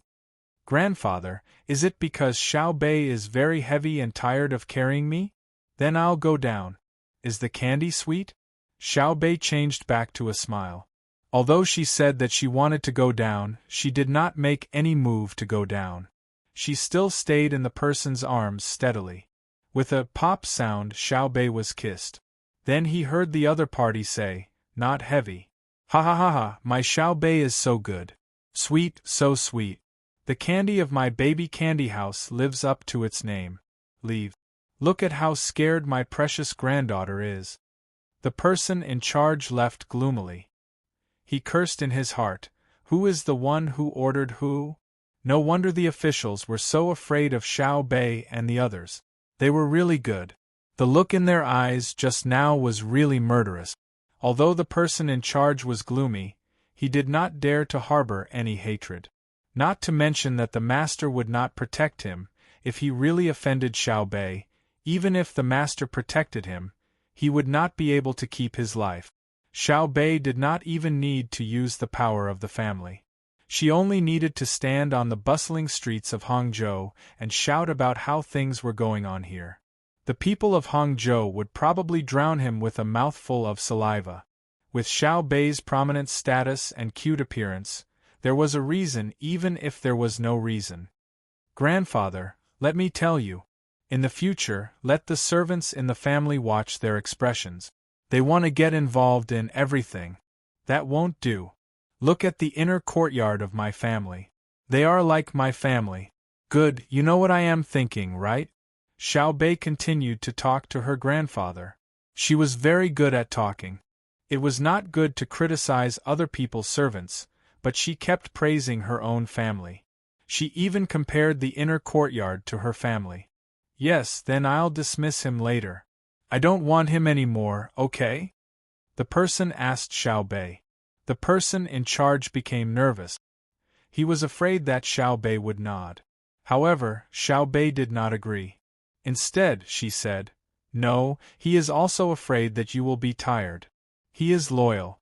If he does not do well, you can teach him. But if he is loyal, you can't teach him. Therefore, not only can you not chase him away, you should also take time to reward him." When the person in charge heard Xiao Bei's words, he was so moved that he was about to cry. He felt like he had a close friend. He wanted to say to Xiao Bei, "You finally said something fair." Xiao Bei's grandfather nodded at the person in charge. Then, he asked Xiao Bei, "What if your family's inner courtyard makes a mistake? Change." Xiao Bei's answer was very simple. "Then what if he continues to make the same mistake?" The person asked again. "That will explain two things. First, my family's teaching is not good. Adjust the details of my family's education. Second, he is not suitable for this position. It is my family's arrangement that is not good enough. Adjust his position." Xiao Bei raised 2 fingers and said, "But after these 2 points, he still makes a mistake. What do you say?" "Ah? Again? Then there is a big problem. Who recruited him into the inner courtyard? Investigate the person who recruited him, and then send him to the outer courtyard. That is too harmful." Xiao Bei's answer surprised the person in charge. It was actually to deal with the person who had been recruited into the inner courtyard. But after thinking about it, it did make sense. If someone wanted to enter the inner courtyard of the Zhang family and Wang family, they had to first train outside. Yes, their system was different. Xiao Bei put this topic aside and said to the person in charge, "Grandfather, if you like to eat the candy from baby's candy house, I will specially ask someone to make it for you in the future. You are not allowed to eat too much candy. Eating too much is not good for your health. When we sell candy, we don't sell it to anyone who wants to eat as much as they want. Regardless of whether it is an adult or a child, we earn money from our conscience." Okay. Eat more in the future, but eat less. Remember, it is good to earn money from your conscience. Xiao Bei, why do you want to earn money by yourself? You are still young. The person nodded repeatedly and then asked another question. Because we want to earn money by ourselves and give it to our parents and grandparents. Our grandparents are old. We want them to spend more of our money. Otherwise, when we want to earn money for them to spend in the future, they won't be able to spend it. Oh, it's called, children want to raise but their parents don't want to wait. I will also spend it for you. Xiao Bei waved her little hands and said. Her words made the person in charge stunned again. At this time, Xiao Yuan and the others came over, as well as the Jiang Wang clan. They had been waiting for Xiao Bei to finish speaking. The person holding Xiao Bei kissed Xiao Bei again, and slowly put her on the ground. He said to the Jiang Wang clan, Xiao, you have worked hard to raise the children like this. Father, quick, kowtow to your grandfather. The Jiang Wang clan's tears flowed down. She wanted to kneel first and call out to the other children. Naturally, the other party couldn't let his daughter kneel. He quickly helped her up and said, Don't worry, you have a child. Your stomach is more important. Xiao Yuan and the others kowtowed to the other party. Although Xiao Yuan had nothing to do with the other party, she still had to follow suit. What followed was naturally a touching scene of the father and daughter reconciling. It took a while for it to end. The Zhang clan and Wang clan's people pulled the large group to the arranged place. The news quickly spread to Zhang Xiaobao. After hearing the news, Zhang Xiaobao sighed and said to Wang Wan, In this world, there are only two kinds of things that make parents feel the most helpless and sad. One is when they choose a good husband for their daughter, only to find out that after they get married, the other party is a good-for-nothing and doesn't treat their daughter well. The other kind is like now. At first, they didn't like the other party, but the other party became powerful. This relationship is not good. How can parents endure it? Our parents are still the best. They arranged for us to be together since we were young, don't you think so? Zhang Xiaobao could imagine how depressed his grandfather was. His grandfather was Wang Ju, the Minister of Revenue of the Tang Empire. He was also known as the Prime Minister and a meritorious official, but in the end, he didn't have a good ending. I said no. Who wants to be together with you? You can be smug. For someone like me, even if I want to marry a hero like Xiang Yu, Wang Ju is already very good. He didn't do anything to your father. How much power does he have? Wang Wan insisted on attacking Zhang Xiaobao. In any case, she was just arguing. Zhang Xiaobao snorted disdainfully and said, Xiang Yu is good? He can't even protect his own woman? Those who live are heroes. Those who die are losers. Wang Ju had power at that time, but wasn't he busy? At the beginning, he was busy fighting with Li Longji for the position. In the end, my father found an opportunity. Just when they had just gotten the position and were still unstable, he successfully snatched my mother away. What could he do? What's done is done. Isn't he worried about being attacked by others? Actually, at that time I think he already realized that something was wrong, so he used most of his energy to curry favor with Li Longji. In the end, when the position was stable, he was alienated by Li Longji. Not long after, we came out. At that time, if he really wanted to do something to my family, Li Longji would probably think that he was fickle. The alienation would turn into disgust. Besides, he doesn't only have one daughter. He doesn't have any other relatives. Girls aren't as important as boys. Who said that girls aren't important? I think they are. For example, Xiaobei isn't important. Who is Wu Zetian? Do you know her? Wang Wan continued to argue. I don't know her. I haven't seen her before. If she sees me, I'll definitely let her know how powerful I am. I'll make sure that she can't become empress. As Zhang Xiaobao spoke, he yawned and turned around. He hugged Wang Wan and said, Go to sleep. We still have to wake up early tomorrow. We're in a hurry. The next morning, Zhang Xiaobao had just finished cooking the porridge. When he was about to call Li Longji and the others to eat, the report from Jiangzhou arrived. Zhang Xiaobao casually glanced at it. This time, he didn't have the mood to eat slowly. He hurriedly ate until he was half full. He picked up the report and read it carefully. He handed it to Wang Wan, who was also eating quickly, and said, "It seems that things are a bit troublesome." Wang Wan took the report and read it from top to bottom. After she finished reading, her expression became serious and said, "It is indeed troublesome. The thing that I'm most worried about has finally appeared. I remember that something like this shouldn't have happened." Zhang Xiaobao understood what Wang Wan was saying. She was referring to the history they had studied. It didn't mention anything other than Buddhism and Taoism. There wasn't much about the Arabian region either. As for the current situation, there wasn't even any mention of it in the unofficial history. If one really talked about the religious struggle in the Tang dynasty, it was nothing more than Buddhism and Taoism. When one rose, the other would inevitably be suppressed. Or more seriously, it could be said that it was almost destroyed. Not only was it not allowed to spread, but it was even killed. Like all the religions in the world, they fought with each other. Under the banner of teaching people to be good, they used iron and blood to eliminate dissidents. Politicians also liked to use religion to achieve their own goals. Maybe it has changed, or maybe no one mentioned it. Anyway, that's the case. I don't know about other things, but I know that the power of religion is very strong. It can confuse people. They have been propagated by people with intentions, and gradually improved in the process, filling in all the possible loopholes. They are all people with great wisdom. My meaning is very simple. There is only one way. Kill until they are afraid. Kill until they feel that believing in this thing will not only not bring them any benefits, but will also lead to a fatal disaster. If you don't kill, it will be difficult to use conciliatory methods. For example, if they don't have food to eat and you send them food, they won't thank you.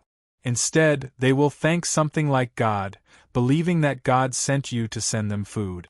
Their piety has moved God and so on. This is the most disgusting situation. Fanatical religious belief can turn a group of people into madmen who don't care about their lives. We don't fear madmen, but we can kill people who are about to become madmen. Don't you think so?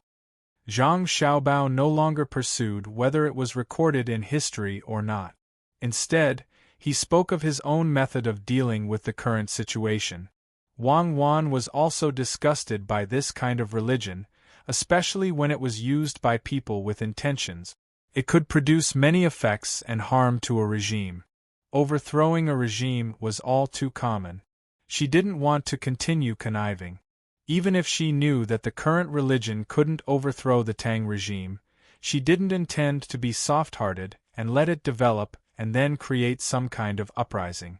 Therefore, Wang Wan agreed with Zhang Xiaobao's words and said, "What I mean is, kill. Because people who are obsessed will have their minds changed. They will only choose one path and walk down it, no matter how you educate them. Just like what was written in the intelligence, they walked on the path we built, used the seeds we provided to grow high-yielding rice and wheat, and also enjoyed the treatment we provided to them in terms of medical treatment. But the result? In the end, they thought that all this was brought to them by the heavens, that the God they believed in was helping them, so they continued to do things that destroyed the peace and stability of the Tang Empire." After the two of them spoke, the tone was basically set. As for how many people would pay with their lives in the end, Zhang Xiaobao was not a soft-hearted person. He could even do it himself. Wang Wan also didn't care about how much blood she saw. Li Longji was still eating slowly. He didn't see the intelligence report. Seeing Zhang Xiaobao and Wang Wan say such things after reading the intelligence report, he was very puzzled. He stopped eating and asked, "What happened?" "It's just a small matter. It's just a few people dying. Someone is preaching. Cuckoo and I have the same idea. Whether it's the preacher or the believer, we'll kill them as soon as we catch them. However, we can't let the local authorities do it. Your Majesty, it's best that your people don't do it either. First, your people's management is lacking compared to our family's protection team. It's easy for people to kill unjustly to gain merit. Second, if we start killing people, it'll be bad for our reputation. Let me and Cuckoo take the blame. Anyway, we've done a lot already. It won't be a big deal this time. As Zhang Xiaobao spoke, he passed the intelligence report over. It was written in detail on a piece of paper, and there were even more descriptions of the underground tunnels. Li Longji took it and read the general introduction on the first page. He couldn't eat anymore. He also knew how powerful this religion was. He had used it before, and he had also attacked it before. Even now, he was still using it to teach the people of the Tang Empire. A belief, a code of conduct, no matter who was in power could abandon it. The consequences would be even more serious. If that was the case, even the basic morality would be abandoned. Xiao Bao and Cuckoo had explained the consequences of not being restrained by morality. Just thinking about it was scary. As he thought about it, Li Longji put down his food and read it carefully. After he was done, he asked Zhang Xiaobao, "Xiaobao, are you and Cuckoo really going to kill people? I reckon that we'll have to kill a lot of people. Can you find the person behind this and get rid of him immediately? Without the support of a leader, the people who believe in him will gradually become suspicious and change their mind." Li Longji really didn't want to kill his own people. He couldn't protect them all, so how could he bear to kill them all? After thinking for a while, he said, "Xiao Bao, do you think that I didn't do a good job as an emperor? I was supposed to educate the people, but in the end, something like this happened. Sigh. I can't bear to do this. You're so smart, can you think of another way?" Zhang Xiaobao looked at Li Longji and sighed in his heart. An emperor who didn't care about life had become like this. Should he feel lucky or speechless? But since the other party wanted him to think about it, then he would think about it. Zhang Xiaobao lowered his head and began to think. Half an hour passed, and just as Li Longji was about to support the two of them to kill the people, Zhang Xiaobao suddenly raised his head and said with a smile, "Actually, it's fine even if we don't kill them." Chapter 1052. When Li Longji heard Zhang Xiaobao's words, he smiled. This was exactly what he was waiting for. He already thought that Xiao Bao and Cuckoo had already completed their apprenticeship, and there was nothing that could stop them. Now that he saw it, it was indeed so. He smiled and asked, "Tell me, you are full of evil ideas. How do you want to solve this problem?" "Your Majesty, Xiao Bao is indeed smart. I think that it is best to solve this problem through economic means." Wu Huifei was biased towards Zhang Xiaobao. She didn't want to hear others badmouth Zhang Xiaobao, just like how Empress Wang didn't want to hear others badmouth Wang Wan. Wu Huifei had been asking Zhang Xiaobao a lot of questions recently. Many economic problems seemed very complicated, but when Zhang Xiaobao explained them, they were very simple. For example, in a foreign country, other countries would use their monetary policies to influence the Great Tang's currency ratio. According to Xiaobao's book, this was an extremely complicated situation. There was the unequal exchange of currencies, the foreign currency control in the export process, and the inflation control in the domestic currency exchange process. If no one used the simplest logic to explain it, unless one was a genius, they would be confused to death.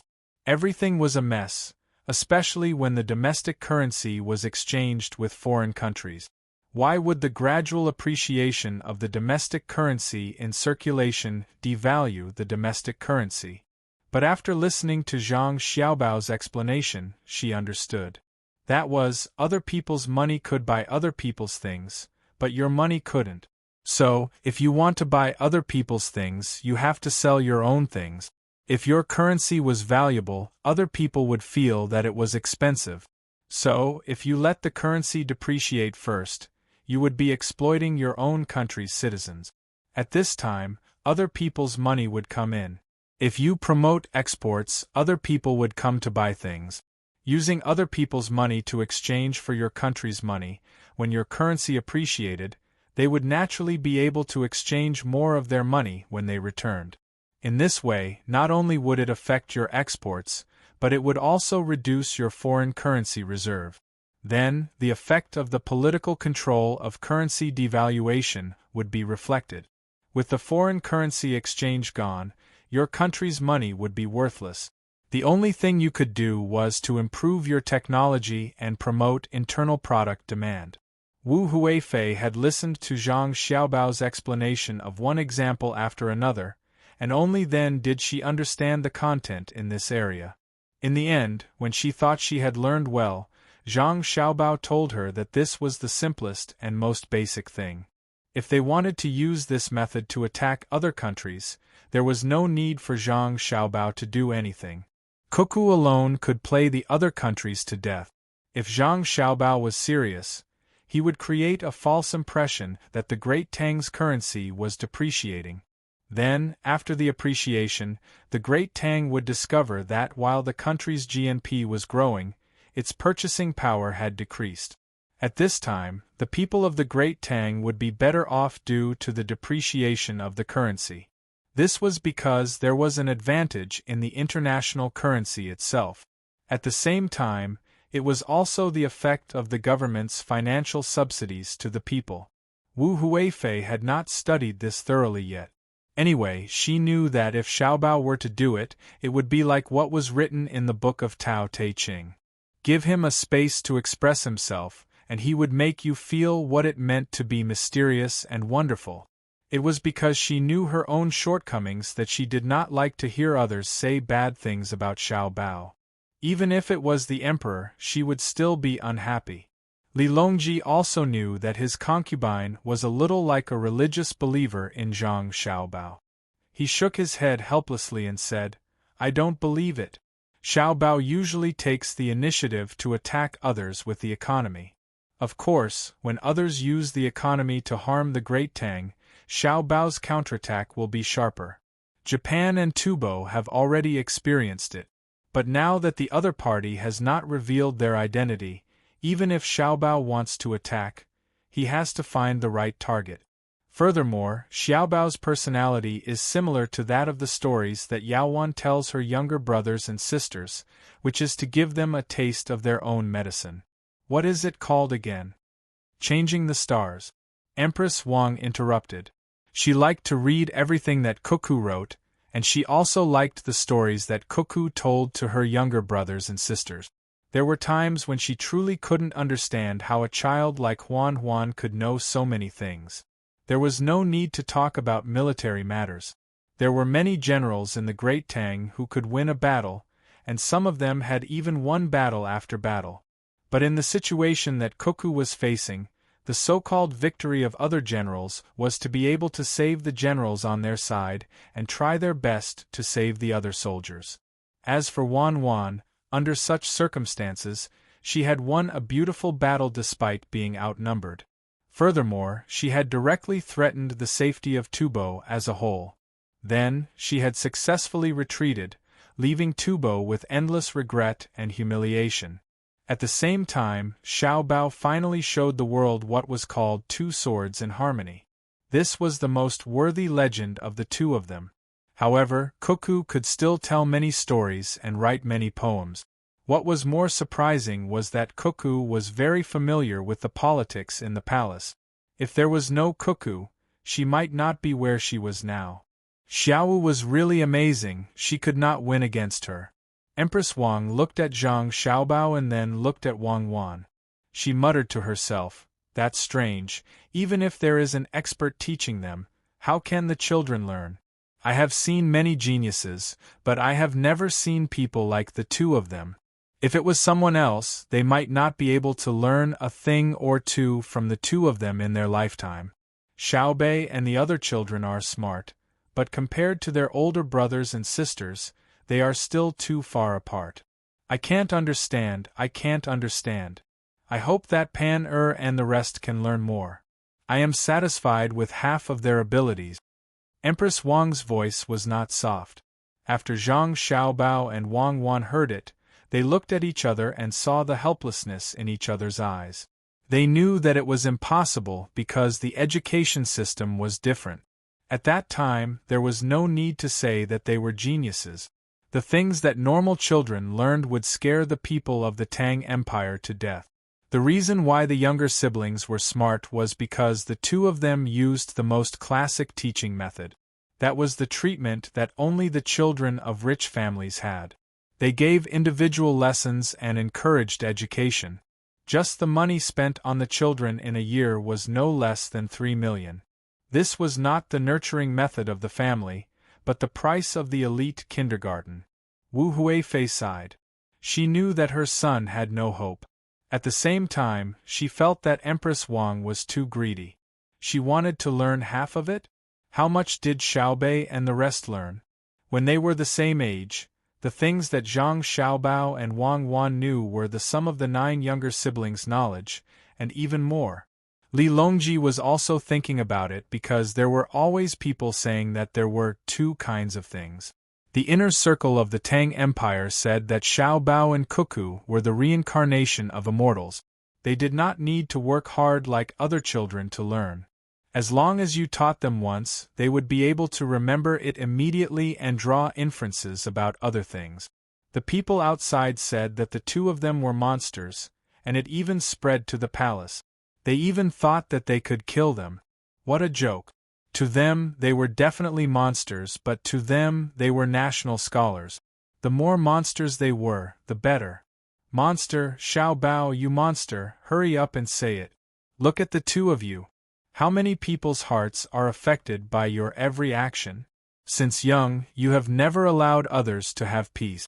What auspicious sign. Isn't it just a greenhouse?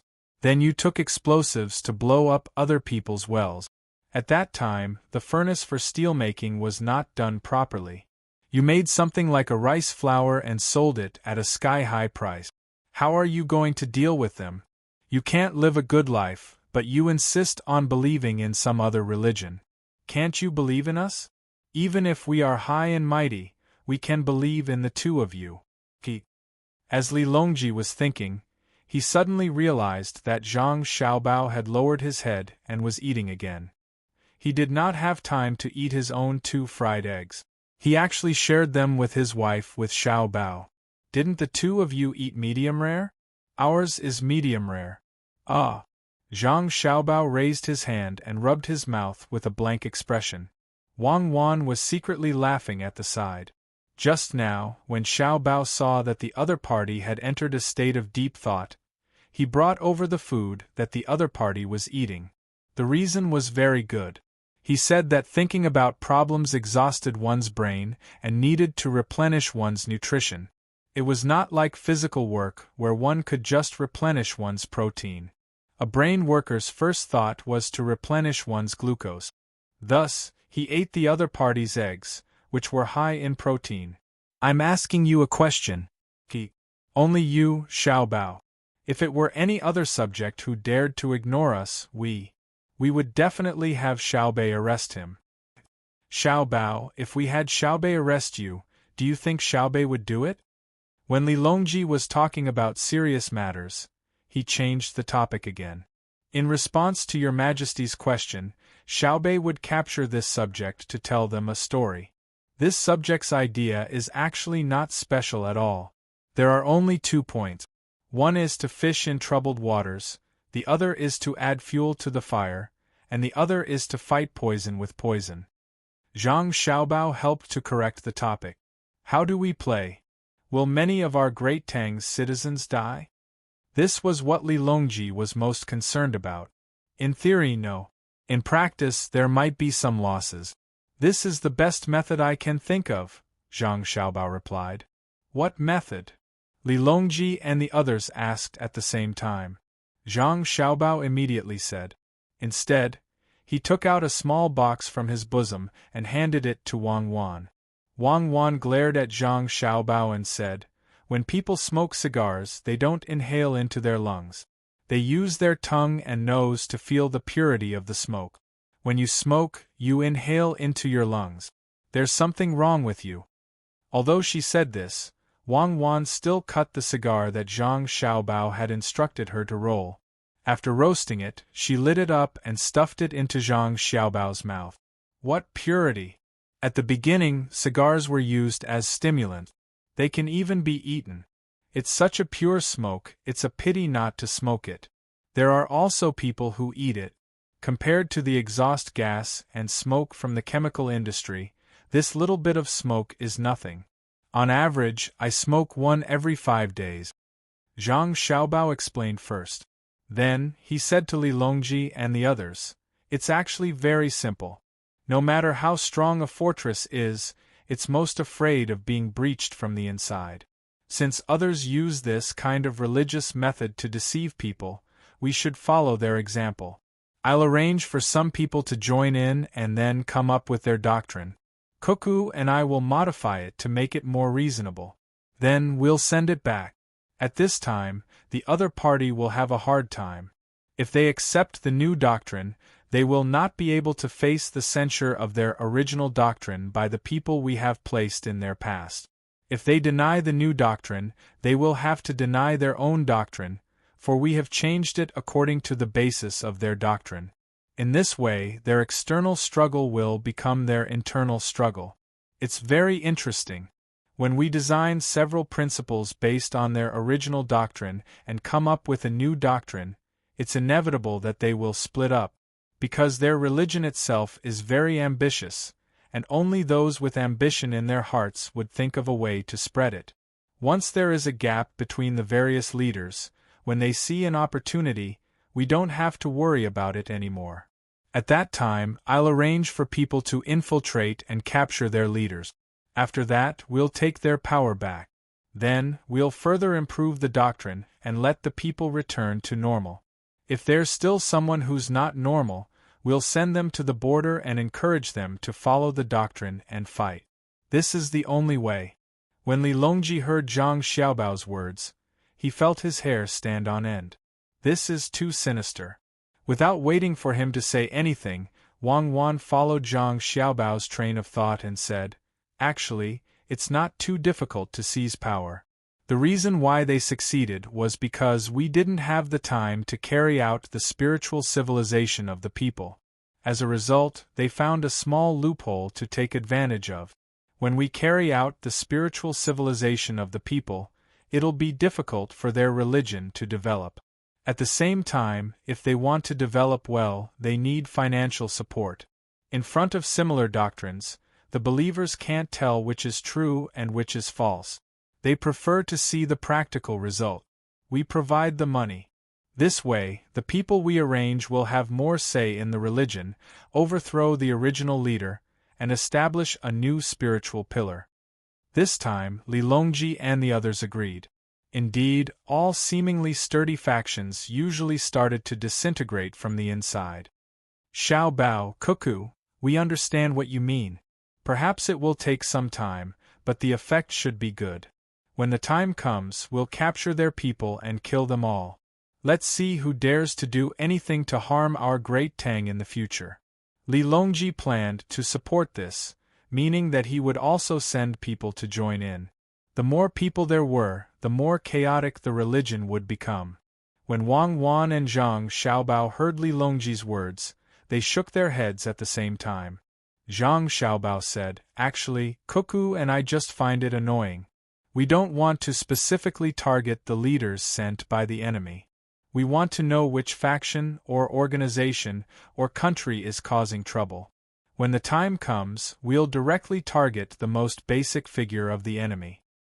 I hope it's not Silla, Japan, or a group of small countries in the southwest.